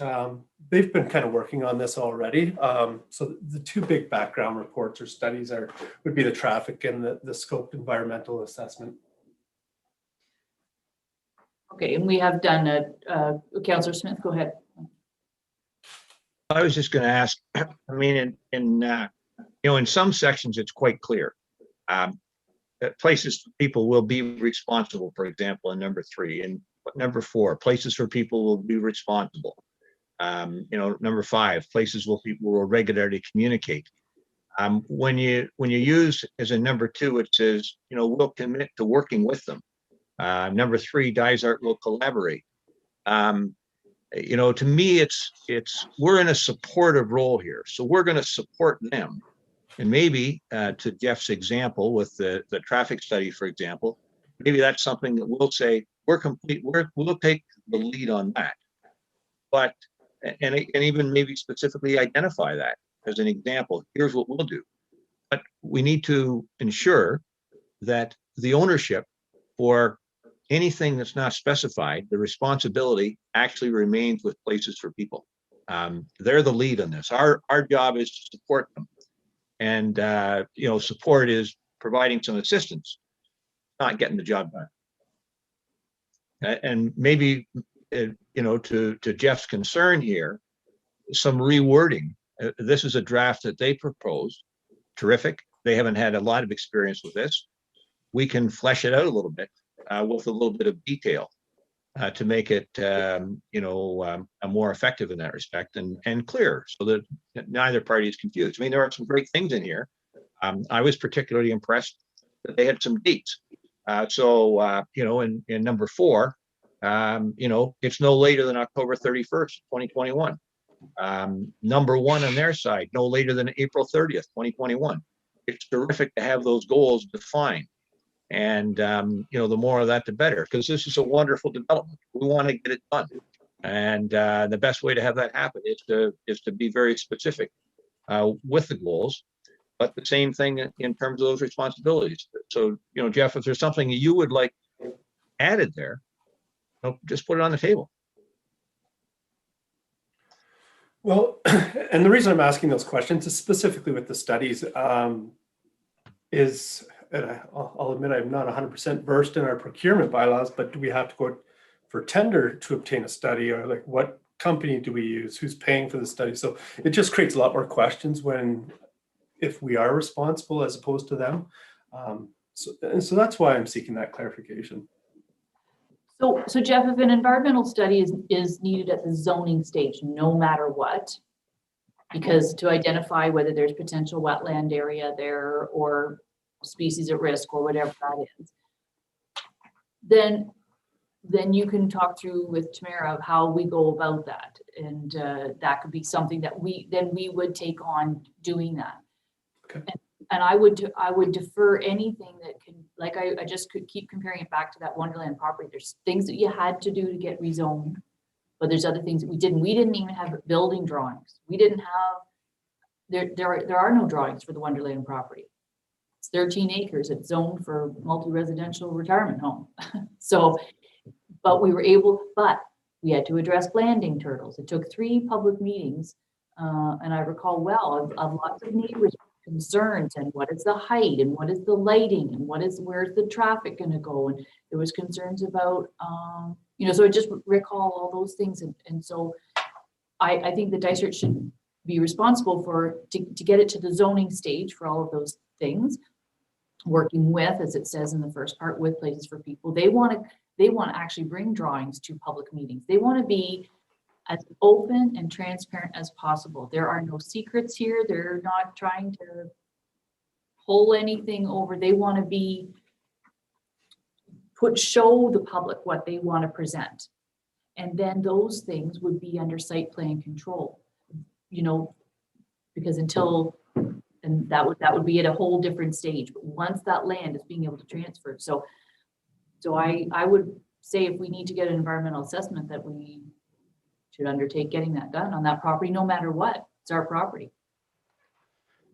Yeah, and as mentioned, so it's outlined in our policy, but as well as the county policy. So the Planning Act decisions state that council's decisions or any decision on a zoning bylaw amendment should comply with provincial policy, county official plans, our own official plans. So the only that's why I'm asking for that. I think it should be done up front, because then we are addressing everybody's policy. And that way, if we're not opening ourselves up to a risk of an appeal, and if we do get appealed, then, and we didn't take those proper steps as per policy, then not only are we risking appeal, but maybe risking losing an appeal. So that's why I think that should be done at the zoning stage. But like you mentioned, I can talk with staff and look at what the steps are to start moving that forward. If that's what council wants. And because I just, as an example, of both the Wallings Way project and the condominium project, and also even with the property I've talked about, the Dysart owns on Wonder Lake.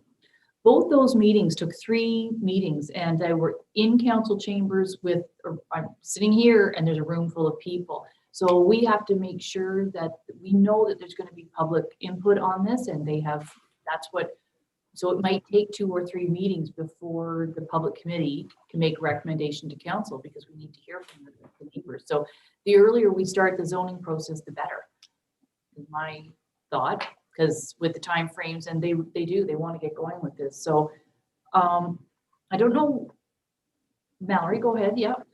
I'm just going to say that, do we want to receive this draft letter of intent today, and then the committee of the whole recommends that council direct staff to draft amendments to better clarify the roles and responsibilities? Is that a good way to do it? Yeah, we can certainly receive this, and that if that we're receiving it, but we're not adopting it per se. We're not signing it. I think we should receive it, and that staff make any changes, and it bring that we've heard from today, and better clarification, and then that come back to the council meeting on the 23rd. Is that okay? I know it's a quick turnaround for you, Jeff. But sorry, I missed that last one. Just come back to council. Yeah, we wanted to come back to council. So all we're doing is receiving it. We're not telling council at this point to sign it. We want input from you. So we're looking to you for what do we do? What's needed to get this property started in the rezoning stage? The Dysart takes on rezoning its own property. Yes, certainly. I can outline the what I see as the process and the procedure, and come back. Yeah, my questions were just to clarify those roles. So if council's satisfied taking on the studies and just acting and helping them with those with the site plan, that's fine. I don't know if we need to update that to clarify that if council's clear. Well, okay, Tamara, go ahead, Tamara. I was just going to say, Jeff, perhaps you could ask on some of those basic things like the terms collaborate, maybe just touch base with about Places for People and say, what's your intention there? Is there some wording that we can clarify that a bit more? Because even if you did pass it, it doesn't say how we collaborate. So it'd be hard for either one of us to hold the other's feet to the fire on what the collaboration looks like. It would probably take another discussion, but better to, if you can, understand what that means or what they're expecting from it. Okay, I can do that. Councillor Smith, yep. I think, look, the council wants to make this happen. this is a valuable asset in terms of land that we're providing to this organization, Places for People. And, our objective is to help them get this housing, 40 to 60 units in place and, built and in use as soon as possible. And so as long as what's coming back to council in 2 weeks is some, fine tuning of the responsibilities, a little more detail for clarification, if you like, but something that can be approved by council that day, 2 weeks from today, as opposed to having to, wait a month and go back through the process. I'd fully support that clarification. And as Tamara has said, even reaching out to Places for People and saying, okay, here's what we're thinking. Does that make sense to you? Is it helpful, if you like, in terms of enhancing the document? That's where I'd be coming from. Right. And I think that's good points. And I think, Jeff, working with Tamara and Mallory, like sometimes it helps to have someone find those right words. They brought this forward for us, but it doesn't mean we can't tweak the words because we want better clarification, because there's a signature, there's two signatures at the bottom of the page. So both parties have to be in agreement, and words like collaboration aren't maybe very clear in something like this. So we want all that to be a little more clear. We do have a traffic study, whether that gets approved by county comments or not. But I would think that probably the only study that we would need to do at zoning stage will be the environmental assessment to make sure we don't have a landing turtle or something, or a wetland, which I don't see any there, but that I'm not an expert, so we have to have that. So we do want to get the ball rolling on this.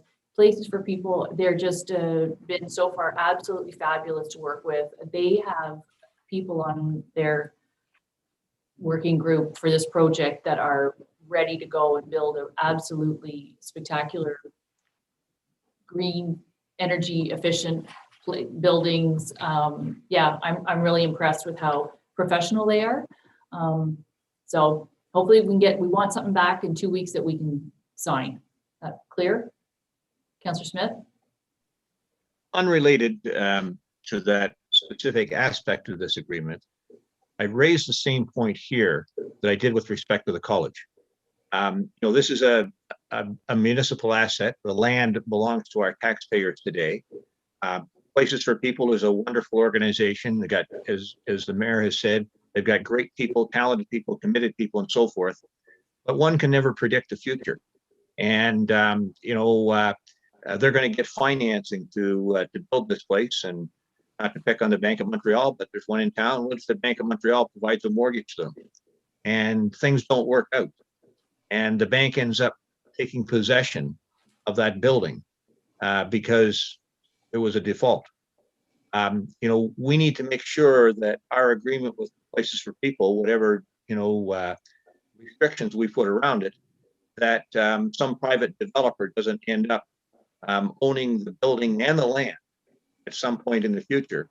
And it's no longer affordable housing. It becomes a luxury resort or some thing. So it doesn't need to fit in this memorandum of understanding, but I just want to get the concept on the table so that as we do proceed through the phases of this, as you engage with lawyers, we make sure that we've got some language in there that allows us to protect the public asset, which is the land here.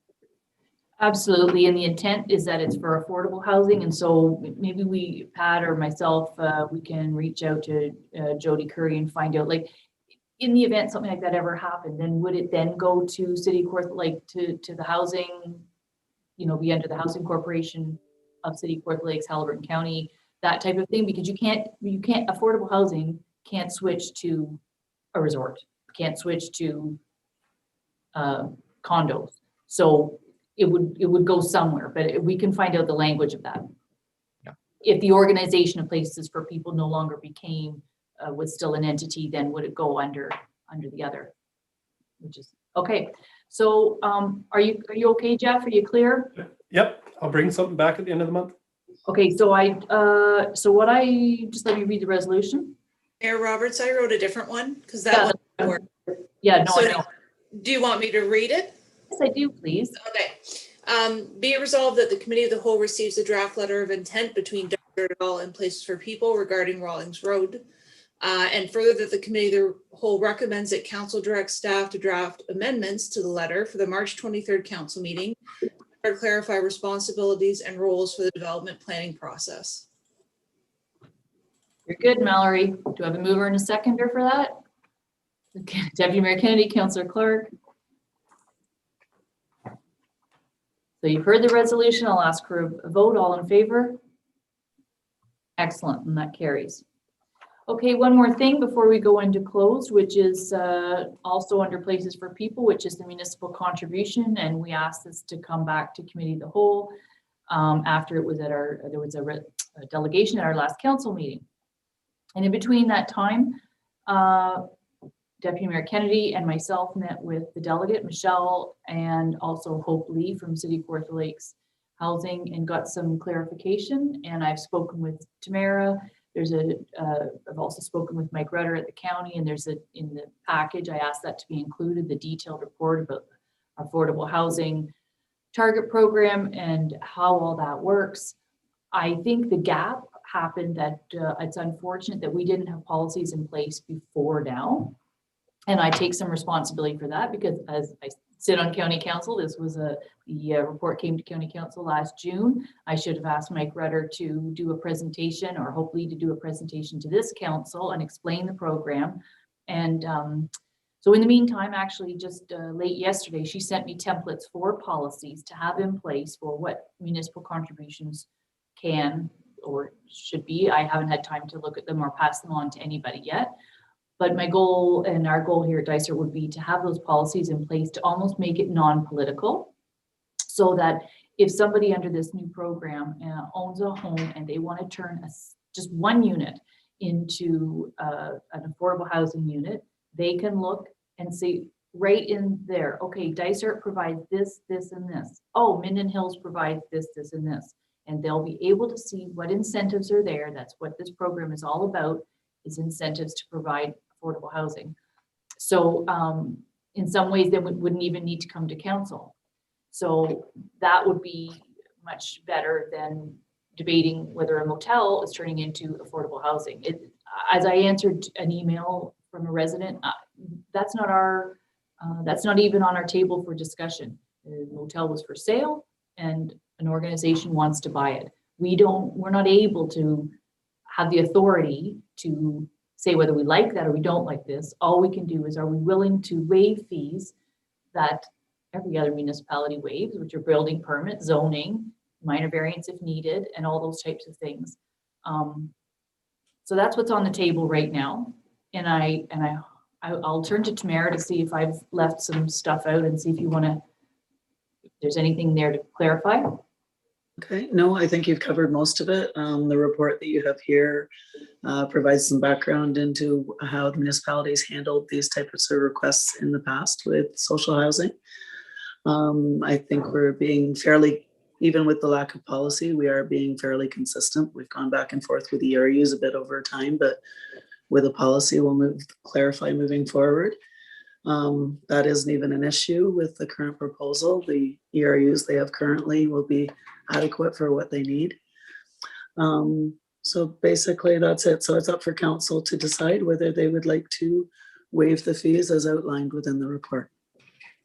Yeah, so that was helpful after the last council meeting too, to touch base. And I'm not sure how that gapped or got missed in terms of the request for ERUs. I think it threw us off a bit because it made the dollar figure that Dysart was being asked to contribute, it made it rather significant. And as Carl's reviewed everything, and there are no additional ERUs required. They're at 9 right now, and that will suffice for the project as presented. And we don't waive them on an annual basis. It was the capital connection, so they would still be charged once it's converted. They'll still be paying the ERU. Yeah, I feel like there was something else I was going to bring up, but I can't think. So is there any? Oh, how we fund this can be a separate issue, because I think that might come into it as well. And that could be in a policy. So whether we fund it, some municipalities waive the fees and they just see them as loss of revenue in those departments, whether it be in the planning or building departments. And Barbara sort of recommended to us that we should be probably realizing those costs and including it in, we did put in $10,000 in this year's budget in the development reserve. And so we're not necessarily waiving the fees. We are funding them and then putting them back to that department. So as opposed to a loss of revenue. So it is a bit of a shell game, or how you view it, but I think we could have that conversation when we adopt the policies. At this point, we could use the language that we waive the fees, and when the policies get adopted, we decide how the waived fees get funded. Deputy Mayor Kennedy. Yeah, I think that that's a topic for another day. Past practice has been to waive these fees. They are a loss of revenue. They're not actually the municipality writing a check.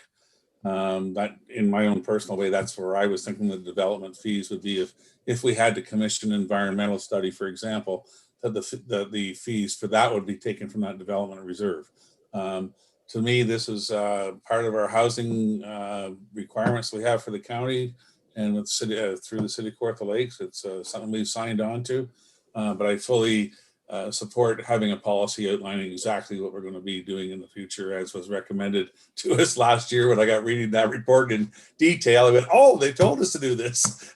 But so it's my mistake as well for not pushing for it. So I would support, as written here in this report, that we support those funds, which total around, I think, $11,000 as revenue lost, not as fees. Yeah, 1, 2, 3, not even. Because Jeff reassessed the zoning bylaw amendment, or official plan amendment was in the 2 weeks ago, was shown as $3,500, and Jeff reviewed that and it's $2,000. So what I thought is I'll pass the policies on that I've received from Hopefully to Tamara for comment, and that perhaps we could get Hope to come as a delegation at the same time as those policies come to a council meeting, maybe in the next, well, before she retires. So hopefully in the next couple of months. And so as we're looking at the policies, we'd also have Hopefully there to explain a little bit more of the affordable housing program incentives, if that's okay. So Deputy Mayor Kennedy, will you move? Oh, Councillor Smith, further comment? Question really, related to your comments in terms of our role surrounding this.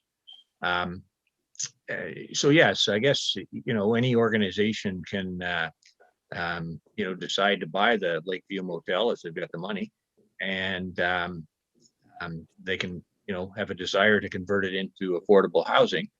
But, we as a council are responsible for our community. And is it not appropriate for us then to express a perspective on, this initiative versus another one? And is the Lakeview Motel the ideal place for affordable housing? Because in the end, it's our community. We're, people judge us for how well it gets managed and developed. And so can we not have a view on this development? You can have a personal view, but not a council view. Council is we are to decide whether we want to participate in the incentive program or not. And so you can have a personal view whether you think the restaurant shouldn't be out of town and it's farther out of town than you think. No, in this case, I think no. So we are just here this is part of a program for affordable housing. And so all the municipal's responsibility today is to determine whether we waive the fees or not and support these programs. And I don't think that we're clearly in the item before totally supporting affordable housing with the transfer of land, and there'll be other waiving of fees and much more when it comes to that. And so, no, I don't agree that it is part of our discussion today whatsoever. So just because this is going to be affordable housing, we have to approve it. Can't say, well, we're not going to provide funding for this. In fact, and maybe in this case, we should, write a letter to Toronto and Ottawa, the people where they're going to be providing a interest-free loan, and say, we don't think this development makes sense for our community, and we decided as a municipality not to support it. Could we make that decision? No, that's not on the table. That's not the request. And the request is, do you waive the fees? So location, whether you like the idea or dislike the idea or have personal comment, it's not, I don't agree with that. I don't know if other councillors, how they feel, but Councillor Clark? Yeah, I agree with you, Deputy Mayor. We have identified that there's need for affordable housing in this community, that our service and retail workers are having a hard time trying to find a place to live. Waiving the fees is directly supporting the economic well-being of this community. The idea of having a few little apartments to rent out to some tourists does not support the best interests of this community. I'm 180 degrees from where Councillor Smith is proposing this. No, we waive the fees. This is part of our economic development. Thank you. I'm just saying it's a separate issue and you're totally entitled to a personal opinion, but I don't think it's a council opinion. I can tell you when there was other issues like zoning, rezoning of a property for a restaurant that a lot of people thought was too far out of town, but that's where the person wanted to do the restaurant. Anyway, doesn't matter. All we're talking about today is waiving fees for a program for affordable housing as requested. And so I will look for a mover and a seconder for that, Deputy Mayor Kennedy, and seconded Councillor McKechnie.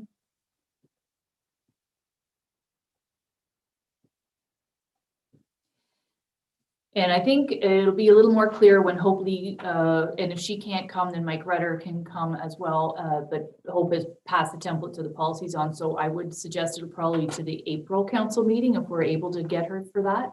And if not, perhaps to even, I'm not sure if she can come to a committee of the whole in April, but I'll check through with the clerk.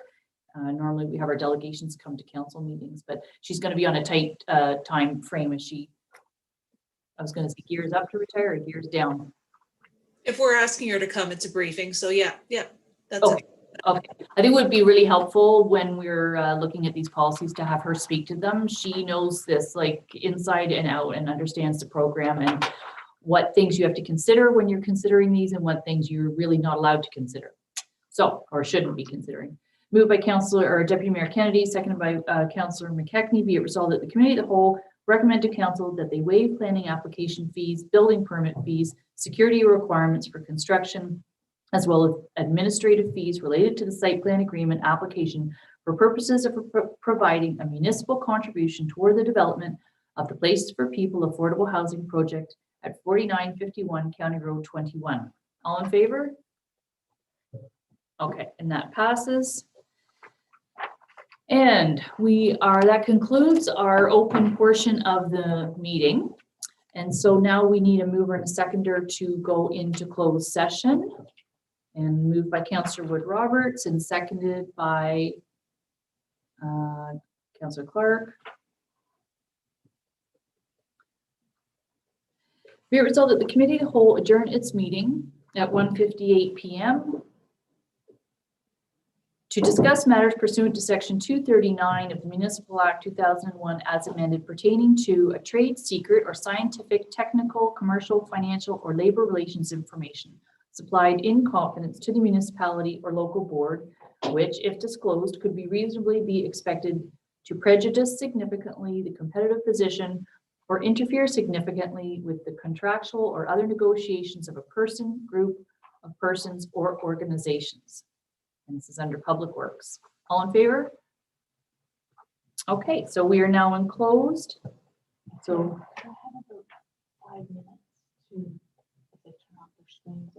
yeah, if you just turn off your screens and we'll be beginning in about 5 minutes.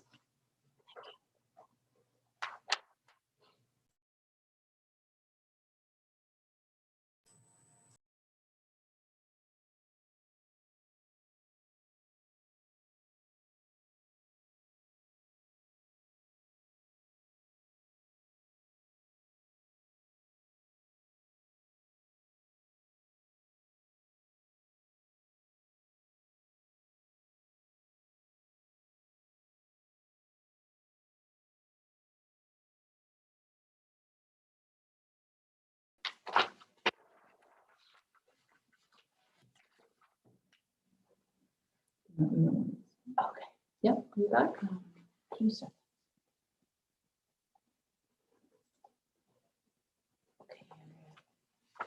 Okay, so we are now out of closed and we're in our open session, and as it's committee of the whole, the only thing left, there's no reports coming out of closed.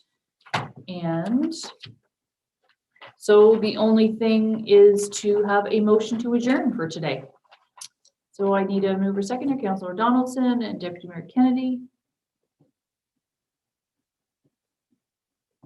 Be it resolved that the committee of the whole adjourn its meeting held on March 9th, 2021 at 3:01 p.m. All in favor? Okay, that carries. Thank you, everyone. Have a great day and get out and enjoy the sunshine, and we'll see you in 2 weeks, if not before. Okay, bye-bye. Thanks.